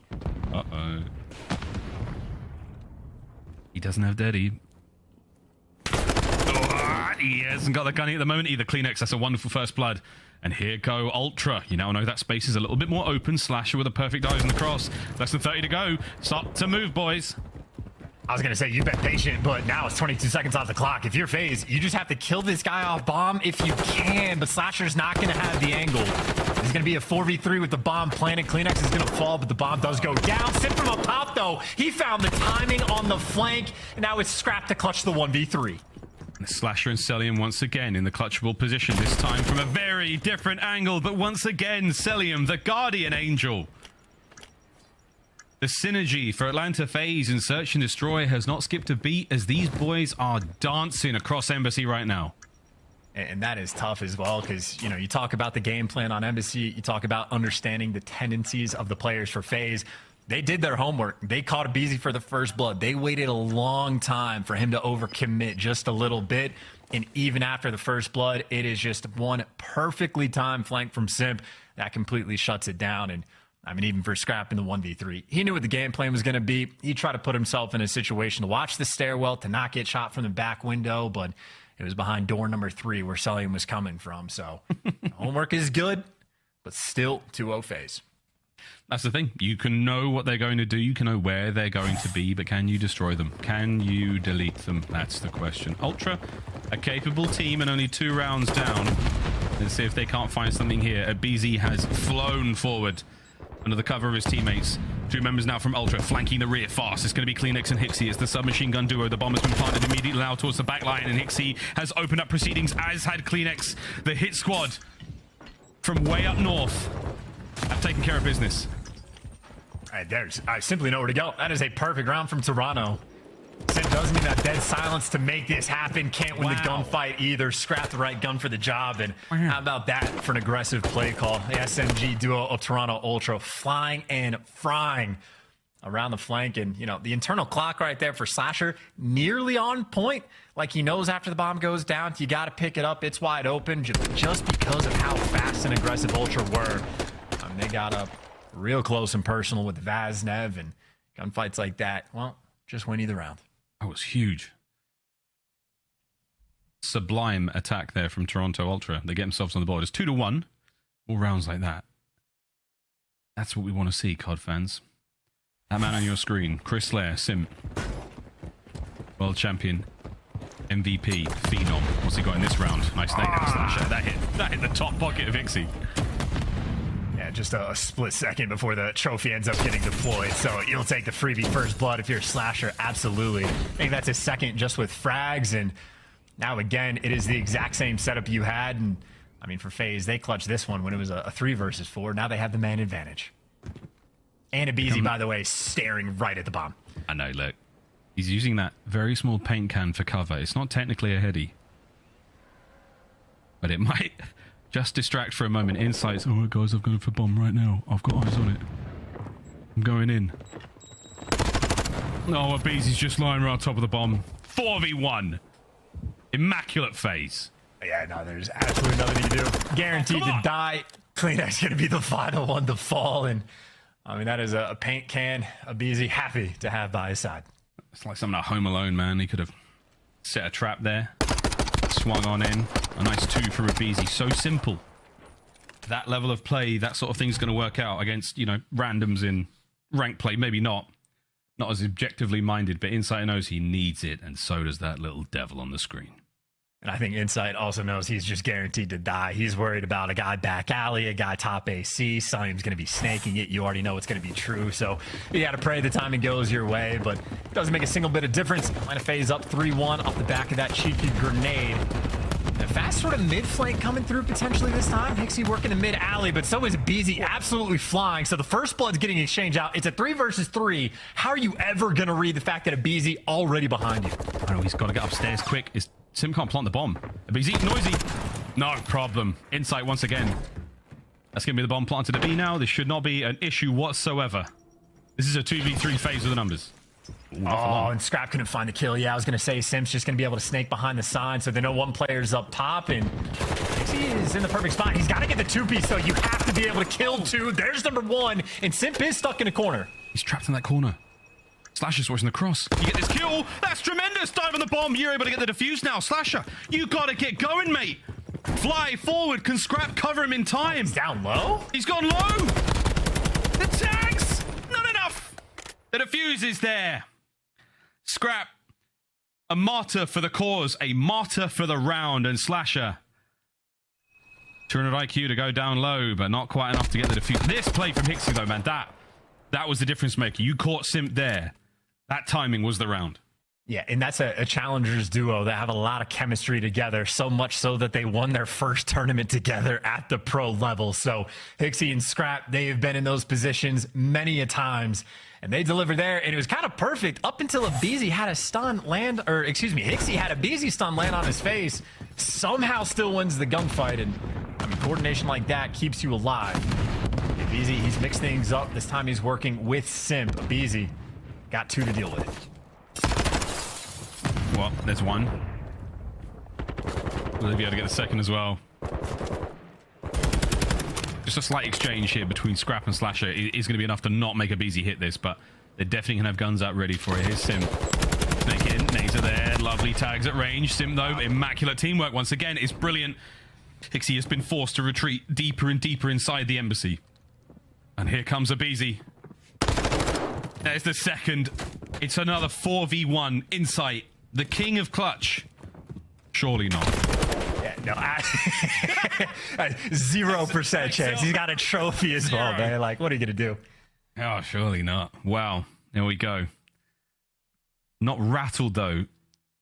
Jamie Craven has been here many times before against this very, core makeup of players. What a long and exciting history these two teams have had against each other. I'd say BZ's been having a blast this game as well, right? Standing on plant pots, hiding behind paint cans, that time standing on a bathroom stall. Or whatever's off to the side, some sort of counter, I have no idea. Either way, having a blast. If you heard that sentence out of context, you would swear that Abizi's a cat. But no, he's one of the greatest Call of Duty players in the world. Here we go, right into that first blood for his team. Kleenex and Scrap, though, they do make things very cool right now for Toronto Ultra. Bang, Scrap once again. Abizi on the back line, not enough. A valid attempt, but too much from Ultra off the rip. Yeah, how often do you ever see on defense 2 players, or like almost all 3 players back alley, another guy top AC? That was a play call and a half. I mean, FaZe on offense, it's been pretty consistent. Just right out to the site, get the tears by the sign, go for the bomb plant. Ultra, they don't want to deal with it. They've had rounds where they go on the incredibly fast flanks to try to shut it down, mixing things up, a stack towards back alley. Every single trade they needed to get, they got on top of the initial kills. So this is more just perfect play calls.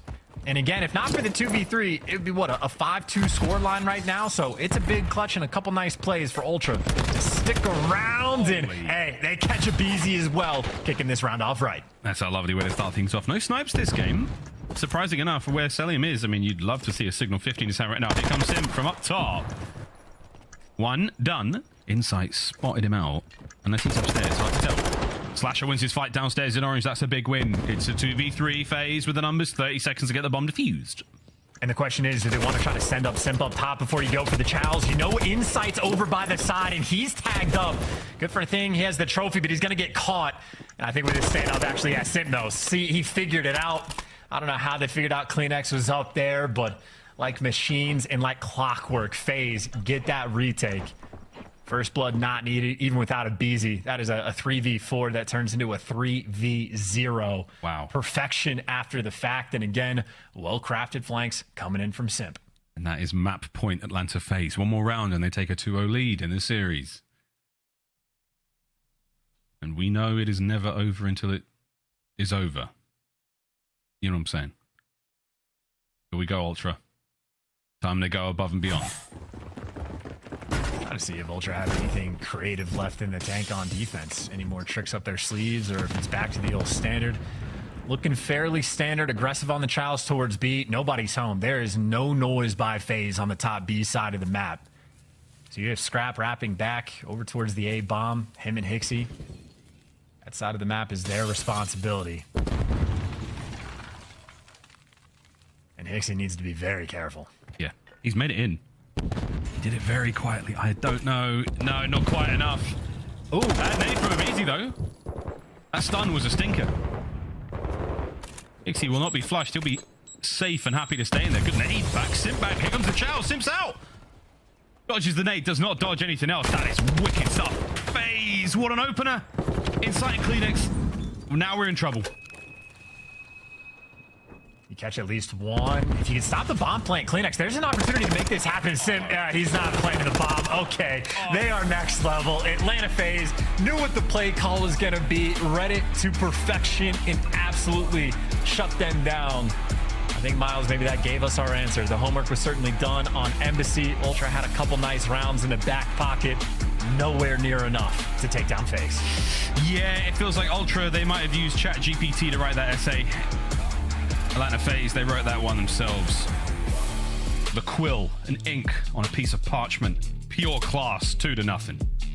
And it's like the little things from FaZe as well, right? The stun that's supposed to go in the bathrooms just to clear it out doesn't connect on anything because if it's a bit of a dud, it's not like Ibiza goes flying in there thinking it's clear, still just like skips across to check it, finds Hixie in the mix, and then Sim flies out for the chow. They isolate everything. They figure out where the one weakness is in the setup of Ultra. They identify it, they jump on it, get the kills, and just fly after the fact. So dominant win on Embassy. I mean, credit to Scrap and Hixie. They gave it their best. They had a nice little 2v3 clutch, but outside of that, pretty much nothing but FaZe.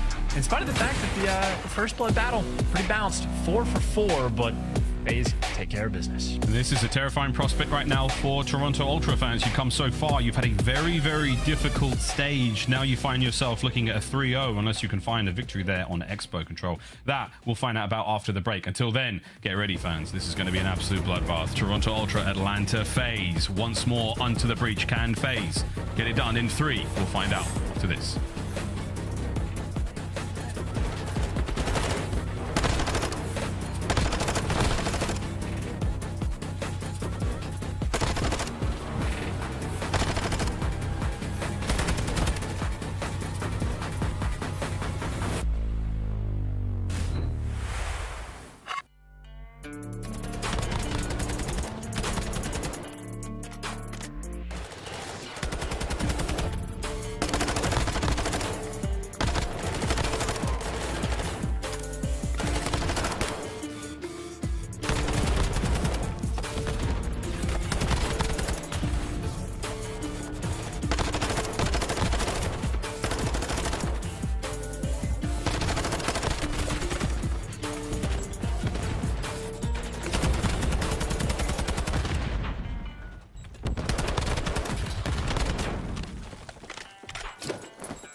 The Call of Duty League is brought to you by Monster Energy, the official energy drink of the CDL.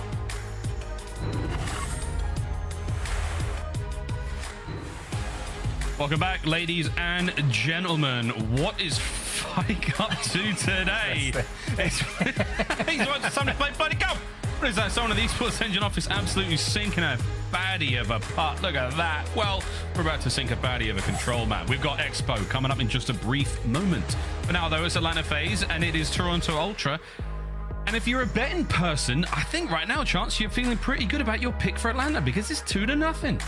Well, there is good news for Ultra, I would say. Minnesota broke like the reverse sweep curse. It was like 82 days, I think, before we'd had one. But they've shown it is possible. And Himmelmatt Expo, it's sort of like a sleeper pick. We don't know what to expect. It is very fresh in the Call of Duty scene. We don't know how much, well, certainly the effort has been there, but like how good these teams really are. I think you have FaZe, they've only played it once. They lost to Minnesota Rocker. You've had Toronto, they've only played it twice.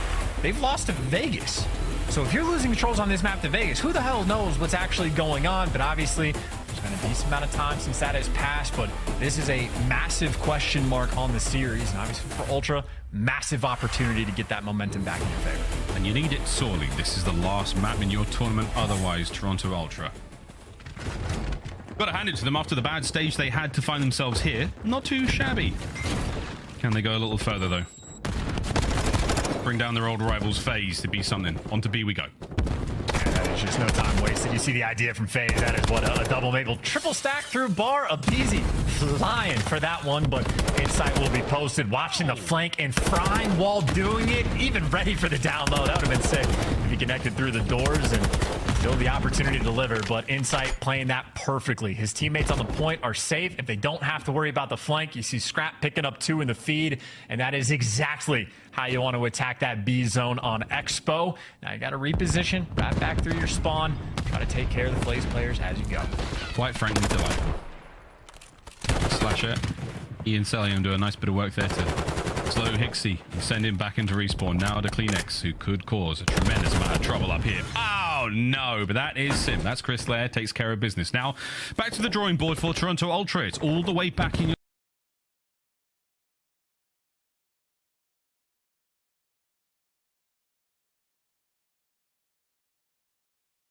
Gunfights did FaZe just win where they're walking away with 1 HP at the end of it. Okay. Sim's finally taken care of, but look at the line you have to deal with. It is the dual AR setup basically on the far left side of the mini-map at the top side of the point for Ultra.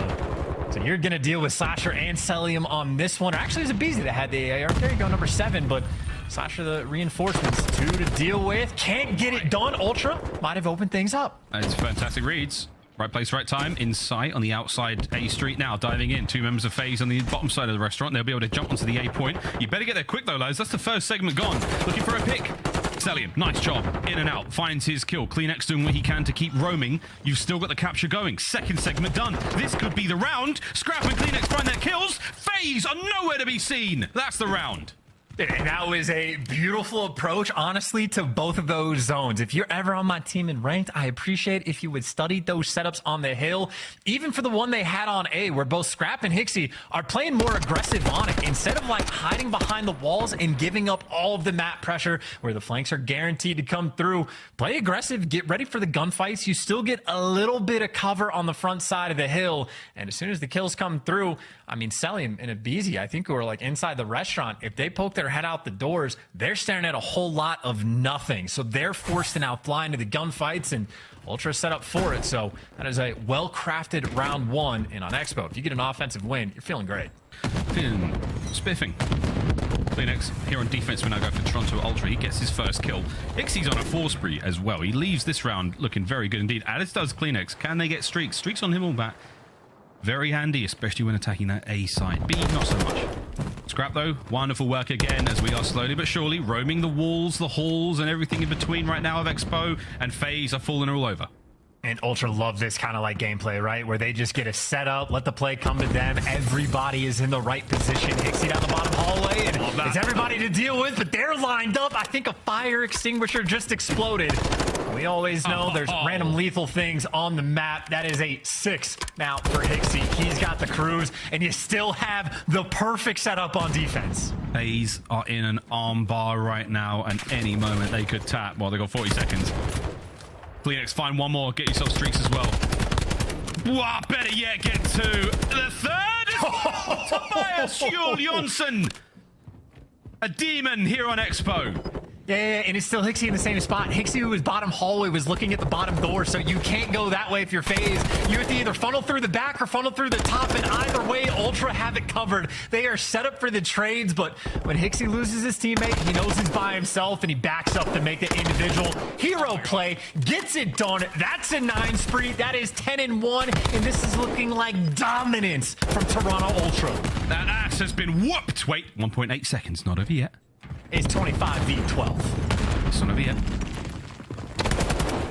It's not over yet. 0.1. 1.0 on the clock, right? It's not over yet. That's all I'm going to say. Simps keeping them back. We got all excited, but this is how control goes. CleanX finally brought down. Chance. It ain't over yet. All right, they got a minute to work with, but still 22v12. You need those moments of perfection. They got 2 opportunities maybe to create it. 3 players right now for FaZe working on the flank. And CleanX will be the first one in line to deal with it. Now we get to truly find out what FaZe is made of here at MW. This is some task. Nearly for Sim. Good shots from Cell. Last man alive on that side of the map is going to be Hixie, and he's having one hell of a game so far. Play it cool, Hixie. Can they sniff out Celium? They finally do. FaZe back off spawn, straight back into the fight. Simp finds one on the approach. Clock's ticking, less than 30. And that's tough for Celium. 3-player spawn right on top of them. So if you're pushing through this back alley, which FaZe not going to try again. They're repositioning and cutting back through mid. So a little bit easier to work with, but still for Ultra, they're just surrounding the A zone. Running out of time. Running out of time. The slight deliberation there from FaZe. It might cost them a couple of seconds. Check them corners are easy. Nice work. One more on the outside, still one more on the inside of the A site, cleaned up. Oh my, the pinch is on. aBeZy somehow dives for it. Wait a minute. Hasn't regen yet. Slasher finding the kills inside. He manages to stop it. 1.6 on the clock. Slasher brought down. That's it. Jamie Craven, nerves of steel, wins the round for the boys. That would have been one hell of a comeback. Yeah, just too much. I mean, even as soon as the inside gets the first kill on aBeZy, he buys enough time for the reinforcements to come through. This round got won that early on, especially by Hixie, but the entire team had the setup. Complete stranglehold. It was perfect. It was basically the 2 different duos. It was the former challengers duo of Hixie and Scrap, who have all the chem in the world on one side of the map, and it was Insight and CleanX, who have been teaming together for years on the other. The communication between these guys always flowing. The natural chemistry is there, and really just the perfect way to play your defenses. Now back on the attack. It'll be a B hit off the rip, but this time FaZe at least get the first blood to try to kick things off right. I mean, define right. You got your boys on B. Ultra starting to wind up once again. We saw what they did on that defensive round. It's Hixie. Hixie. 13 and 5. 3-man stack on B. Yeah, I mean, Insight and CleanX right there. I mean, 2 very storied players in the CDL in this game, taking the backseat to that rookie duo. Having a great time, and aBeZy wins his one. But Hixie, I feel like he's almost guaranteed to get the trades. He has been performing that well. He's going against the Tears, and he is hunting them down, or maybe sees the opportunity to try to reposition. And, well, maybe now he's getting hunted, doing a little dance with aBeZy, but Hixie has made it back towards his teammates. We'll find out who identifies as Hunter in a moment. As Hixie finally taking care of aBeZy. Well played. Gets the cross. It's back over to Insight. Nice 1-2 hit from Ultra now as they make their way back over towards A. Insight has made it in. Trophies are down. He can feel a little safer now. That frag grenade as well. A little present. Anyone there from FaZe who gets closer. Here we go. Simps found a 2-piece. Celium as well. Last man up Insight. Here's the pressure. aBeZy cuts him in half. Great work, FaZe. Yeah, now we get to see Atlanta's turn and trying to set up the exact same sort of pinch right now. Simp gets the first one. The funnel system is there. Celium working with Simp together. Can't break out of this one either. It works both ways. And now Atlanta's turn to have a little bit of fun. How do you like it, Toronto? And see how much they like it with Hixie with a nice nades, though. This is it. They've managed to slip the net. Celium, okay. Nice work, Scrap. The last kill there. He's out. And Slasher in the cold, all alone. Here they come. Ultra now on the march towards A. Yeah, Kleenex is looking for it too. It's going to be a slow peak around. How good is the timing, or maybe to be a little bit longer? And now Ultra, I mean, hey, they got out just as FaZe did. Did it a lot faster, though. Some more opportunity to make the plays. Kleenex does get traded. But Ultra still is the same thing. Doubled up on bar. I think Slasher's been aggressive enough. Finds the timing as well. Gets the kill. And able to not get the second, but tags him up. Buying FaZe extra time. Yeah, all those kills, you see them map positioning now. FaZe want to get themselves towards that low left-hand side. That's where Kleenex is moving to now. The rest of Ultra backing him up. Trying to buy time for Insight, who is doing exactly the same thing for them. Just over 30 seconds to go. That's a good setup from Simp Selim as well. Selim knows that he might be one shot, but Simp has him for the cover. And yeah, Simp protecting that cross perfectly. So little mixy setup there, and even in the mixiness, you deliver. Hixie, last one up right now for Ultra, and not too many options for him to go. Down to 5 lives, and Atlanta much better on defense this time. With this amount of time, Ultra, you're just going to have to fly towards the point. Nothing you can really do. Final 3. They're still fighting. Not over yet. Here comes Simp. Should be able to take care of business. No one close enough to get involved. A kill or two, but that will not amount to much. FaZe stay alive here in the control. Very few teams' chance do actually get that 3-0 here in control game mode. Ultra will be another to not. Yeah, and I do love sort of the picturesque, like, sort of examples of how to play different spots. Like Selim on the steps, you can see he can either watch like the full flank from Ultra if they want to wrap back through the spawn. He can help out with top bar gunfights. He can see glass as well. And as long as he stays put, Simp, who's right next to him inside of the restaurant, can watch his cross. He can turn around and be in the mix as well. So perfect positioning out of both of these teams on defense. But I'd say Ultra have already done the more difficult thing. They've won a round on offense, as Atlanta FaZe are now forced to. Gotta string something together on the attack. I'm loving these openers. They're all quite similar. This time, though, Abeezy comes to help out his boy. Capturing B. The elevator has been called. Here comes Scrap. Slow and steady. Wahaha. Good work there. Stay alive. No stick from Selim.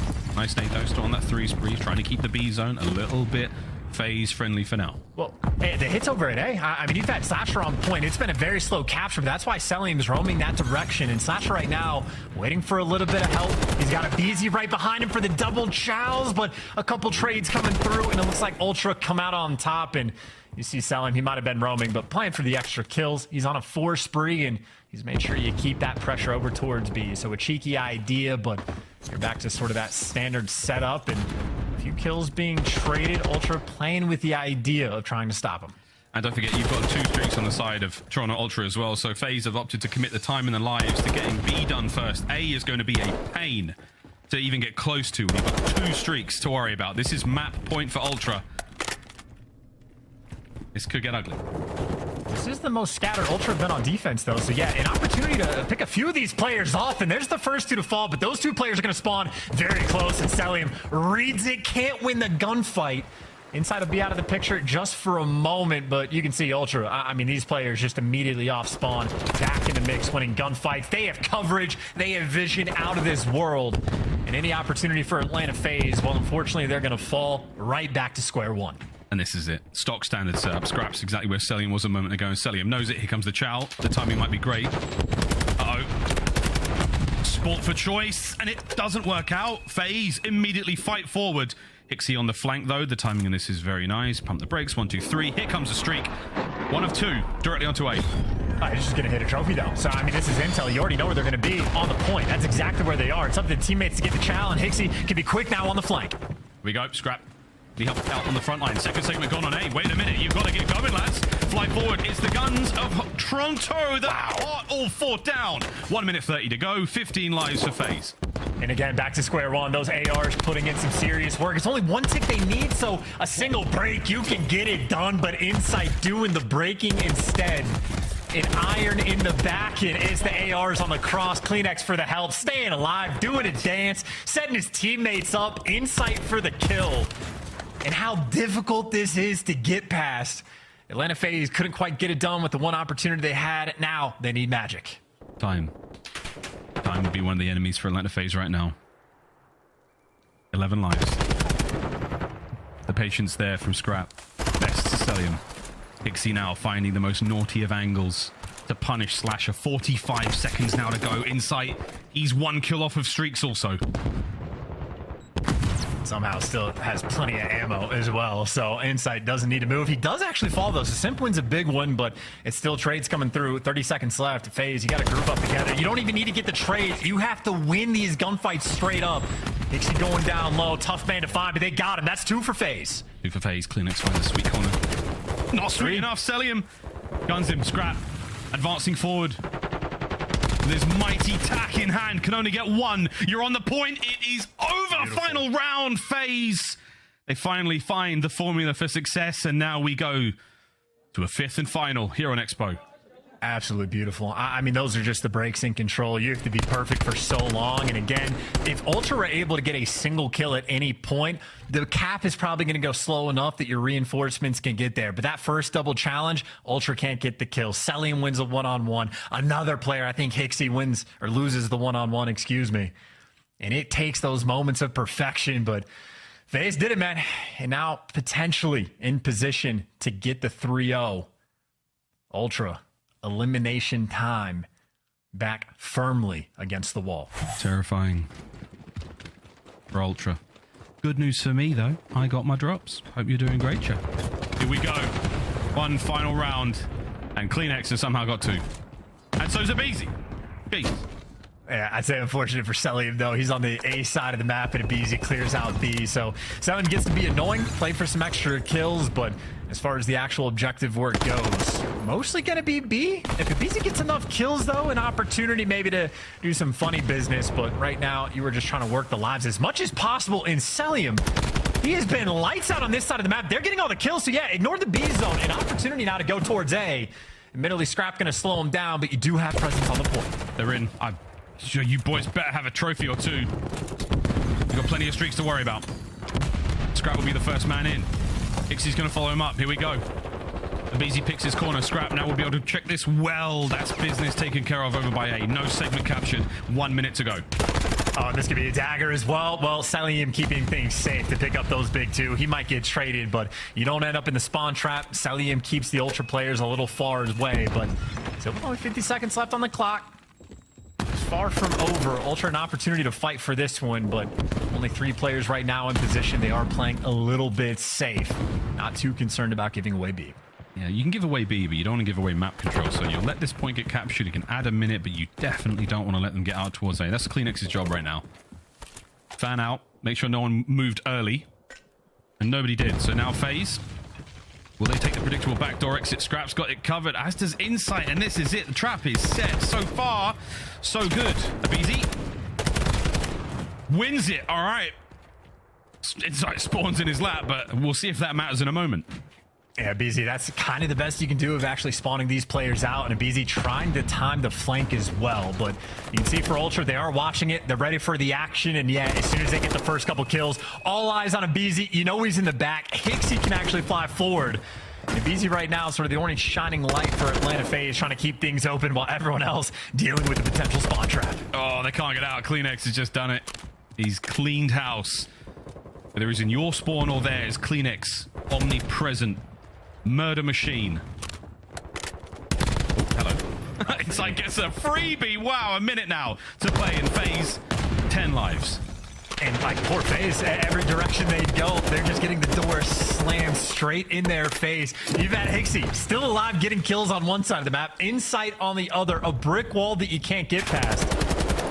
And while things are looking dire for FaZe, it was the round before. They found the one moment. They were able to create it to get out towards A. This round is far from over. Abizi has fought for an hour here, but he has not been able to get past Jamie Craven. A couple of kills now from Ultra. We're looking at sprees once again here for Insight. Slasham winning the fight on the back. 25 seconds to go. Time to get moving. CleanX has to clutch as well. This is a couple different FaZe players going to be dealing with. The stuns and nades don't connect. And actually, you know, his teammates just win the gunfights. They're in the wings perfectly. CleanX wins his ones. And only 1 player on the map aggressively for FaZe. And obviously, CleanX going to spot him without a problem. Spotted, no problem. The crews may not find a kill, but it has certainly been the dagger, the final nail in the coffin here on Expo. And Toronto Ultra stay alive in the series. Happy to see that defense in the final round. And Expo is a fun map, man. It is so dynamic with all the different little situations you find yourselves in, the different positions, the amount of coordination you have to have with your teammates at all times. But Smiles on the face of the Ultra boys, down in the series, but not out. That control can be a savior. It can be the, the life raft floating out to you to keep you in the mix. And I'd say now it's sort of back to the hard point for Ultra. It is a 2-8 record they have against Atlanta FaZe, who have typically struggled in the game mode, just not in this matchup. Ultra got to find a way to get it done to force that map 5. Well, they've got to find something. Great work there. 100 damage. 4,400 damage, sorry. Scrap had one hell of a map. Amazing to see, though, again, like, despite the dominance we saw from Ultra in the first 2 rounds, the last 2 out of FaZe that they won was so dominant. The KDs from Ultra were so leveled out after that, despite the 9 spree and the 8 spree from Hixie and Kleenex. What a battle from FaZe. Not enough to close out the series in 3. They've got one more shot to keep themselves well and truly safe before we have to go to another search. This one was ridiculous, by the way, from Kleenex. Yeah, just an absurd 3-piece where you can barely see these players. Good wins by insight towards the end to make sure you secure the round towards the end, but kind of a crazy game, in all honesty. I mean, Hixie had to have started out just with it, like 14-5 there in the moment. I think he was like 10-1 just to open things up, and I know certainly looking at the kills and felt like the Tears really struggled to get things going. Obviously, if you have 3 rounds of offense, it's going to look like that towards the end, but even sort of those moments where like Selim's left by himself at 8 and he gets like 5 kills in a row and you don't really turn that into anything. Not always easy to capitalize, but I'm sure FaZe will be in a bit of a pain point when they look back at it. Indeed. Well, learning as much as they possibly can before we get over towards Champs, and of course the Toronto Major coming up not too far away. We'll see the boys of Ultra in action in the flesh. So I know ticket sales have been absolutely brilliant. You'll be seeing all your favorite teams up north in not too long. But for now, you see your team of the north in at least one more hard point in this series. That one more hard point we're going to, where I think Scrap is really going to need to keep that hot hand. Honestly, everybody for Ultra going to need to keep that hot hand as well. So Mercado, typically fantastic map for Toronto Ultra. An 11-6 record overall. Problem is they're 1-3 against FaZe. So that puts them at what, like 10-3 against the rest of the league? Berserk record, like absolutely absurd. The FaZe has had their number, and I mean, it was a nail biter on map 1. Honestly, I wouldn't be surprised if it's a nail biter of a map 4. Gotta be at your Sunday best, even though it's only midway through Saturday. Well, you want to get to Sunday. That would be best, right? But you got to get through Mercado first now. Ultra, that 250, 244 hotel, man. I mean, that was a telling sign of how good the hard points are going to be. We'll find out, though, if LSELO Game 5 is going to be something that Toronto Ultra will be happy about or not in a moment. But for now, Chance, how are you feeling too much about this Mercado? Any sort of very strong leanings, or is it kind of just, hey, man, let's see what happens? I mean, honestly, looking at Hixie, I'm a believer in Ultra because he was frying as well. Like, it's not an easy task to keep up with the Terrors. I'm assuming that is probably a decent reason why Ultra specifically have struggled in the hard point. I know there's a couple series and matchups where Simp goes from being, an ordinarily great player to God mode. So he has that capability of leveling up, but we saw when Hixie's keeping up in the respawns. I mean, on the Expo, they took care of business, got it done. So I think the potential is there for the Ultra to force the map 5. But again, very tall task. Tall task indeed. Well, these two teams have had a very fun history together, and their season alone. I mean, Ultra, of course, they do manage to win Major 3, a fantastic victory over Optic Texas, but this is how things have gone so far. Relatively, even Major 2 could not be more different. Of course, that is the 5th and 6th there for Toronto Ultra, 1st for FaZe, and we get right back to it. FaZe with 3rd place here at Major 4. I mean, look, one of these teams is dipping out a little earlier than expected. 2 championship caliber squads about to go at it. Mercado is loading up. Here we go. And that's the craziest thing for FaZe is like their level of consistency is second to none. Literally second to none. They've only placed outside of the top 3 like twice in the past like 3 years. One of them was at a Pro-Am, and then one was at like stage 5 in Cold War where they bounced back by winning champs. So FaZe falling to top 6 would be wild. You almost quite literally never see it. And then for Ultra, I mean, last time they placed top 6, that was bad enough for them. They made a roster change. Obviously, great decision on their part. Immediately won the next tournament, but you don't want to have a poor stage like they've had. Got to get that bounce back online. Got to get that. And again, a big one there. Of course, champs available. Tickets are on sale. Go for it, ladies and gents. You'll see Ultra there. If they can win this series, they're guaranteed a spot. So far, Scrap, he's doing everything he possibly can to try to get there. Pixie, if you can catch up easy, or your sneaky devil. And he gets another. Whether or not he got him, gets the information. I was going to say, gets the information to set up Scrap, who wins a big one-on-one gunfight. He was down at 39 HP, still able to take down Selim. And Scrap has the world in front of him to try to maintain those spawns. He can't get it, but at least Hixie spawns up in the back alley because you had a couple different spawns blocked. So an opportunity to make a distant play. It is Hixie by himself. The first one's going to be free. Can he get his own trade, or can that stun somehow hit himself? Nope, Slasher. Wise and slow. Insight, though, looking to do what he can from up top. No fast hands yet. Slow as molasses. That's tough, man. He might be able to get the fight a little faster at BT, though. He's absolutely taking a wee-wee on his boys. Selim somehow with a nade there. Now, Hixie, you are running into a hard point that is full of phase players in a minute. And everybody's tagged up down low as well. I think a couple of those nades connected, but someone needs a trophy. Anyone on either team, please get it out. But it is still a trade fest in and around the time where I think FaZe, well, that'll seal the deal. Slasher gets the 2. They officially have the edge. And that was a very mixy rotation. I think Ultra honestly happy they could turn it into that, but FaZe will build a nice little lead. And that's 4 in a row for Slasher. 6-1 start. I think Thanos wants to bounce back from earlier today. Quite a low-scoring game, though. I mean, as far as the fact that we're going in the third hard point, and FaZe are going to be up like 47, 46 points to this one. Ultra all over Tin, though, like a rash. Or as they like to call it, elephant room. There are a few tiny elephant toys that are full of powder on the right-hand side of the wall. I'm sure that'll be a celebratory thing to utilize after the fact, but now you have just a very patient setup right now. 2 players from FaZe. Slasher working with his boy, but they're not in a rush. They're waiting for 7 to 8 to get in position. Now you've got the pinch set up. Now you make the play. Here comes their hit. Slasher and Simp. A easy top window. Yeah, you're going to check that. Oh my god, it is poetry in motion. FaZe! God damn, what a break that was. And when this team got designed, that is exactly how the play should go. Slasher should be kicking open every door for his teammates, and he takes care of business there. Sets his boys up for success. That is a perfect break on the hill, and Ultra only able to get 10 or 15 seconds on it as FaZe get to run up the lead just a little bit more. And now for a guy like Slasher, on rotation, I mean, BZ's there too. They're able to take him down, so you got back alley under control. You have the perfect rotation over towards Barbershop. Unfortunately for Slasher, though, those cars haven't exploded yet, and that'll be the only thing that took him down. How many kills can BZ get? None. Good job, Scrap. Straight in there with attack. Hard point, Ultra in the Barbershop.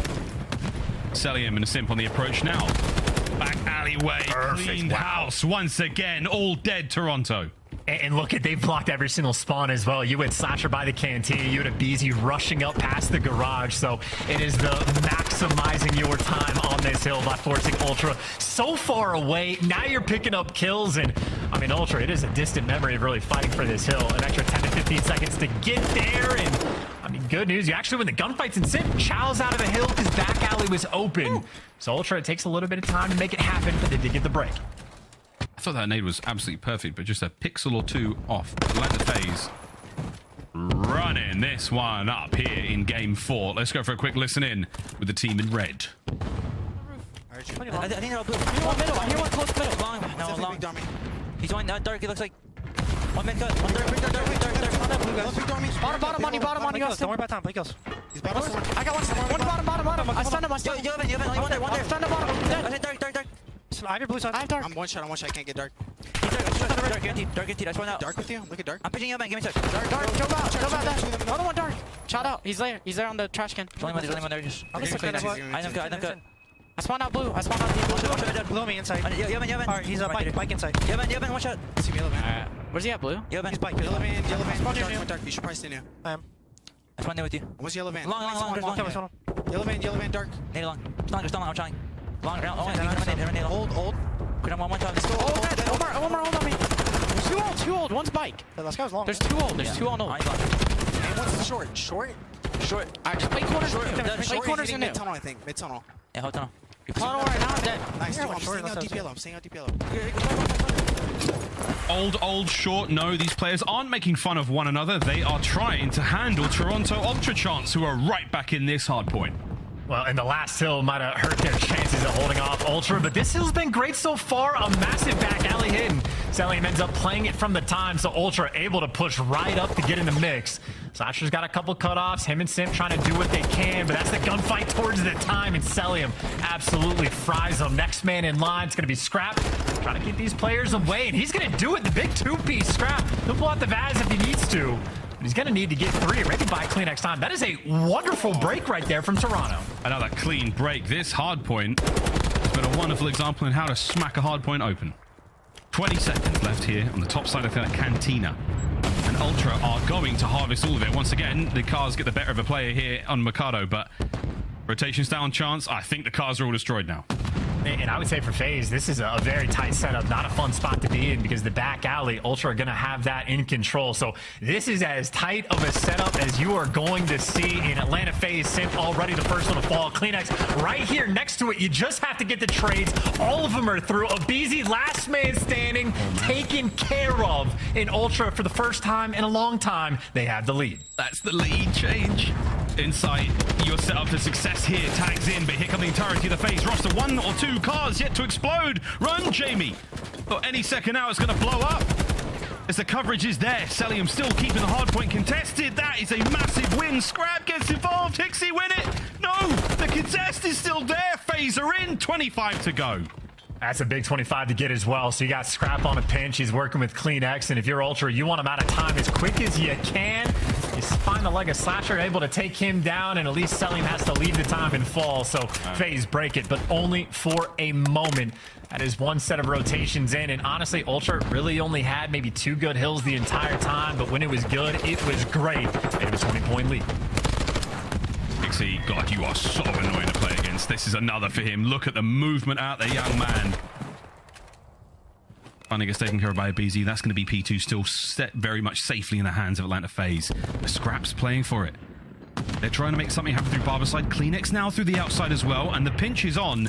Ultra are certainly playing for that game 5. We've got to get Abizi out of the hill as well. Yeah, because CleanX just took a route, by the way. Didn't even shoot his gun and just fell. So Atlanta FaZe keeping everything under lock and key. Scrap looking for the opening in the back alley. Cellium's there, but Cellium gets caught. So there's the small window of opportunity. Scrap again with the Vaznev, and maybe should have kept it out. Maybe it doesn't matter. Ultra, just like that, flip the spawns for P2, setting themselves up for success. Oh my God, they've taken the lead. Nearly. No, not yet, but they're going to get there. Once P2 pops open. FaZe, one good break and you're in. Opting to go through the back alley side of the map. Hedges as well. I don't think anyone's going to be hitting the tunnel. That's where the majority of the guns are up right now for Ultra, but here comes CleanX. As soon as that call-out arrives, here we go. Pixie, up close and personal. CleanX can't get anything from up top. Here come the trades. Pixie wants to get from down low. Pixie and Rage, Beautiful. all dead. FaZe, what a hold. Yeah, try to 4-man hit through Hedges. No flanks to be worried about. All guns for it. And Ultra even challenged from the hill. And honestly, squared up to do the same thing. CleanX is watching mid, so he can just tell you only have one direction to look. Funnel system right now in Atlanta FaZe getting picked apart along the way. Easy time for Hixie. Insight popping off, and Ultra near perfect full 60. Looking to get the final 22 as well. Slasher, good luck fighting for that one. That was a perfect hold, and again for Ultra, when it's good, it is great. Outstanding. Some folks call the Vaznev a shotgun and look like a battle rifle in the hands of Hixie just now. 10 to go. Rotations down, and Atlanta FaZe now. You set up for the greatest hold we have seen on Mikado yet. This is not done. That game 5. Oh, it smells good. Easy, very distant on the map, looking for some pickoffs on the bottom side, but he's out of the play, and Scrap finds an intro on Sim, so Abizi a little far away. A small window of opportunity for Ultra to try to get in the mix, and, well, it'll be a cruise that lands on a trophy. Well, or will it? Let's find out if anything can connect. Stun-wise. No, that is absolute bait. I'm not a fan of cruise plays like that. We had a conversation about this earlier, but for now, it's a good look from FaZe. They're holding it. 30 seconds to go. Hixie. He's found a small opening now. What will he do with it? He will be taken care of. FaZe, I called for it, man. Had to be one of the greatest holds we've seen, and it has been squeaky clean so far. Not over yet, though. Here comes Insight. Yeah, you want this Scrap time. Insight can play this patient, maybe child with about 10 seconds left, hits the stun, goes for it, gets it. Talk about how important that Scrap time is going to be, because look at the map. They win every gunfight. You have to flood through back alley. Scrap might have a feast. He might have a feast. Hixie, he doesn't. Scrap one before being traded out immediately. On the point that was CleanX. He's got the time. Here we go. Cell, get in there. Can't get the kill. Oh my god, they can't trade him. CleanX, the untradeable. Smokes them in barbershop. Forces the map 5. Dude, and what a wonderful play towards the end. No crews needed. He got insight, getting the timing on the old hill to buy his team enough seconds to put the pressure on like that, where FaZe are not comfortable, where they have to fly. And Ultra with the setup right there towards the end. I know it takes the 2-piece from CleanX, but he simply lives for it.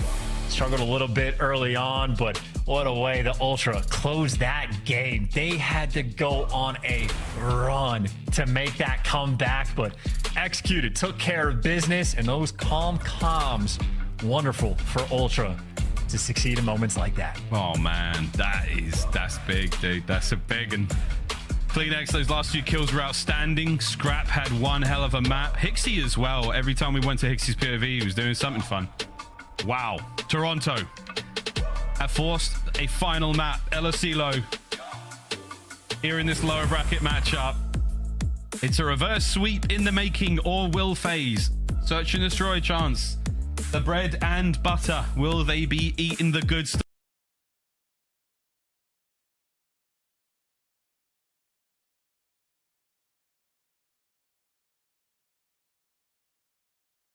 A whole field day, and again, the craziest stat is that FaZe, it is their 2 best S&D maps they've gotten in both their series, but Asila may be their weak point. Ultra looking to take them down. Will it be a weak point? We'll find out, ladies and gents, after this break. Game 5 to decide who goes home and who advances here at Major 4. Don't go too far. This one will absolutely not disappoint.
5. It's been a crazy day, and it is nowhere near done. We still have another series after this one, Rocker versus New York Subliners. And, well, before we get to that, at Game 5. Atlanta FaZe, Toronto Ultra.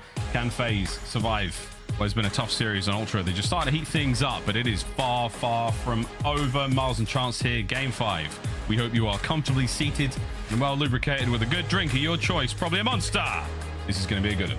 And on El Asilo to end it, it couldn't be more perfect. FaZe at one point during this year won this map 9 times in a row. They were looking untouchable. The first team to beat them from that spree, Toronto Ultra. Since Toronto Ultra beat them on this map, FaZe have lost 3 of their last 4, and they look more human on Asilo. Obviously, though, you had Slasher incredibly comfortable on the Embassy. There were no cracks for Atlanta FaZe on that map, but I'd say on Asilo, maybe not as comfortable as it once was. And Ultra, a 2-1 record against them on this map. They're both happy to see it. According to Codcast, the Clinics has spawned in with Dead Silence. That is, It always happens. It's kind of weird. It's kind of weird, but I would actually believe it in this game. Ultra on attack first. Slash is making his way out to the top side of what many folks call satellite. That hill, sweet spot to be in. Eyes all over towards that A side of the map. And 60 is making his move to clear out the site. Keep in mind, it's all about the timing for Abizi. Simp watching the cross as well. So Simp's going to have this information. Abizi might get sent in for the kill. But so far, FaZe, they're ready for the jump, and everybody alive for the moment. Abizi should be able to hit this. Simp's there to back him up. A site all clear now. Insight's making a bit of a slow route, and we're already on the bomb. Kleenex has got an eye on this.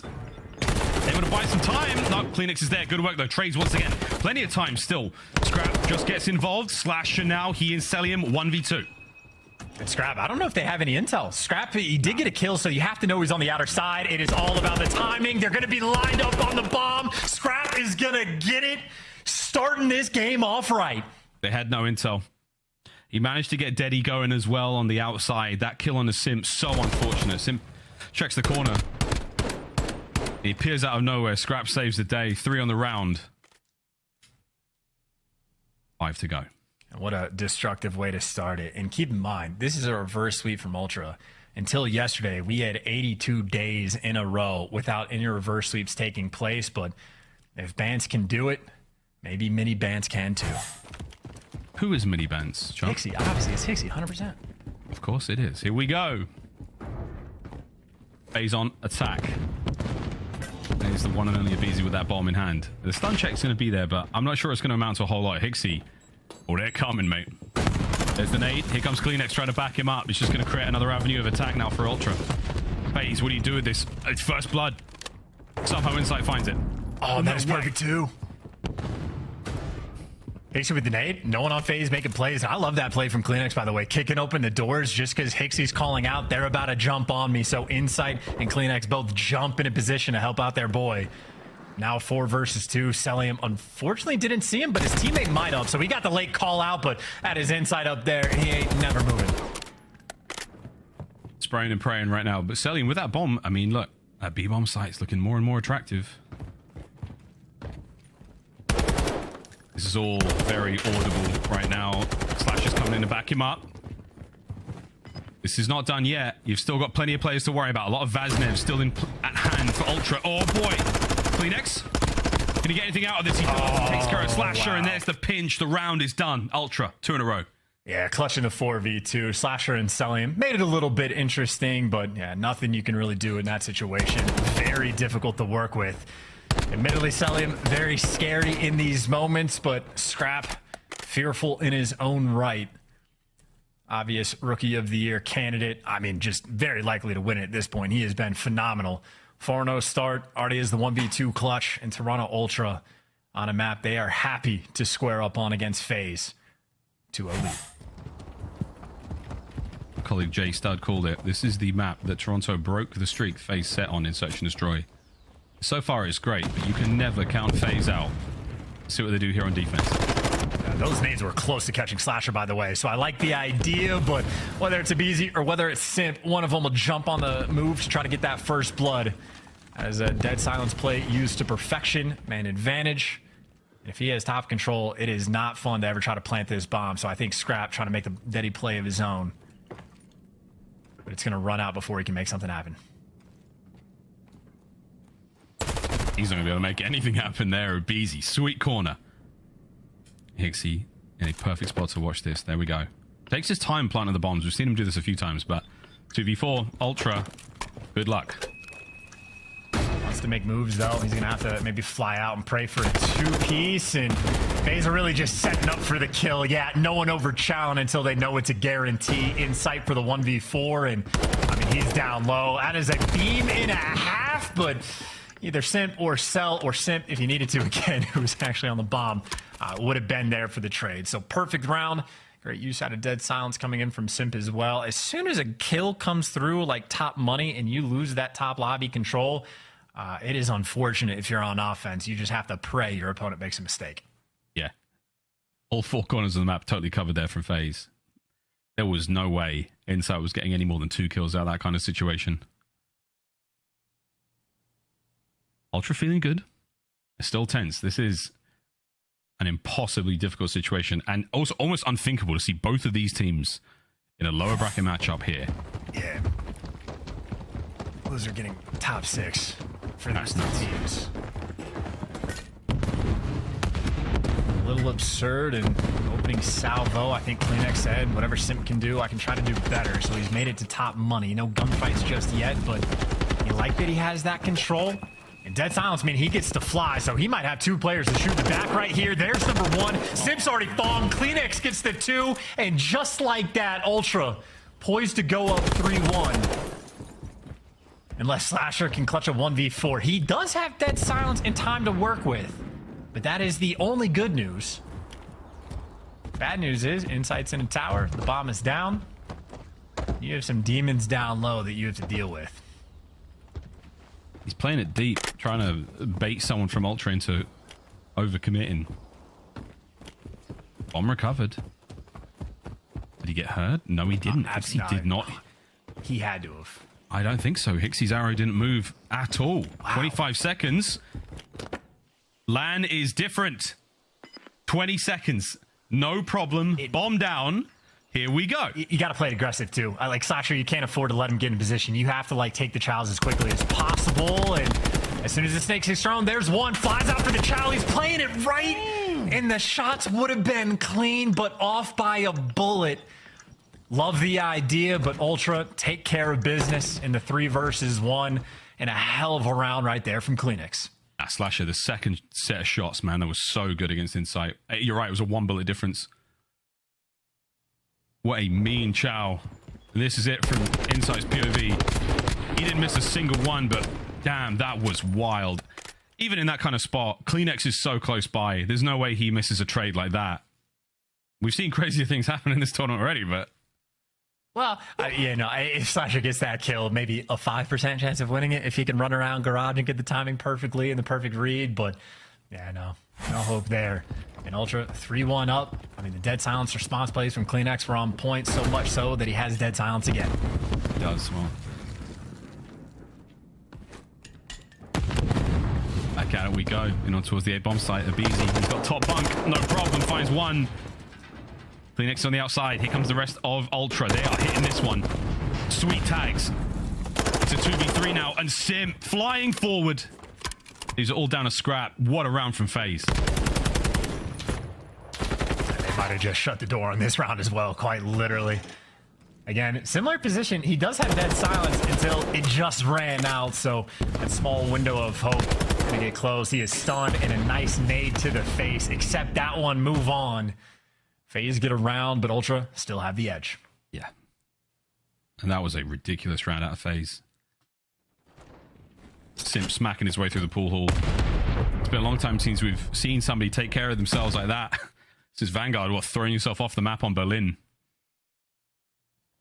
There we go, FaZe. Great round. Get back into it. Beezy with that early A-bomb site control. Disgusting.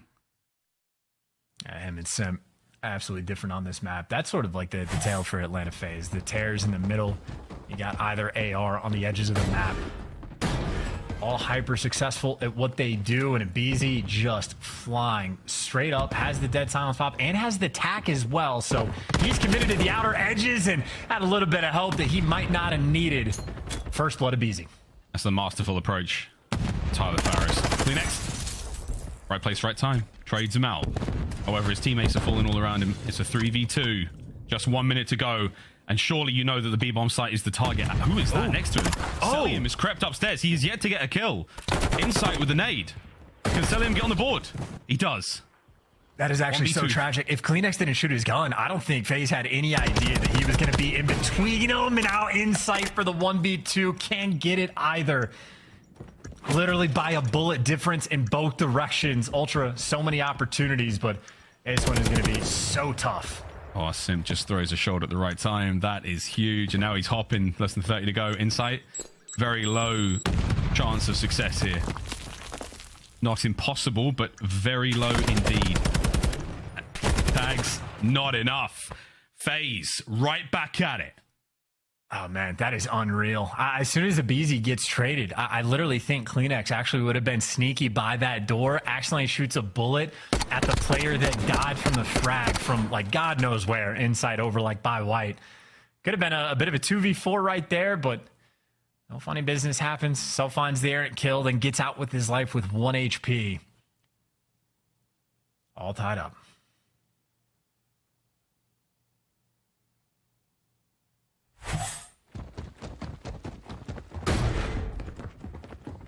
Ultra on offense. Fast A-bomb site here once again from Abizi. Top bunk, very happy to be there. Cell with a nade. Simp, the Phenom hits another. That's a tremendous advantage to have for FaZe. Yeah, bomb down. 4v2. I mean, Kleenex has dead silence, and I mean, hey, nearly 2v4 this previous round, so try to make some magic happen. Unfortunately, that stun does not connect. Selling with a deep pocket of a corner. Yeah, FaZe. That's going to be 3 rounds in a row. Selim, dude, it's like everything's going so great. You go around a corner and you're like, I think I'm making a play here. No, Selim is waiting for you. Insight. They're hitting him with an artillery strike right now. This guy, he's dead, man. I mean, I'd throw in the towel, brother. Hands up. You are surrounded. The whole squad's taking pot shots at you. And this is a wonderful effort from Jamie Craven, but all for naught. As FaZe, the confidence is starting to build. 1 round at a time. Yeah, just going to make him work for it, but First Bloods have been on point. Simp in game 5, by the way. 9-3. Shotgunning Hixie as well. Reaction time absolutely on point. Appreciates the headshot multiplier as well. 4-3 lead in a very close game. It's going to be unbelievably stressful, but I don't see it in their faces. No. FaZe have been here too many times. A squad like this have always been happy to take on the tougher challenges. 1 more kill for Simp. Gets him a cruise missile as well. There's a quick flank coming through. Hixie has a lot of pressure on the site by himself, but they're trusting him. The wall bangs are coming through, and Kleenex, same opportunity. He's gotten a 2-piece on the flank before.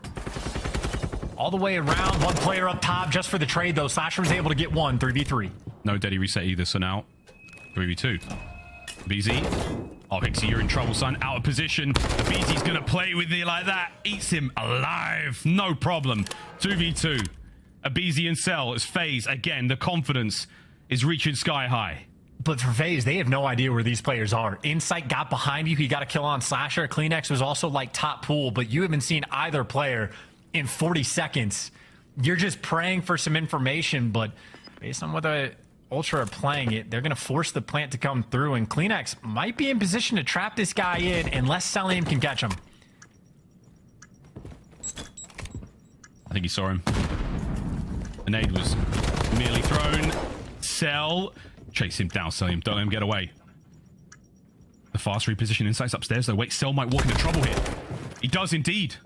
Insight and Kleenex, they're all good. It comes down to Abizi. Is the hit. There's 1. Insight on the outside of Kegs. 1v1. Tyler Farris wins it. He puts FaZe onto match point.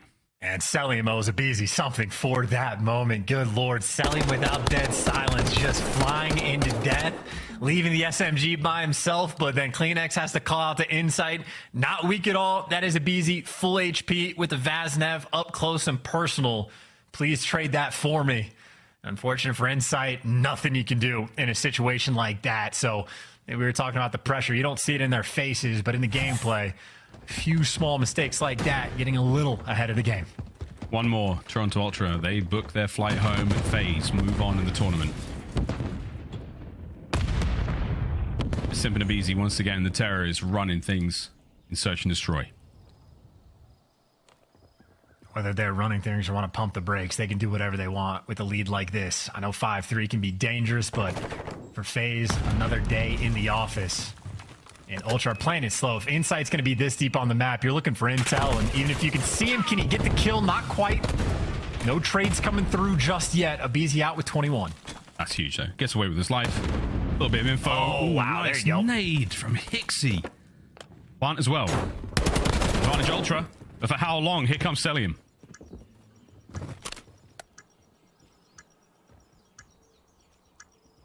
Scratch him, son. Sim. Reset steady as well. He knows Scrap's here. There's the shots. The dagger in the dark. Hixie has been a hero for Toronto Ultra up until this point. Can he go above and beyond to keep him safe and alive in this tournament? There's one. Hixie can't get it done. It's Sim. The kills are there. Plenty of time for the defuse. It is done. The reverse sweep has been snuffed out. FaZe stay alive. Dude, that would have been the ace for Hixie to keep his team alive. But him versus Simp just a little bit too quick with it. Taking care of business in the game 5. And I think Simp able to secure double-digit kills as well towards the end. Two-time world champ stepping up when he needed him to. Of course, it is nothing but two-time world champs on that entire team. But Atlanta FaZe, they stave off the pressure of falling to top 6. And that is something, again, a rare sight for them to even be in this situation. But now that loser's bracket run, Slasher no stranger to it, could be on the horizon. Oh, 100%. And again, the way things have looked for Ultra, bad stage. After winning Major 3, they didn't exactly set themselves up for success on the way into this major. They fought tooth and nail, but not enough. Atlanta FaZe simply still too much in Search and Destroy. What a fantastic series from both teams, that game 5. Whew. What a treat. Atlanta FaZe, we will see them play tomorrow. The GG's. Yeah, I know the Squirrel isn't going to be too happy about the overall stage performance, but getting top 6 after the way the online portion went, I think you just chalk it up and say, hey, it wasn't great, it was fine, just don't let it happen again and bounce back for that final stage. So Ultra, at the end of the day, a game like that against FaZe, nothing to be too ashamed about. They bounced back and fought quite literally from the depths, kicking it off with the Expo, but Atlanta FaZe look clean. I mean, Simp 12-4 towards the end. They certainly do love a CeeLo, and even though it's been a little bit spicier as of late, still that potential is going to be there, especially for the fact that the First Bloods were wheeling and dealing as well. FaZe looking good, man. FaZe looking good. FaZe looking real good. That 244, the comeback they made on Hotel as well was insane. There's still the Search and Destroy, 6-3 either side. The Embassy and LSELO still proved to be very, very strong indeed. FaZe happy to see a big win on their faces. They've still got a lot of life left in them. Celium is going to be smack bang in the middle of the Belong Arena with Maven. Take it away, my friend. Thank you so much. Here with Cell. All right, man. I don't know how to word this without swearing. How are you guys so bad and so good in a span of 30 seconds? Yeah, I mean, I feel like our team, obviously our team is really good, but I feel like sometimes we troll and just, give up situations sometimes. But, I mean, that's what we're working on, you know? That's what practice is for, so. Yeah, I know you guys have been working on stuff like crazy. Now, I want to hear from you. You're weird, man, in game. You've been using the same controller for 5 years. You play 9.6 sensitivity or something. Someone said they were watching your POV and they almost got sick because you never stop moving. You're always just cracked. What separates you from other players, man? I mean, I don't know. I feel like I just play the game to where, if I die, it's I don't know. It's just hard to explain, to be honest. I always try to play my situations to the best. I always pick an option in my head where it's I think it's the best situation for myself. So I feel like that's what's helping me a lot in game and stuff. What was your saying last year? It was like no free kills, no easy kills, something? Yeah, for sure. It's like no freebies. Like, I mean, I feel like being a hard kill in this game is like really like important sometimes. Obviously, sometimes like playing your life is like bad sometimes, but I feel like I've been getting better, like, a lot better at that. So. Well, that's something we figured you had to work on a little bit, like that kind of no freebies. Like, when is it time to just run at something type thing? But all right, here you are into another top 4, battling maybe to make another top 3 on the year. What are you guys maybe talking about and working on tonight, headed into tomorrow? Well, obviously our Thieves match wasn't like as like ideal. It's obviously I feel like in our Thieves match we showed a lot, and I feel like we're playing too fast that series. So going into tomorrow, I feel like that's what we're gonna focus on. Just try to play to our pace and not let the other team like focus or like just try to like play on our pace pretty much. So. Well, you are nuts, man. It is fun to watch you. Congrats on the W. Good luck the rest of the way. You are an absolute maniac, man. It's a pleasure to watch you. Take it easy. All right, back to the desk, guys. Thank you, Maven, and thank you so much, MacArthur A.K. Cilliam, for introducing snaking into all of my ranked games. We got to take a look at this FaZe win because this was the closest match. If you were asking the chat, which I have every single battle, who is going to win, they've all been 80% of the side on one of the teams. This one, 56-40. We had Atlanta fans coming out on top, but this was a narrow Game 5 victory. Yeah, it was really close. I mean, obviously, after the first 2 maps, you're thinking this is an easy Atlanta victory, and then we almost get the second reverse sweep of the tournament, the second one that we've seen since a very, very long time. I think the most important map in this series had to be that map number 1. Atlanta needed a respawn in this series, and Toronto is a very strong control team. Regardless, it was Expo, and that was a little bit of an unknown. Atlanta take that first hotel hardpoint by just a 6-point deficit. It was a huge final rotation to Diner from them, and they kept that side of plat control, and that seems to always be the story with Atlanta FaZe on Hotel Hardpoint. Yeah, you know, and when we were talking about Toronto Ultra, we talked about the round 10 and 11 losses that they had and how their search was still solid. Well, I think you could see them in this series get exposed just a little bit. Now, there were some great rounds that they had here on this LSCLO. Going into it, if you're Toronto Ultra, you banned Mercado S&D, a map that you're 4-1 on because of how human FaZe have looked on these maps. Well, they showed you once again, while maybe you should have tried testing them on both of their best search and destroys on that Embassy. FaZe was in their face, man. Not much they could do there, and in that Game 5, the adjustments, they reigned supreme. As we take a look at the bracket, Atlanta FaZe continues on into the top 4 as they've done for 2 years in a row now. Ultra will bounce out top 5, 6. We'll find out who plays FaZe tomorrow for top 3. It'll either be the Subliners or Rocker, winner of our next matchup. I mean, I know everybody's rooting for that Atlanta FaZe Optic matchup, but I mean, they've just been looking so good. I don't know if they'll fall to LA Thieves. I don't know if they're going to fall. I don't know what's going to happen. I do know Atlanta is powering into another championship Sunday. Nameless, was there ever any worry? I mean, there kind of had to be, right, when you look at it, especially in this series with the way that Toronto Ultra clawed their way back into it. And also, if you remember, this is the team that took Atlanta FaZe off that Asilo streak. Yeah. So headed into Game 5, I'm like, man, Toronto might actually win this. But for Atlanta FaZe and Championship Sunday, they're comfortable there. They can win another chip. All righty, we've done 4 matches. There is 1 more to go. When we come back, Minnesota still swinging. They take on New York Subliners when we come back.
Welcome back, ladies and gentlemen. We are gearing up for the final battle here on day 3 of our 4th major of the 2023 Call of Duty League season. Minnesota Rockers still in it, taking on New York Subliners.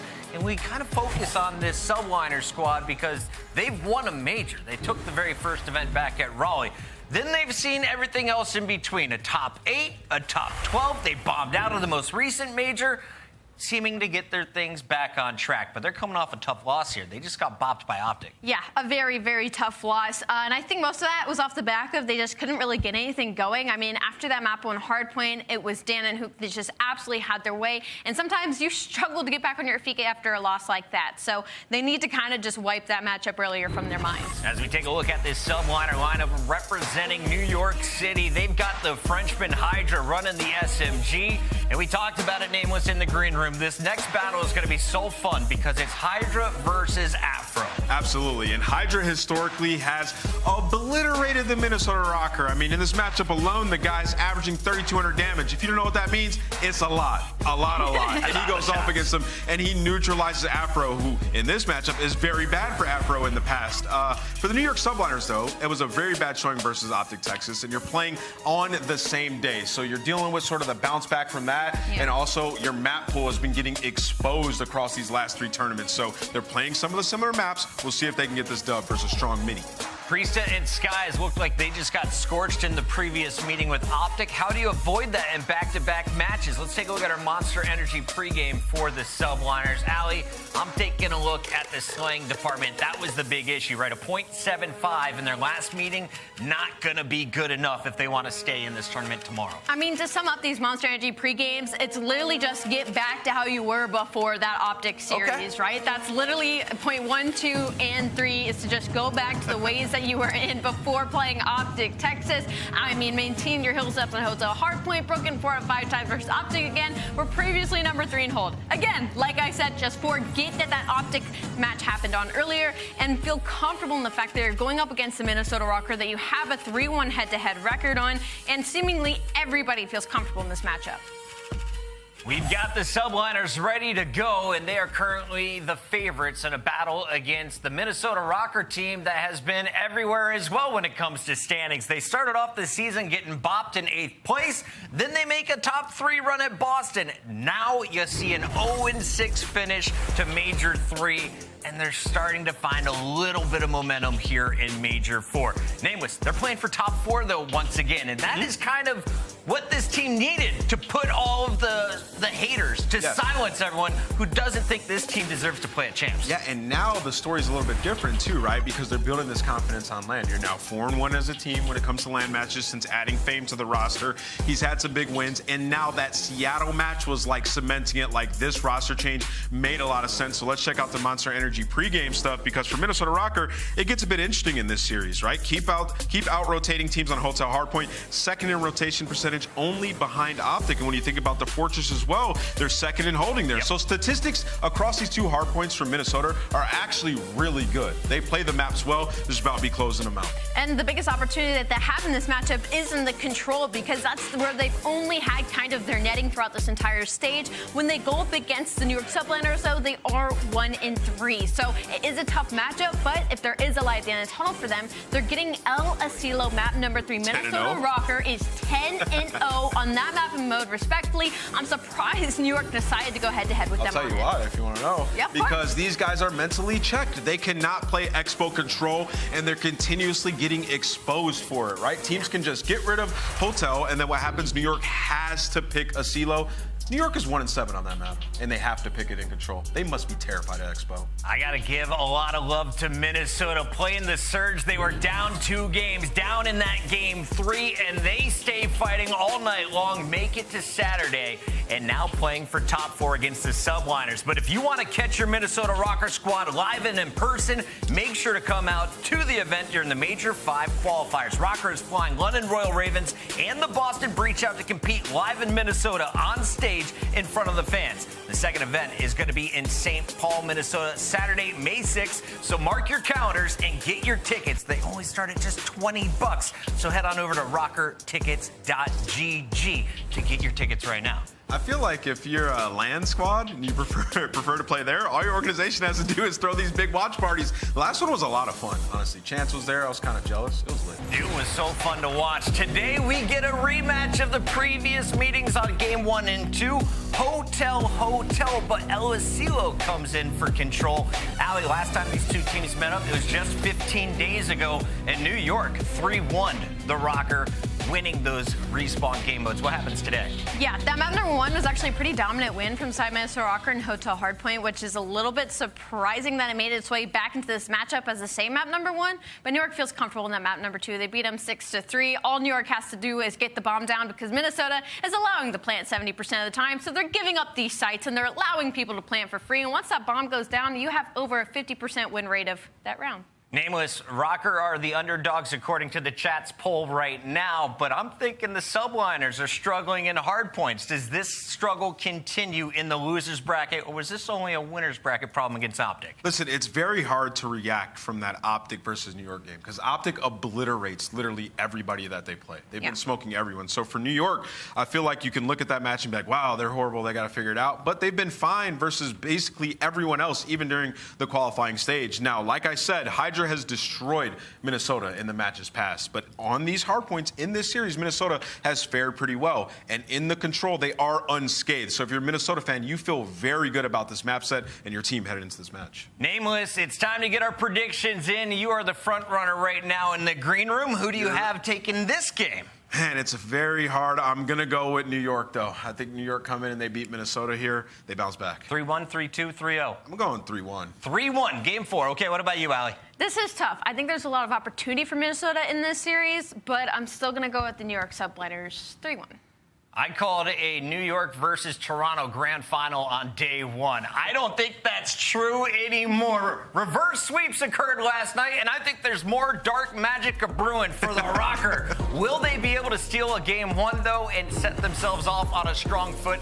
That is the question for me, because last time they did exactly that. And last night, they got a stellar performance from their rookie. Fame coming up from Challengers was a rock star in that game mode of Hardpoint.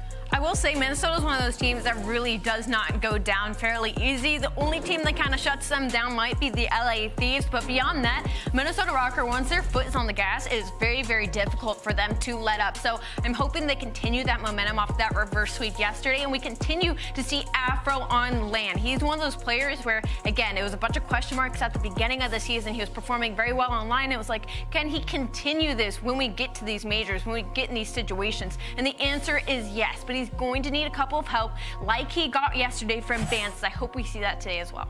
Shout out to everyone in the chat. The predictions are in. The match is ready to go. Last chance to get your channel points on the line as we send it over. It's Lando in study for the final battle here for top 4.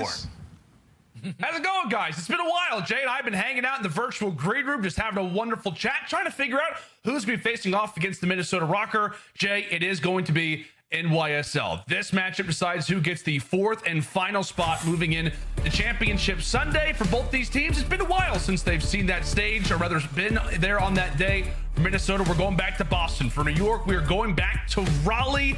This is going to be a fun one, right? I mean, when we've seen these teams play in past, Jay, this has gone game 5, round 11 more than once.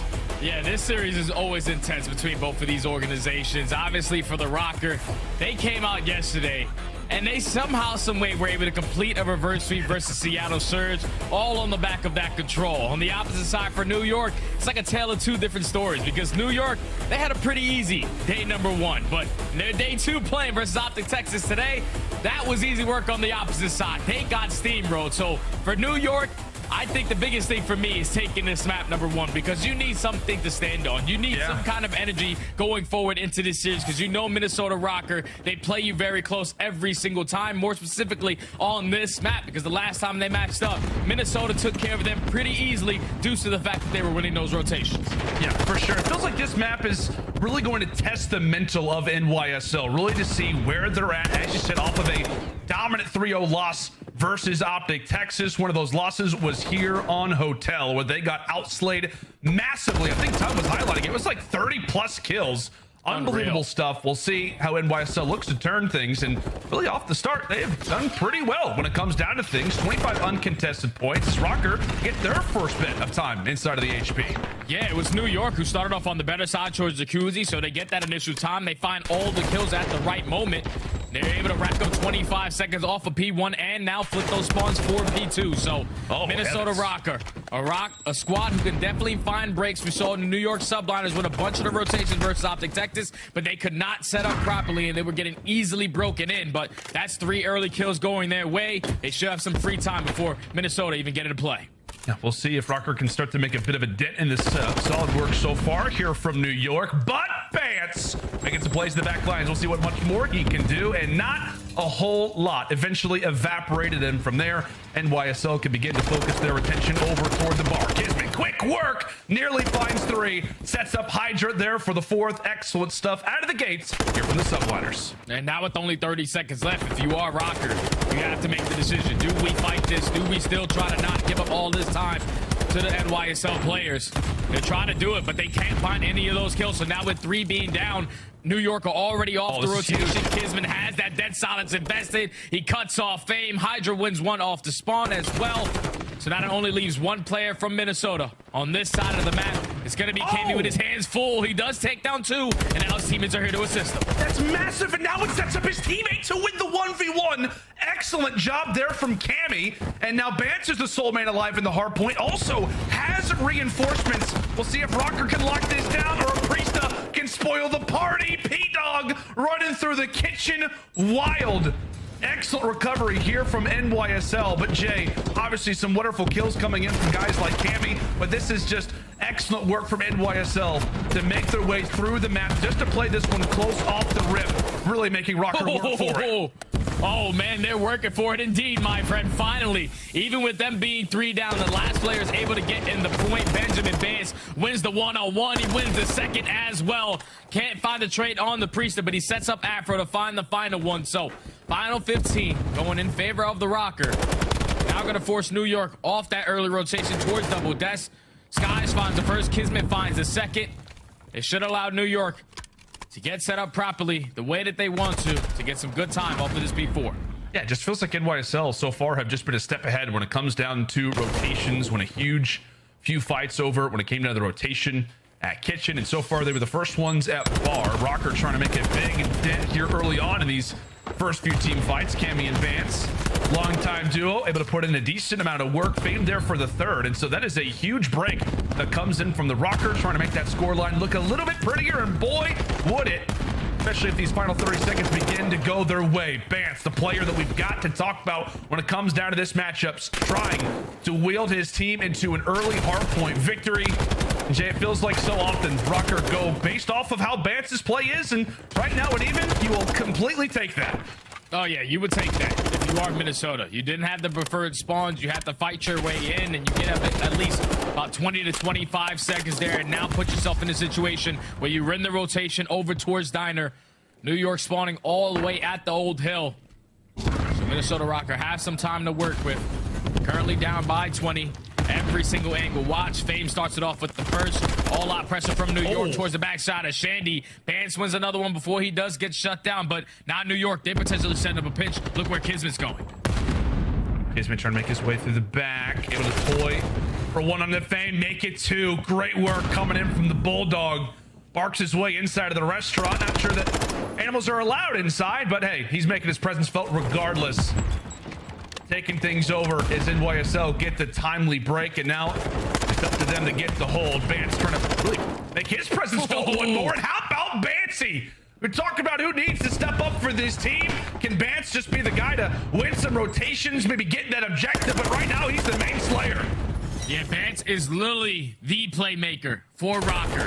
Whenever he's on point, doesn't matter what he's putting up at the end of the game when it comes down to the numbers. But if he's slaying, that's even more of a scarier sight for the subliner players, because now if he's putting up the kills and he's winning those rotations, putting himself in nice little angles, it's going to be a tall task ahead to try to take this team down. But gunfights go back and forth. New York trying to fight for the back kitchen spawns. Minnesota able to come out on top, so they're still getting those back end spawns. New York trying to break from front side bedroom. Every player trying to attack. Yeah, a huge hard point to close out our first set of rotations. As we said, really, when it comes down to both these teams, fighting to try to get that 4th spot. Moving into Championship Sunday tomorrow. And obviously, if you're New York, trying to get back to where you started at the beginning of the season in Raleigh. For Rocker, they're trying to pull off something special, man. Trying to make, I guess, a bit of a miracle run considering how their Major 3 went. Obviously, Major 4 started things off nicely with Fame when it came down to that Major, or rather when it came down to their home series. But from there, not a whole lot of answers. 10 seconds is what decides this after the first side, and I gotta say, man, Rocker hanging with them. Yeah, Rocker hanging in. Do exactly what they need to do. Keep P6 scrappy towards the top plat, but now it's back to the P1 to P2 chain where New York had a lot of success first go around. That's already 3 dead in the feed. Last player up is going to be Bance. He gets cut down by P-Dog. Clean 4 dead. But now with all the spawns on, with a couple players from New York on this side of the map, you're going to gift those free spawns over to the Minnesota Rocker, but not for long as they find those final 2 kills. They flip the spawns right on back. Now they're continuously growing that lead. Yeah, it just feels like this could be an opportunity where New York really start to stretch their legs a bit. They have a Hydra trying to put him to good use. Flies on forward, eventually drops. A few interesting spawns come in from the subliners. The same thing can be said for Minnesota. NYSL claim control over at P2, but they're going to have to fight for it.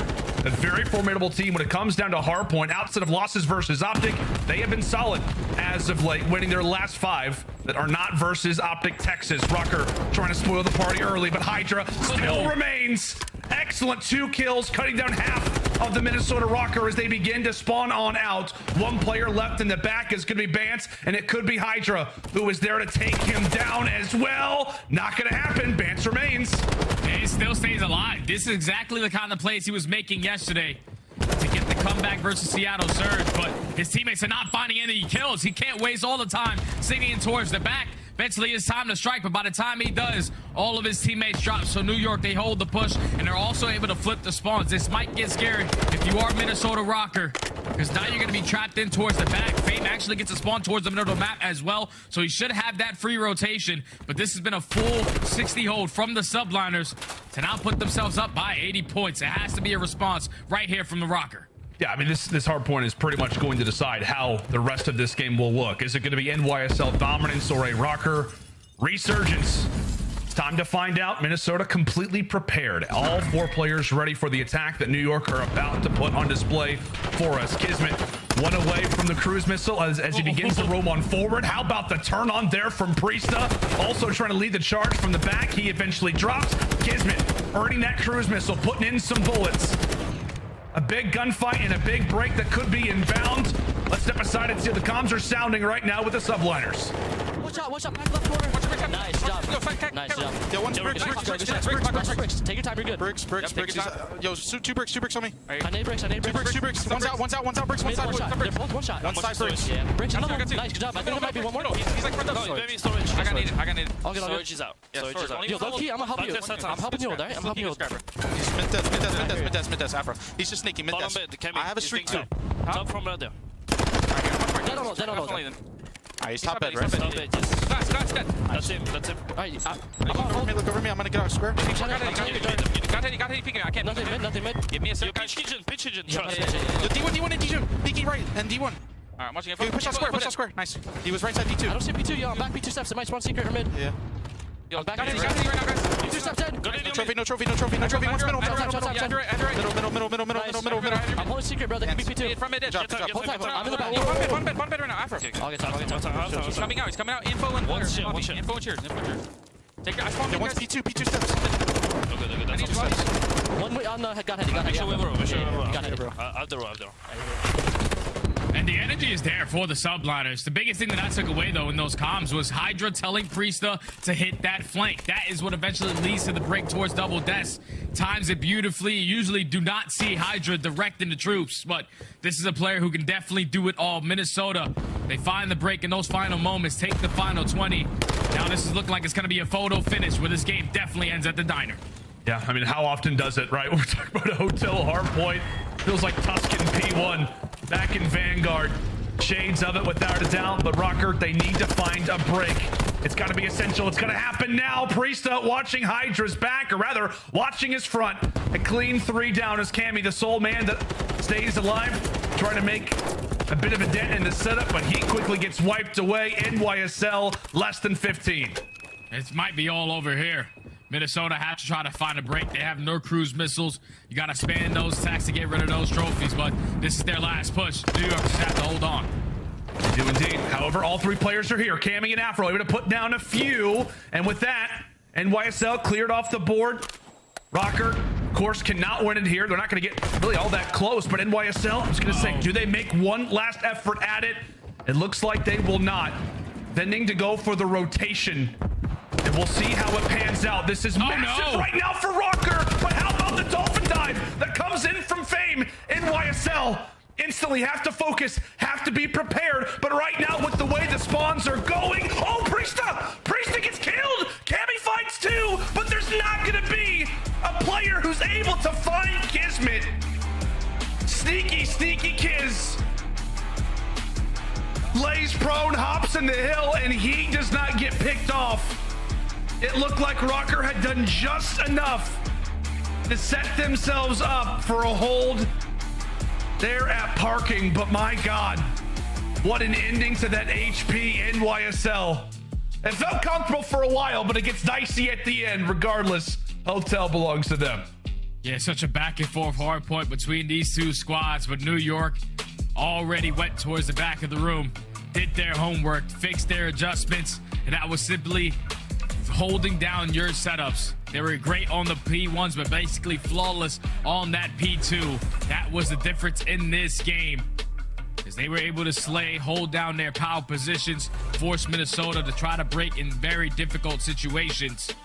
But when you hold down money hills like P2 for full 60s, that's what allows you to give you some breathing room as you go deeper into this game. Even though Minnesota was slowly starting to climb back, New York never looked like they were not in control. Yeah. As they are going to be able to take this map number 1 finally versus this Rocker squad who has caused them so many problems on Hotel. They start the series off this time around 1-0. Yeah, I mean, as you said, it just feels like it's a huge map momentum-wise for New York, regardless of the way that maybe this one looks from the outside. You know, I don't think it's necessarily a David versus Goliath type of battle, but of course, with New York being the team that most people expect to win this series, you wanted to see them come out and look pretty solid, Jake. Also, given the fact that, as you said, Hotel, Rocker's history versus NYSL, also given how the vetoes are looking. I know we'll talk about that shortly, but it just feels like in this opening hardpoint, New York played Hotel HP like how Optic played them on it earlier.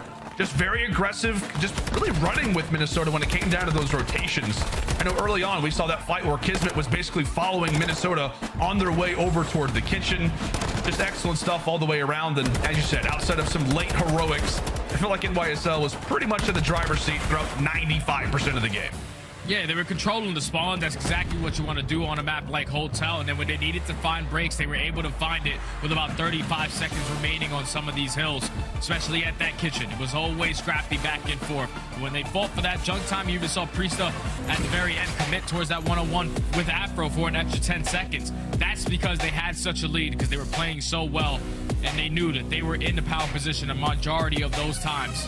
But now, since you're up 1-0 in the series, you're going into a Hotel search and destroy. You have played this team as well. You did win this map, and that was simply due to your attacking rounds. The pressure that they're able to put on towards that B bomb, even towards A, they're usually doing it as a team. So if you are Minnesota Rocker, a team who struggles at getting first bloods, you cannot allow these SMGs to roam around in your base. Yeah, you can't allow for Hydra to just have a blast of a time when it comes down to Hotel SD. We've seen him make some wild clutches. I think maybe even like a 1v3 or 1v4, something crazy. I remember seeing that at one point on Hotel Search and Destroy. But there you see it. D-Real handing out a few of the fist bumps. You see Sender just spitting some hot fire.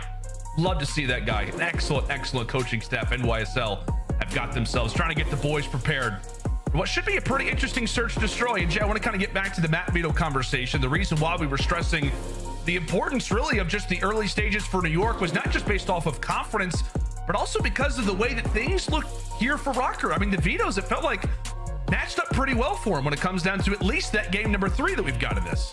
Yeah, I feel like the Rocker definitely put themselves in a situation to take this series, because if you talk about that map, number one, New York have never been able to beat them on it. New York are actually able to take it this time around, but as we go forward into the series, that game number 3, with Minnesota being Team A in this series, they actually only had one opportunity, and that's to simply just get rid of Hotel, which is the control that they lost to this team previously. New York, ever since Fortress has gotten rid of it in that mode, they have just been struggling in control in general if they're not playing Hotel. They don't like to play Expo. El Asilo, they only have 2 wins, and that's versus Vegas Legion and the Florida Mutineers, 2 teams who are really, really terrible at control, so it's not really a lot you can take away.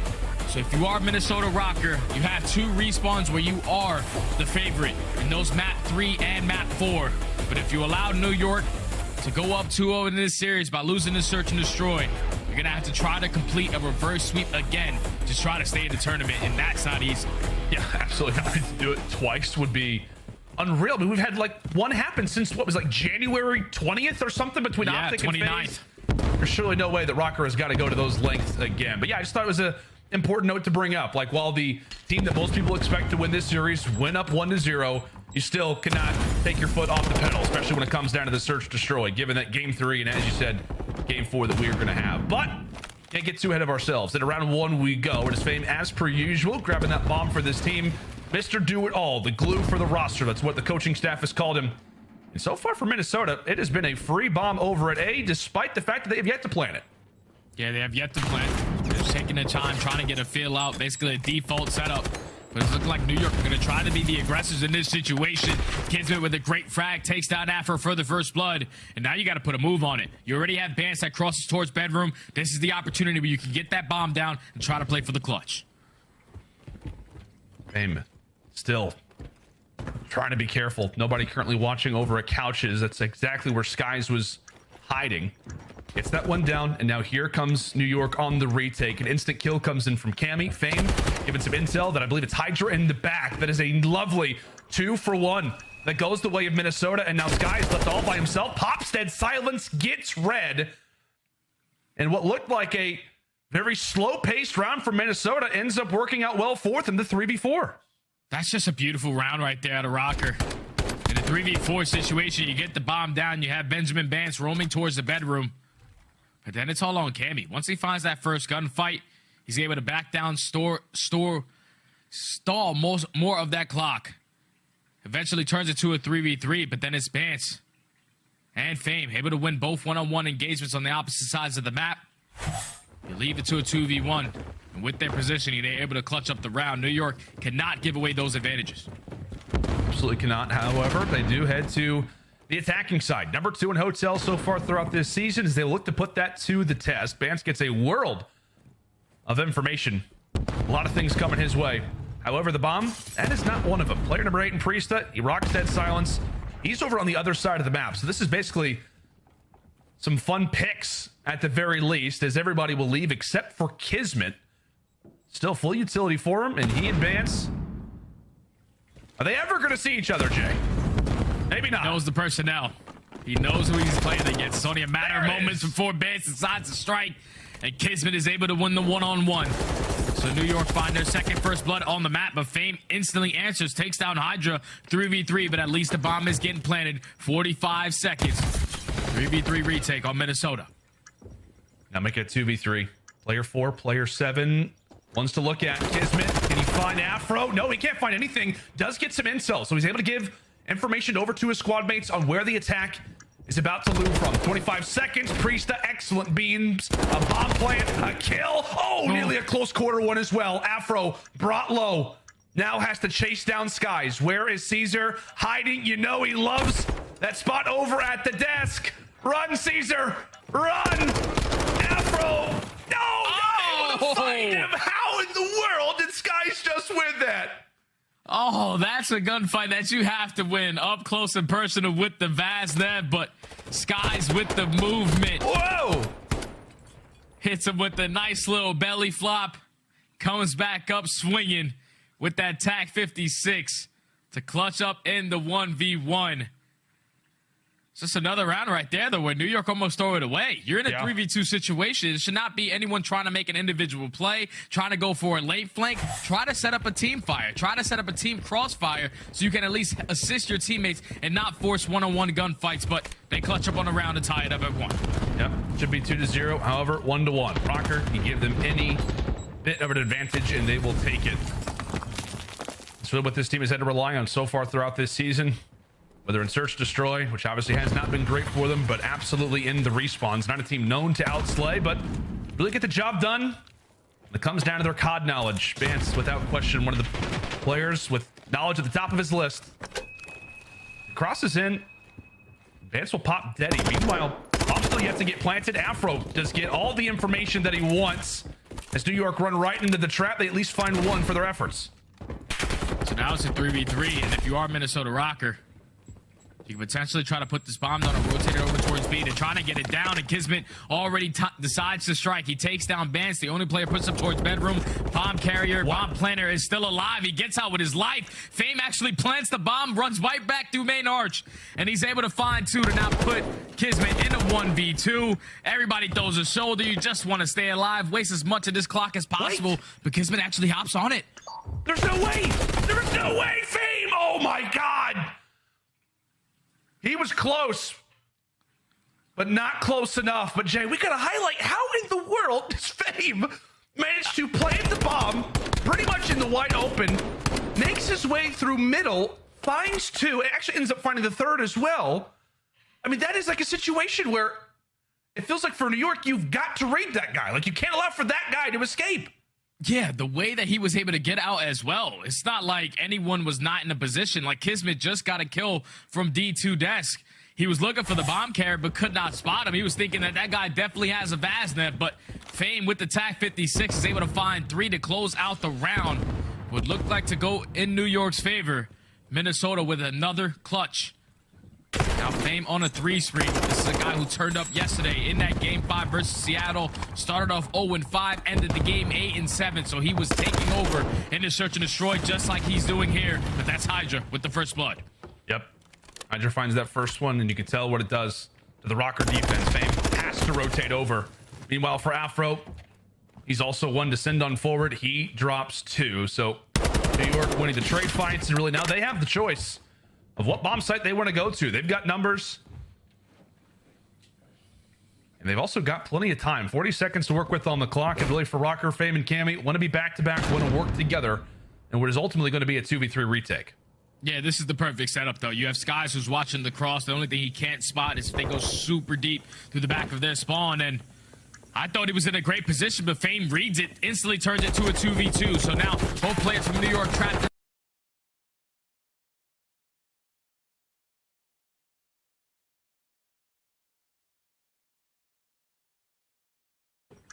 P-Dog, 28 seconds, trying to defend in Rocker, a 2v3 retake. And I'll be honest, Jay, it just feels like these last few rounds have Fame written all over it. All over. I noticed New York, I mean, when they were going for the plant, Fame sprinted to the very backside of Kitchen, gets one for free, and from there works alongside Cammy perfectly. Just wonderful, wonderful work coming in from the new man added onto the squad.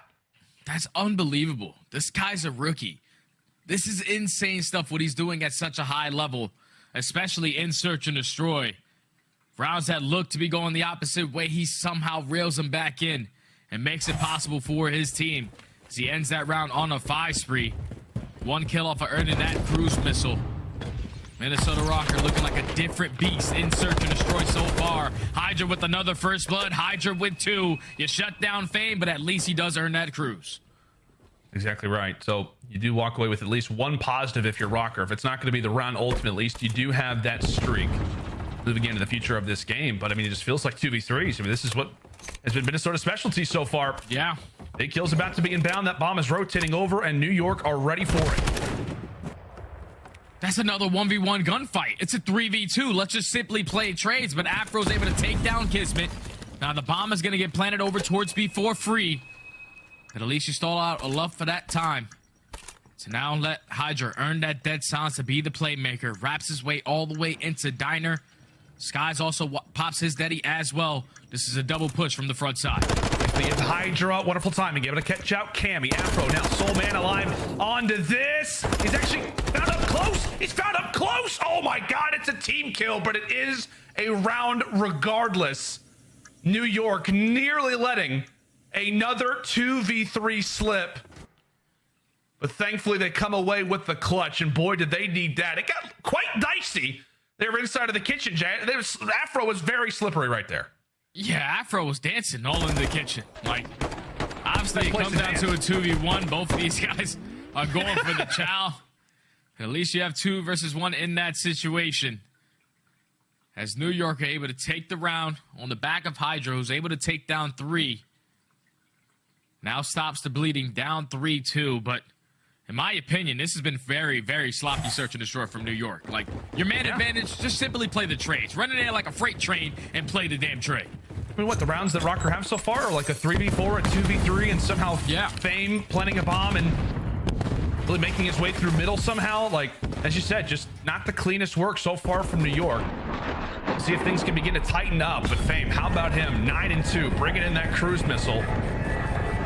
We'll see what information he can find.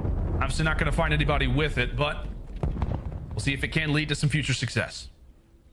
And this is what Minnesota Rocker were doing so well yesterday versus Seattle. Every time they tried to cross the bed, that guy was getting cut down. But every time they tried to go for the plant, it was the wall banks coming in from the ARs as Cammy's able to take down Priesta. Bomb does not get planted.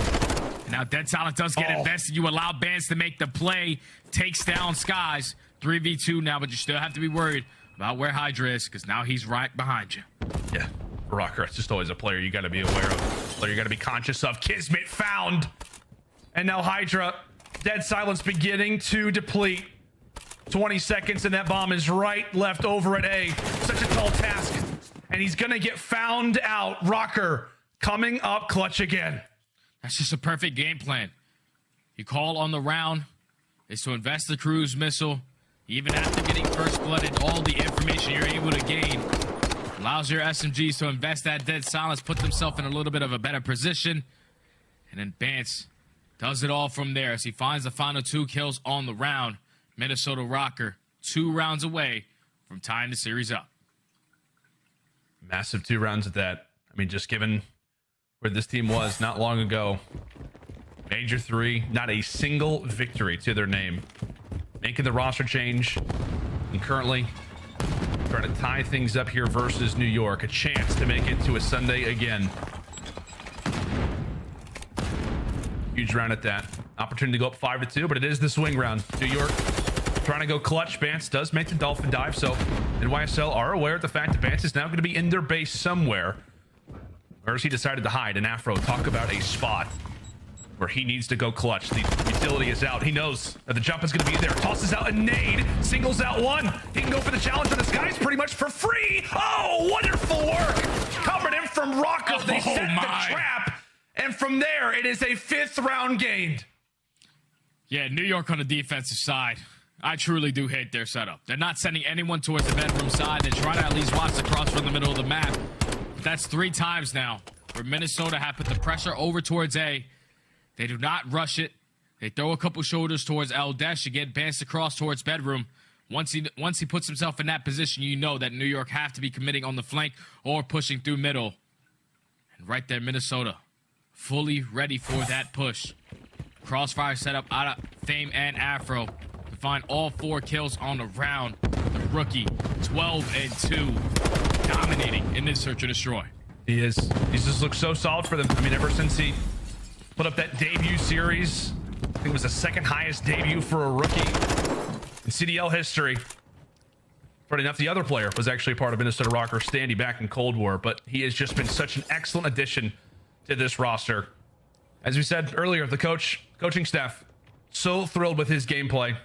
He is the glue for the team. He is the constant communicator, somebody who's willing to be unselfish, an SMG and challengers, and now an AR here in the CDL. Incredible work. As now we'll see if Rocker can close things out with man advantage. 40 seconds on the clock. Afro in a great position to at least spot this player on the cross towards bomb. The trophy system is going to be down, so Kismet can potentially get out with his life, and he does so. But Bance immediately finds them. Priestahh there for the trade. 2v3 now. Big Dolphin dive from Afro, sets things up, and yep, another kill. Priestahh, last man alive. A 1v3, instantly on the defuse. Can P-Dog go big? The answer is no. Rocker answer back with dominance here on Hotel Search and Destroy. And it's off the back of the new guy in town, Fame, having himself a map. I don't know if I would just give fist bumps to that guy, Jay. I think I'd give him a good old kiss on the cheek for a series or for their map like that. Oh, well, that might just be you, my friend. I don't know if I'm doing that, but that was definitely a great performance out of the rookie in Fame. Takes over in rounds that you didn't think were possible to actually win on the side of Minnesota Rocker. Back to when he got that bomb down somehow. As soon as he gets it down, he finds 3 kills. The very next round, he finds another 3 to earn himself that cruise missile. But New York, he just made a lot of mistakes, man. It was 5-3 in the first Bloods, but I'm pretty sure in the majority of these rounds, New York found himself in a man advantage. They just completely gave it away. Their defensive setup was abysmal. You got to have someone over towards the bedroom to not allow Bance to cross for free, or at least have multiple people watching that cross so they cannot cross towards that angle. Just completely outclassed in the search and destroy as the Rocker are able to tie the series up at 1 now. Yeah, I mean, every round that Minnesota got first blood, I'm pretty sure they clutched up on it because the other 3 rounds were like 2v3s, 3v4s. I mean, it was just not a great search destroy, one that you were worried about, I think it's fair to say. When we talk about that game 5, which I know the numbers, we could always dive into that, but I know this team, New York in particular, when you look at their LAN performances, about the translation from how they have been online to LAN, S&D, I feel like has been that primary game mode where they have really struggled. Obviously not a great, result earlier versus Texas, and now not a wonderful one here on Hotel versus Rocker either. But we've got ourselves a 1-1 series. As we said, it's the final matchup of the day. Somebody's going home in top 6. The other is headed to Sunday tomorrow, getting that 4th and final spot. We'll see you guys for El Asilo right after this.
fans, and welcome back. Minnesota Rocker taking on the New York Subliners. It's the final matchup here of a lovely CDL Saturday. Both teams trying to make it to Sunday. By the way, you saw that video bumping in. Make sure if you have not done so already, get your Rocker Home Series tickets. It's going to be a blast of a time. May 6th, going down in St. Paul, Minnesota at the Palace Theater. It's going to be a great time. Jay, I hope that maybe you and I can make it out to one of those last time. I'm a little jealous of the fact that Chance got to go last time. Oh yeah, because Chance made it look rowdy. We were sitting in the green room and all you can hear is non-stop energy. So I know that those Minnesota homestands are always lit.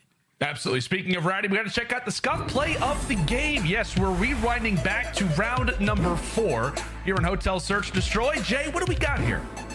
This is a 2v3 situation where Fame just absolutely picks apart the setup from New York.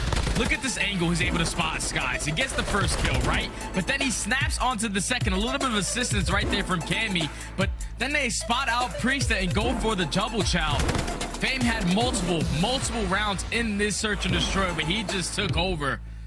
But that's just another round right there where New York threw it away. 3v2, you have one player watching the cross. Even with Skies dropping, Hydra doesn't sit a corner in towards Kitchen. He decides to fly out for absolutely no reason.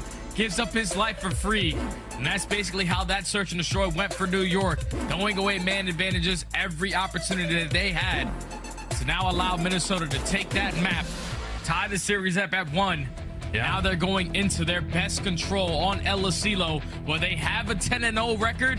Going up against New York, who are 2-7. This looks absolutely brutal. But to make it a little bit less brutal, it's 8-0 with the old roster from Minnesota Rocker, 2-0 ever since Fame has entered the lineup. So if you are New York, this is where you have to take them down, because we saw what Minnesota are capable of. When they win controls, they have the ability to complete reverse sweeps. This is their map, and this is their mode that you have to take them down. Oh, this is the map that made Bance, I think it's fair to say, a hero, maybe a national hero, potentially.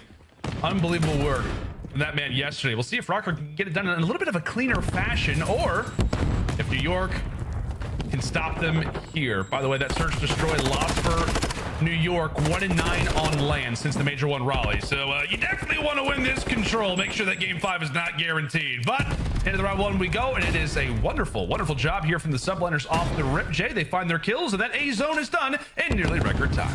It's already done and dusted, and Minnesota Rocker, they're the best defensive team on this map. But yesterday you saw in that series versus Seattle, it was all about the attacking rounds, and New York trying to do the same exact thing. Early A capture, they find a couple kills, they're trying to hit the transition over towards B, and this might be a scary opportunity if he's able to block those spawns. He does. So 2 players from Minnesota spawning all the way across the map. The last 2 guys pushed up have to try to stay alive. Yeah, especially Bance. Can he go big? Fame, meanwhile, ends up dropping Sky's top party. Okay, Bance thought he was dead to rights. Absolutely not. Hydra eventually clears him out, but a frustrating gunfight nonetheless. But P-Dog has managed to make his way toward Back Mountain. So that is one thing, if you're Rocker, that you've definitely got to work on. Get Priesta out of your base. Yeah, Priest is the guy that's blocking the spawns, making it a lot more difficult to put the setup around this B point. But Fame pays it. Super patient. Finds that kill onto P-Dog. Now he can decide to strike, set up a pinch with his teammates. He finds the second, bans with the third. Now the farthest player is pushed up is Kismet. Just want to try to play your life in this situation and allow the troops to get back into play. Oh, great gunfight victory. They're on to Bance. Does he have a second one? Not gonna happen. Lightning does not strike twice in this occasion. Although the skies here on El Asilo look like a rainstorm could be coming in quite soon. Minute on the clock. New York still have a few more chances at this. We'll see what the strategy elects to be. As we know, on El Asilo, find 3 kills really in a row, maybe even find 4. Things can quickly turn for the attacking team, and that is going to be 2. Thankfully, for Rocker, they have held off just enough in order for a few more forces, some reinforcements to be back into this fight. But you do have Kismet currently on that objective. Skies on Overwatch. Great work from those 2. Time paused. First tick nearly in. First tick is about to be complete, but Cammy and Vance, they combine for 2 bits. The playmaker with the TAC 56 is able to take down Kismet as well. All ready to push, has been shut down. Only 30 seconds left for the Subliners to try to get aggressive up through field. Priesta with the snap onto Afro. Hydra finds a second, but as long as you keep trading these kills, Minnesota are setting themselves up to walk up with this defense. Final push coming in from New York, and right now the positioning of Skies is so crucial. Absolutely is. And I do not believe that Rocker have any idea that he's going to be here. I know a few of these spawns maybe give that away. Time paused. Yep, nobody's turning around. However, they're still finding the kills.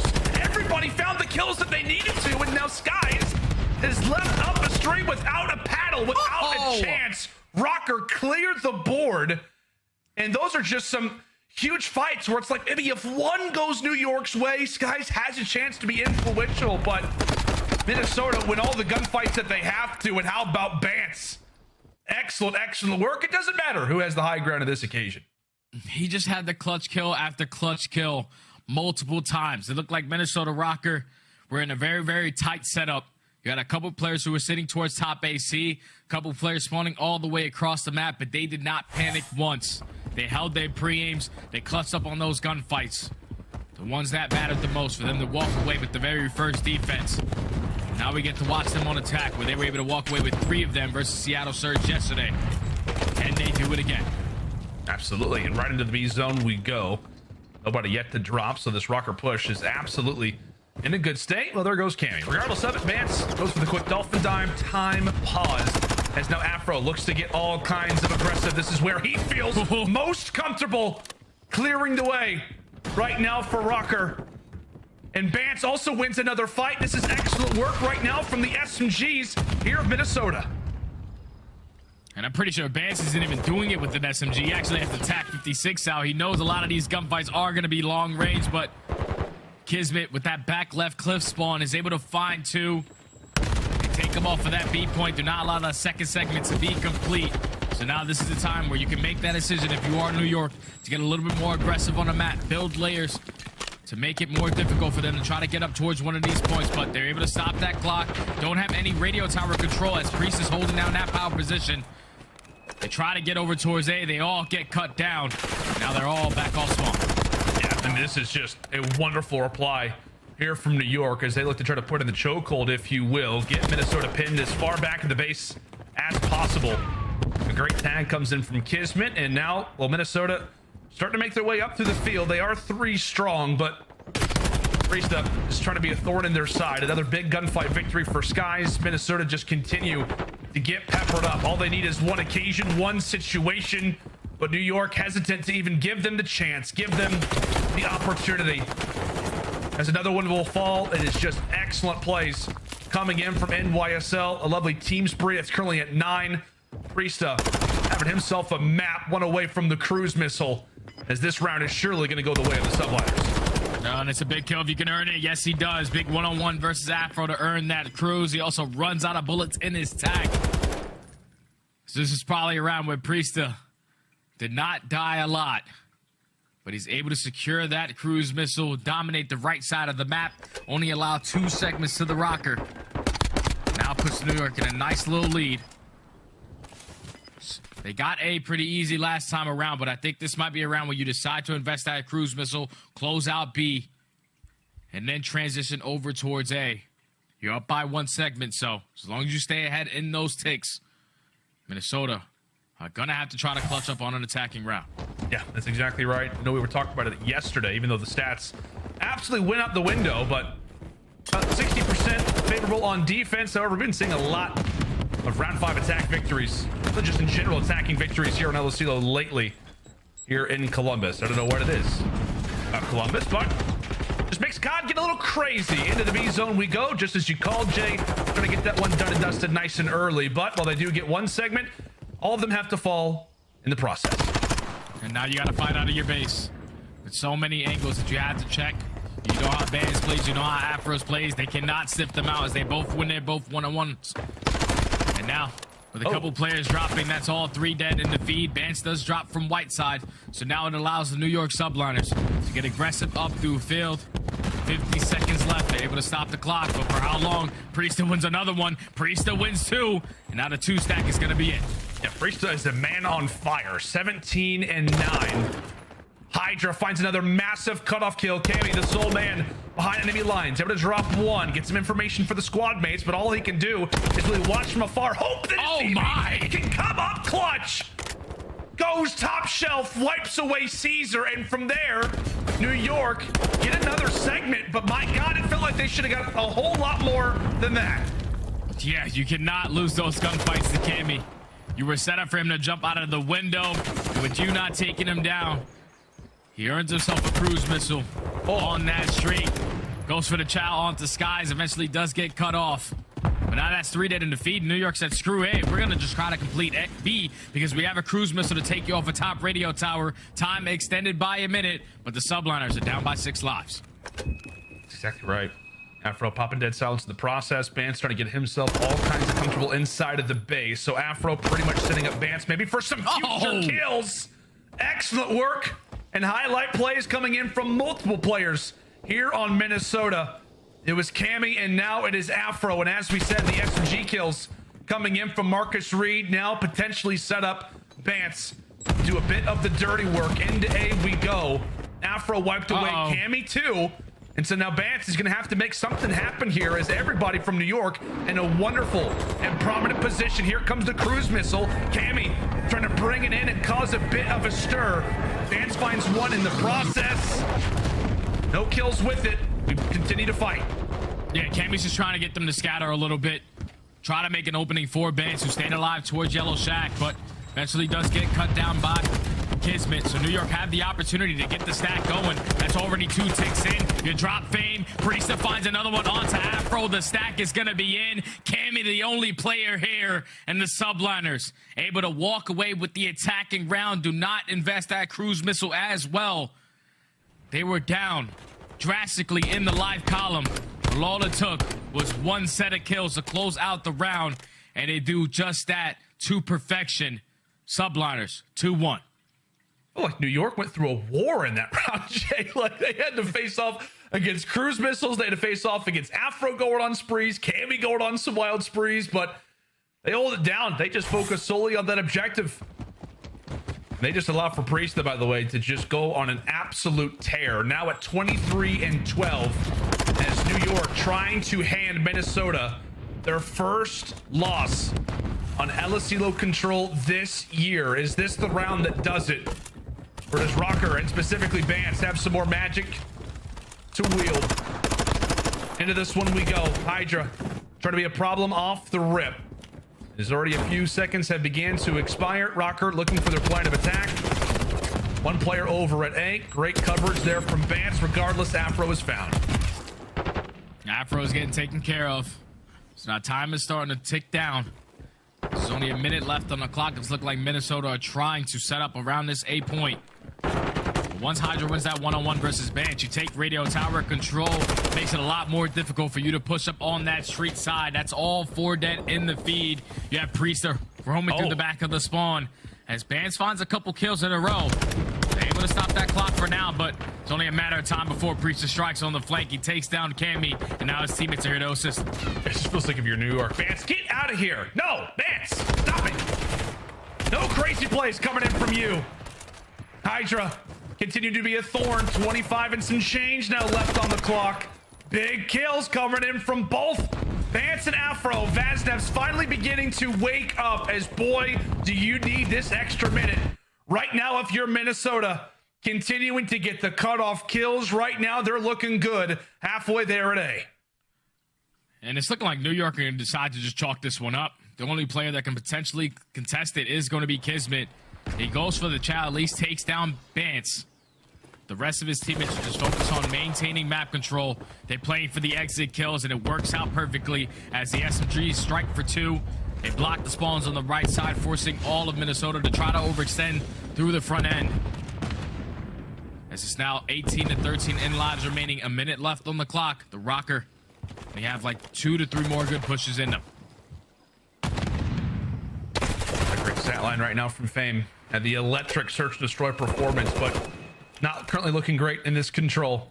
But as we know for Rocker, they were in this exact same spot yesterday and managed to pull off something special. Can they do it again? Priesta, who as we said is having a phenomenal game, continues to add into his stat line. Only 8 lives left for Minnesota. And not a dent has been made over at that B zone. Fame trying to get things going right now for the squad. Player number 7 in Kismet absolutely is going to be an issue. The first wave that they have to clear. Bance able to find one on Disguise. Can he remain intact? Can he stay alive? as here comes Minnesota, the final push. This is the final push. You have to make these kills count. If you are New York, just play your corners, make the kills a lot more difficult as Hydra strikes first. Afro there with the trade. They know there's a couple more players up towards the white trucks. Afro at least finds 2, but now the rest of his teammates are off spawn. There's only 2 players here for Minnesota. Bance and Afro, the SMG duo, have to try to do it all. Bance gets cut down, and with only 4 seconds left, and looking like New York are going to hold on. It looks like they are. It looks like they are. Fame Dolphin dives in, and there you have it. The streak comes to a close. Bance not able to pull off some magic this time as NYSL answer here on El Asilo. A huge victory here in the swing mode, game number 3, as they now find themselves once more in the driver's seat, 2-1 in the series. Oh, and that's fantastic work right there out of the subliners to come out and take a team like the Minnesota Rocker on their best control map. Only allow 1 defensive round to go the opposing way, but everything else was all subliners. More specifically, Priesta, have yourself a map, my friend. Yeah. 28 and 16, 3,100 damage, 25 non-traded kills alongside Kismet, the Bulldog, who was putting on that aggression with the SMG. That dynamic duo just set the tone on this control. Allowed New York to dominate on their attacking rounds. They didn't even have to invest a cruise missile on that side. They invested it on the defense just to get the information on how Minnesota are going to try to put their last push in. But if you are the Rocker, yeah, that's one that you can't let slip away. This was your best control map. You had the best record on it. And unfortunately, you're 4 short. Now you have to try to clutch up 2 maps in a row. I mean, Jay, how do they do it, right? I mean, what does New York do that 10 other teams failed to do here versus Minnesota on El Asilo control?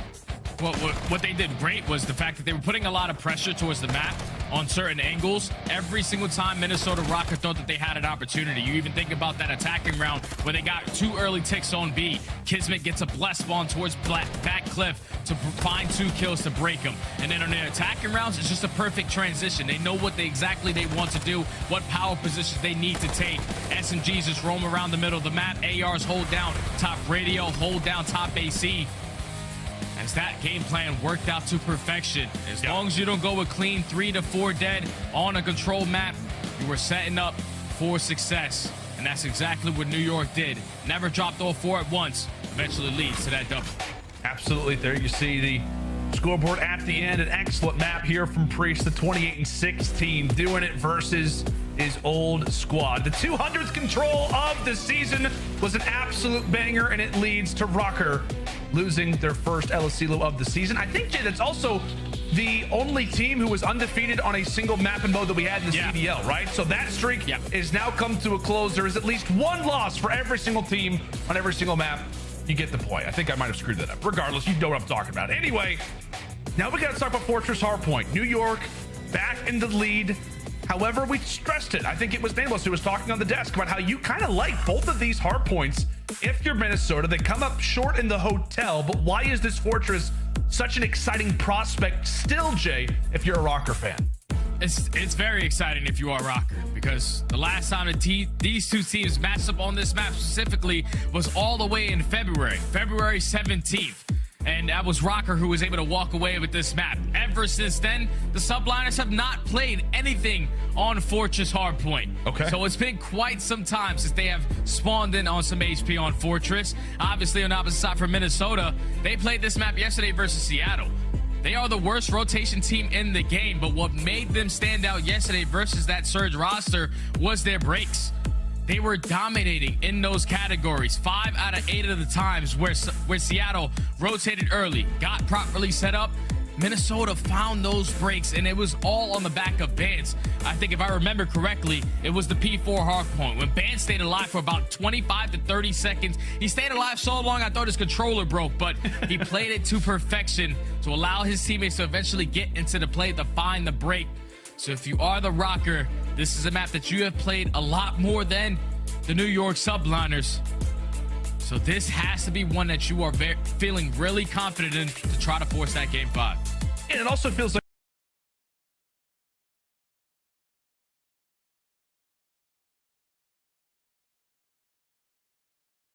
because of Bance specifically, and also Afro. I mean, so often we've talked about it, Minnesota, when they find success, it really feels like it's off of those two. It's off of their SMGs.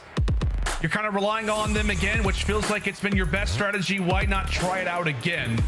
But as you said, a huge victory over Seattle Surge yesterday on this map. We'll see if Minnesota can do it again. Gonna be a little dazed after that El Asilo loss. Coming into the following mode where, like we said, they've yet to be in a situation like this. Hot off an El Asilo control loss. But into Fortress Hardpoint we go.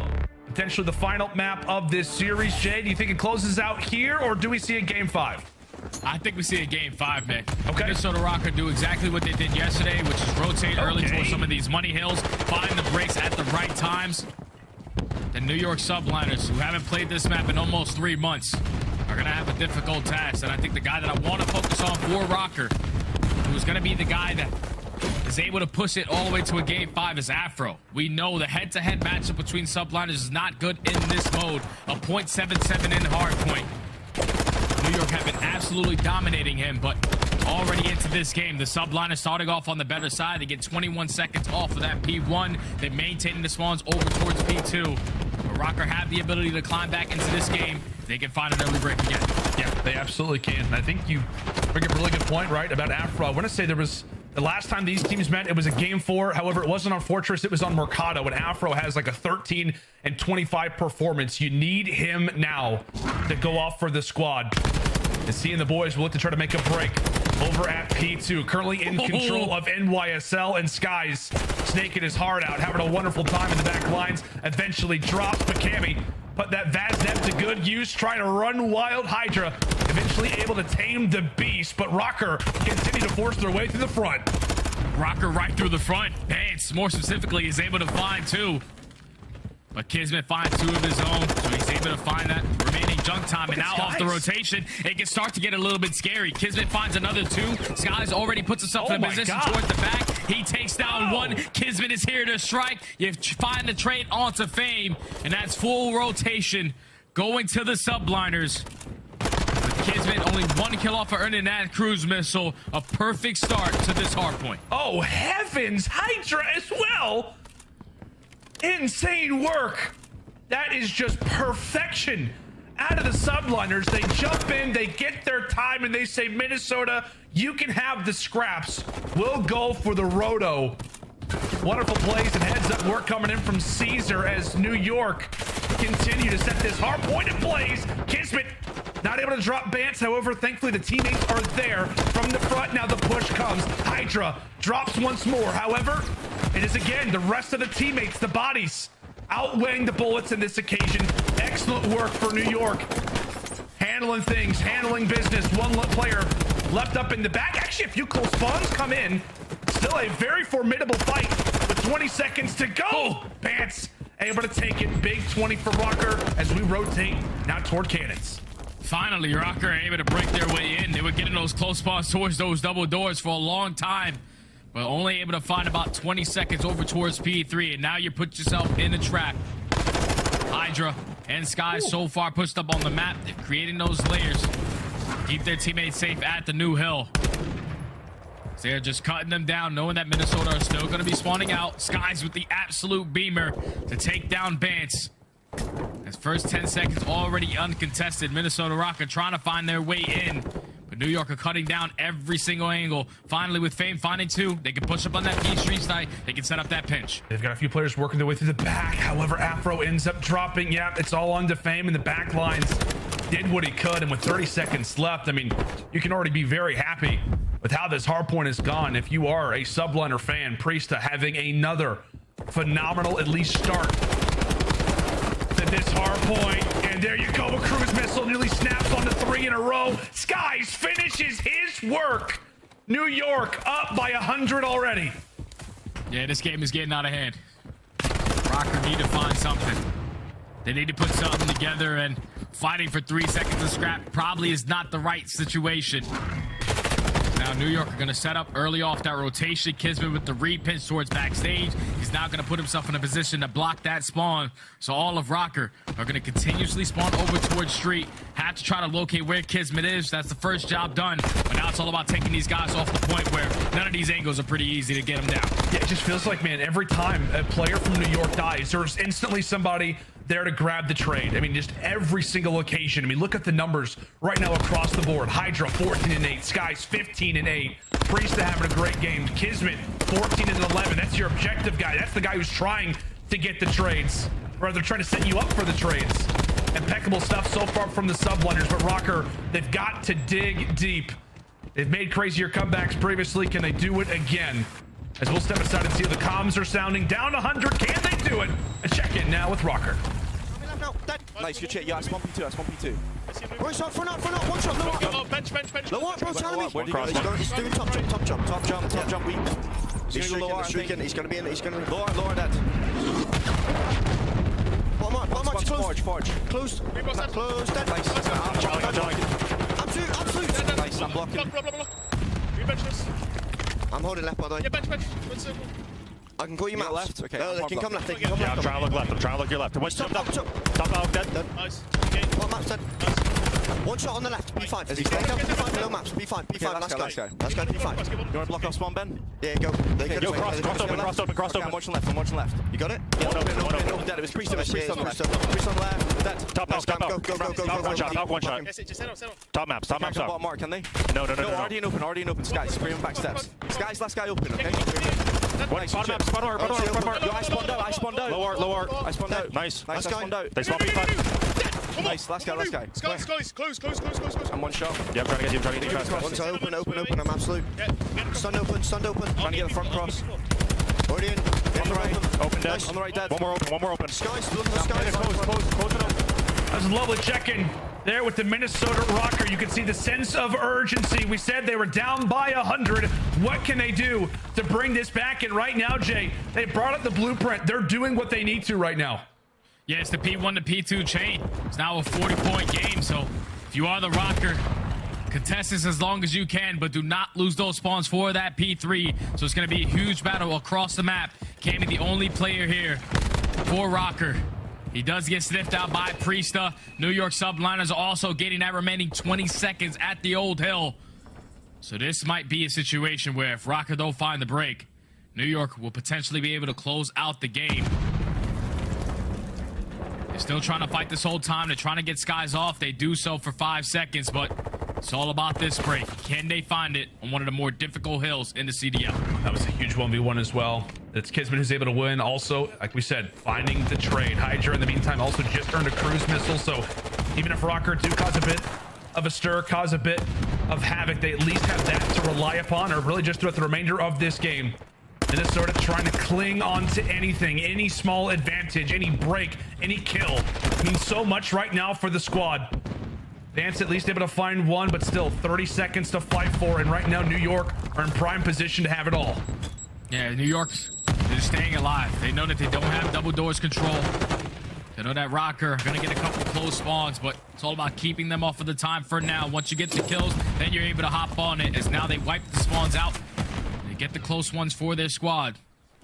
And now Rocker are forced to hit that rotation over towards that P4 cannon hill.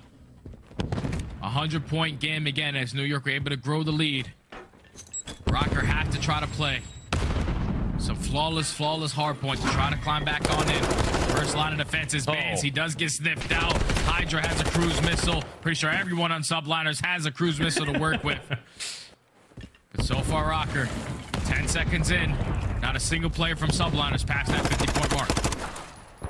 It's really not a matter of if it'll happen. It's just a matter of when. What will Rocker do to answer? All players from New York making their way in toward the back. All 4 strong. Is this the final break of the game? It very well could. They absolutely can win it here. Minnesota trying to cause some problems, but Hydra not having any of it. Double positive finally hits the dust, but that very well could be the game. That could be the game. All of Rocker spawning all the way across the map. All you have to do is hold down to one more push. 5 seconds. Subliners call series. Well, just a few seconds away. Is this the moment for New York? Yes, it is! NYSL, welcome back to a Champs Sunday. For the first time since Raleigh, They are going to see that lovely day again. It's been a while for this roster, but it has got to feel good. The drought has ended for NYSL as they will claim our 4th and final spot moving into tomorrow. And for Minnesota, they leave Major 4 with a top 6 finish. Yeah, Subliners just came out and they had a better game plan. In the map number 1, it was a full team effort. They fall short in the search and destroy due to some terrible setups on the defensive side. But then they get the bounce back, defeating Rocker on that LSCLO control due to the performance out of Priesta, who was just a guy holding down his pre-aims, winning his one-on-ones, making the map a lot easier for his SMGs. And then when you get to the map number 4, we know it's SMG territory. I was worried because Vance and Afro, they love themselves some Fortress. Subliners haven't played it in such a long time. But if you're asking Hydra how he feels on Fortress, that guy enjoys himself this map quite a bit. 34 and 17, 26 non-traded kills. The Subliners take all 3 respawns to close out the series. But if you are Minnesota Rocker, I'm not really mad with their performance throughout the weekend, man. Yeah. Going into this Major 4, they were on the bubble, right alongside Vegas Legion. They find 2 W's here, so now that puts them at 150 points between Boston, between Vegas. So they have a little bit more space to work with, not as much pressure as it was going into this Major to try to get their spot at champs. Well performance to get a top 6, but the Subliners get the better of them today. Yeah, as you said, I mean, not a lot of people predicted Minnesota to even make it past Surge, let alone be here versus New York. So you got to give props where it's due for Rocker. Obviously, maybe back to the drawing board. We'll see what lies, next for them when it comes down to Major 5. But it has got to feel good if you are a New York fan, right? The roster that kind of, changed the pace when it came down to Major 2. We were talking so much about flights and all of these things. It felt like Minnesota was the one team who caused so many problems for New York. Since then, they had yet to see a solid land placement, and now they have got it. But that is going to do it for myself and Jay as we now send it back to the Belong Arena. I believe it is Kismet who's there for an interview. Ladies and gentlemen, what is going on? I'm joined by Kismet from the New York Subliners. What's going on, Bulldog? What's happening? Good win. You just got a win against the Minnesota Rocker. How's it feel? Feeling good. Obviously, it feels good to go to a Sunday, top 4. Obviously, we wanted to stay in winners because you obviously have that, something to fall back on. But it sucked that we lost to them. But they're obviously a good team. We learned a lot. And I think it kind of showed in this match. We kind of showed a lot of resilience, which is good for us. Because, they smoked us in winners, and then we come back and answer like that is really good, I guess. So. Yeah, after you lost the first series, what was the mindset like with the squad? We brushed it off. We went back there, and I was talking to him, and I pointed out, I think 3 things that were, big picture. Right. I was like, if we change this, it'll help us going forward. But outside of that, I was like, anything small, minute, gunfights, whatever, I don't care. It is what it is. It happens. And we just focus on those, small or those big picture things and not really focus on, we could have won this gunfight or we could have done this rotation or whatever. We'd be fine, and I'm glad that we were able to show the resilience we did, and, so we're good. Yeah, for sure. Speaking of big picture, you guys won the first major of this season. Yeah, I know you guys have had your ups and downs. What, specifically have you guys been working on? Because I feel like a lot of people are just where's the New York Subliners that won the first tournament? I think our biggest thing is, let me think. Consistency, if that makes sense. I know it's, broad, but it's, we're really bad right now about, we'll play one day and we look like the best freaking team in the world. And then we play the next day and we just look like, who are these guys? Why are they, why are they a top dog team?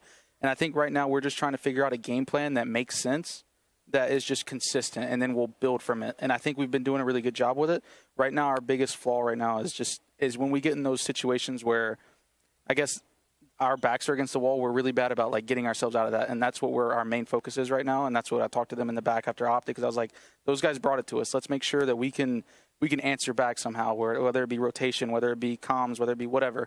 And I think that's our biggest thing to get back to that Major 1 form, because Major 1 we were obviously we were clutching a lot, so the game feels good, but it's we just had something that was so consistent that it was impossible to lose, I guess. Right. Obviously, speaking on the day-to-day stuff, you're going to play FaZe tomorrow. Is that sort of your biggest concern going into FaZe, or is there 1 or 2 other things you guys want to work on to clean up from today and yesterday? I think the biggest thing going into tomorrow is, without like harping on too much, is just right now search. I think is going to be the biggest thing to beat them. Their search and destroy is godlike, and I think the series that they do lose is like that's the game mode that gets iffy for them. If we can steal a respawn, which anybody can steal a respawn in this game, I think if we're dominant in that S&D, you know, a series goes from maybe 1-1, it's like comfortable, to being down 0-2, like teams freak out. So that's like our biggest thing, to like either be able to dominate them 2-0, or like if they take a respawn, we're able to answer back and level the playing field. Well, listen, Kismet, congratulations on making it to Championship Sunday. Thank you for hopping on. Good luck the rest of the way, my man. It's always a pleasure talking to you. Desk, back to you. Thank you, Flank. Great stuff again. Day 3 in the books as the Subliners pick up our final victory. Now, what we're going to do is talk about how they did it, show you what happened in all the other matches, then show you the bracket and the schedule. But let's start at the first step here, Nameless. Revisiting this series, because the Subliners get it done and get us out of here before a second search and destroy. Yeah, and you know, when you think about, when we were talking about the series headed into it, we liked Minnesota in the hard points, right? Yeah. But we did establish the fact that Hydra has a field day against them. So we get to this Fortress hard point, we're liking what we're seeing from Minnesota, and then P3 comes along. What happens? Kismet breaks on through, flips the spawn immediately, and then they get to a 100-point lead. Now, they clawed their way back in, P1, P2 rotation second time around. What happened, Chris? P3 comes around again. And what happens? New York breaks their way on through once again, and it's Hydra this time who's picking up kills left and right. So, you know, to what Kismet said about those consistent situations and approaches to breaks, that's what we saw throughout this Fortress, and it's very impressive. The most impressive, Matt, for me had to be that LSTO control. Not only they break the record, I mean, Minnesota is 10-0 on that map mode, respectfully. Most teams just decide to ban it against them. Not New York, they decide to square up. Despite rocking a 2-6 record on that map, they prefer to veto it in every single series they're in. And New York says, no, we're going to take it to them. We're going to try and be the first team to beat them. And they do it not in a game, excuse me, not in a round 5 fashion, but in a 3-1. They clinched that offensive round. It was a huge momentum push, especially off of that harsh loss that they got handed on the Hotel Search and Destroy. And then that is all the momentum that they needed to head into that Fortress hardpoint. I love that call out, because you were kind of calling questionable moves by Toronto with their pick and bans in the previous series. It didn't work out for Toronto. FaZe moves on. Now we see Subliners and the coaching staff making some bold moves. Well, it pays off, and the Subliners are moving forward. Let's take a look back at the start of the day, though, because we had a lot of games. Toronto Ultra had to face off against the Florida Mutineers, and well, Toronto, they respected our time. The Mutineers get into the top 8, but that's where their road ends in Columbus. Toronto survived for one more match, but they look super strong to start the day. Yeah,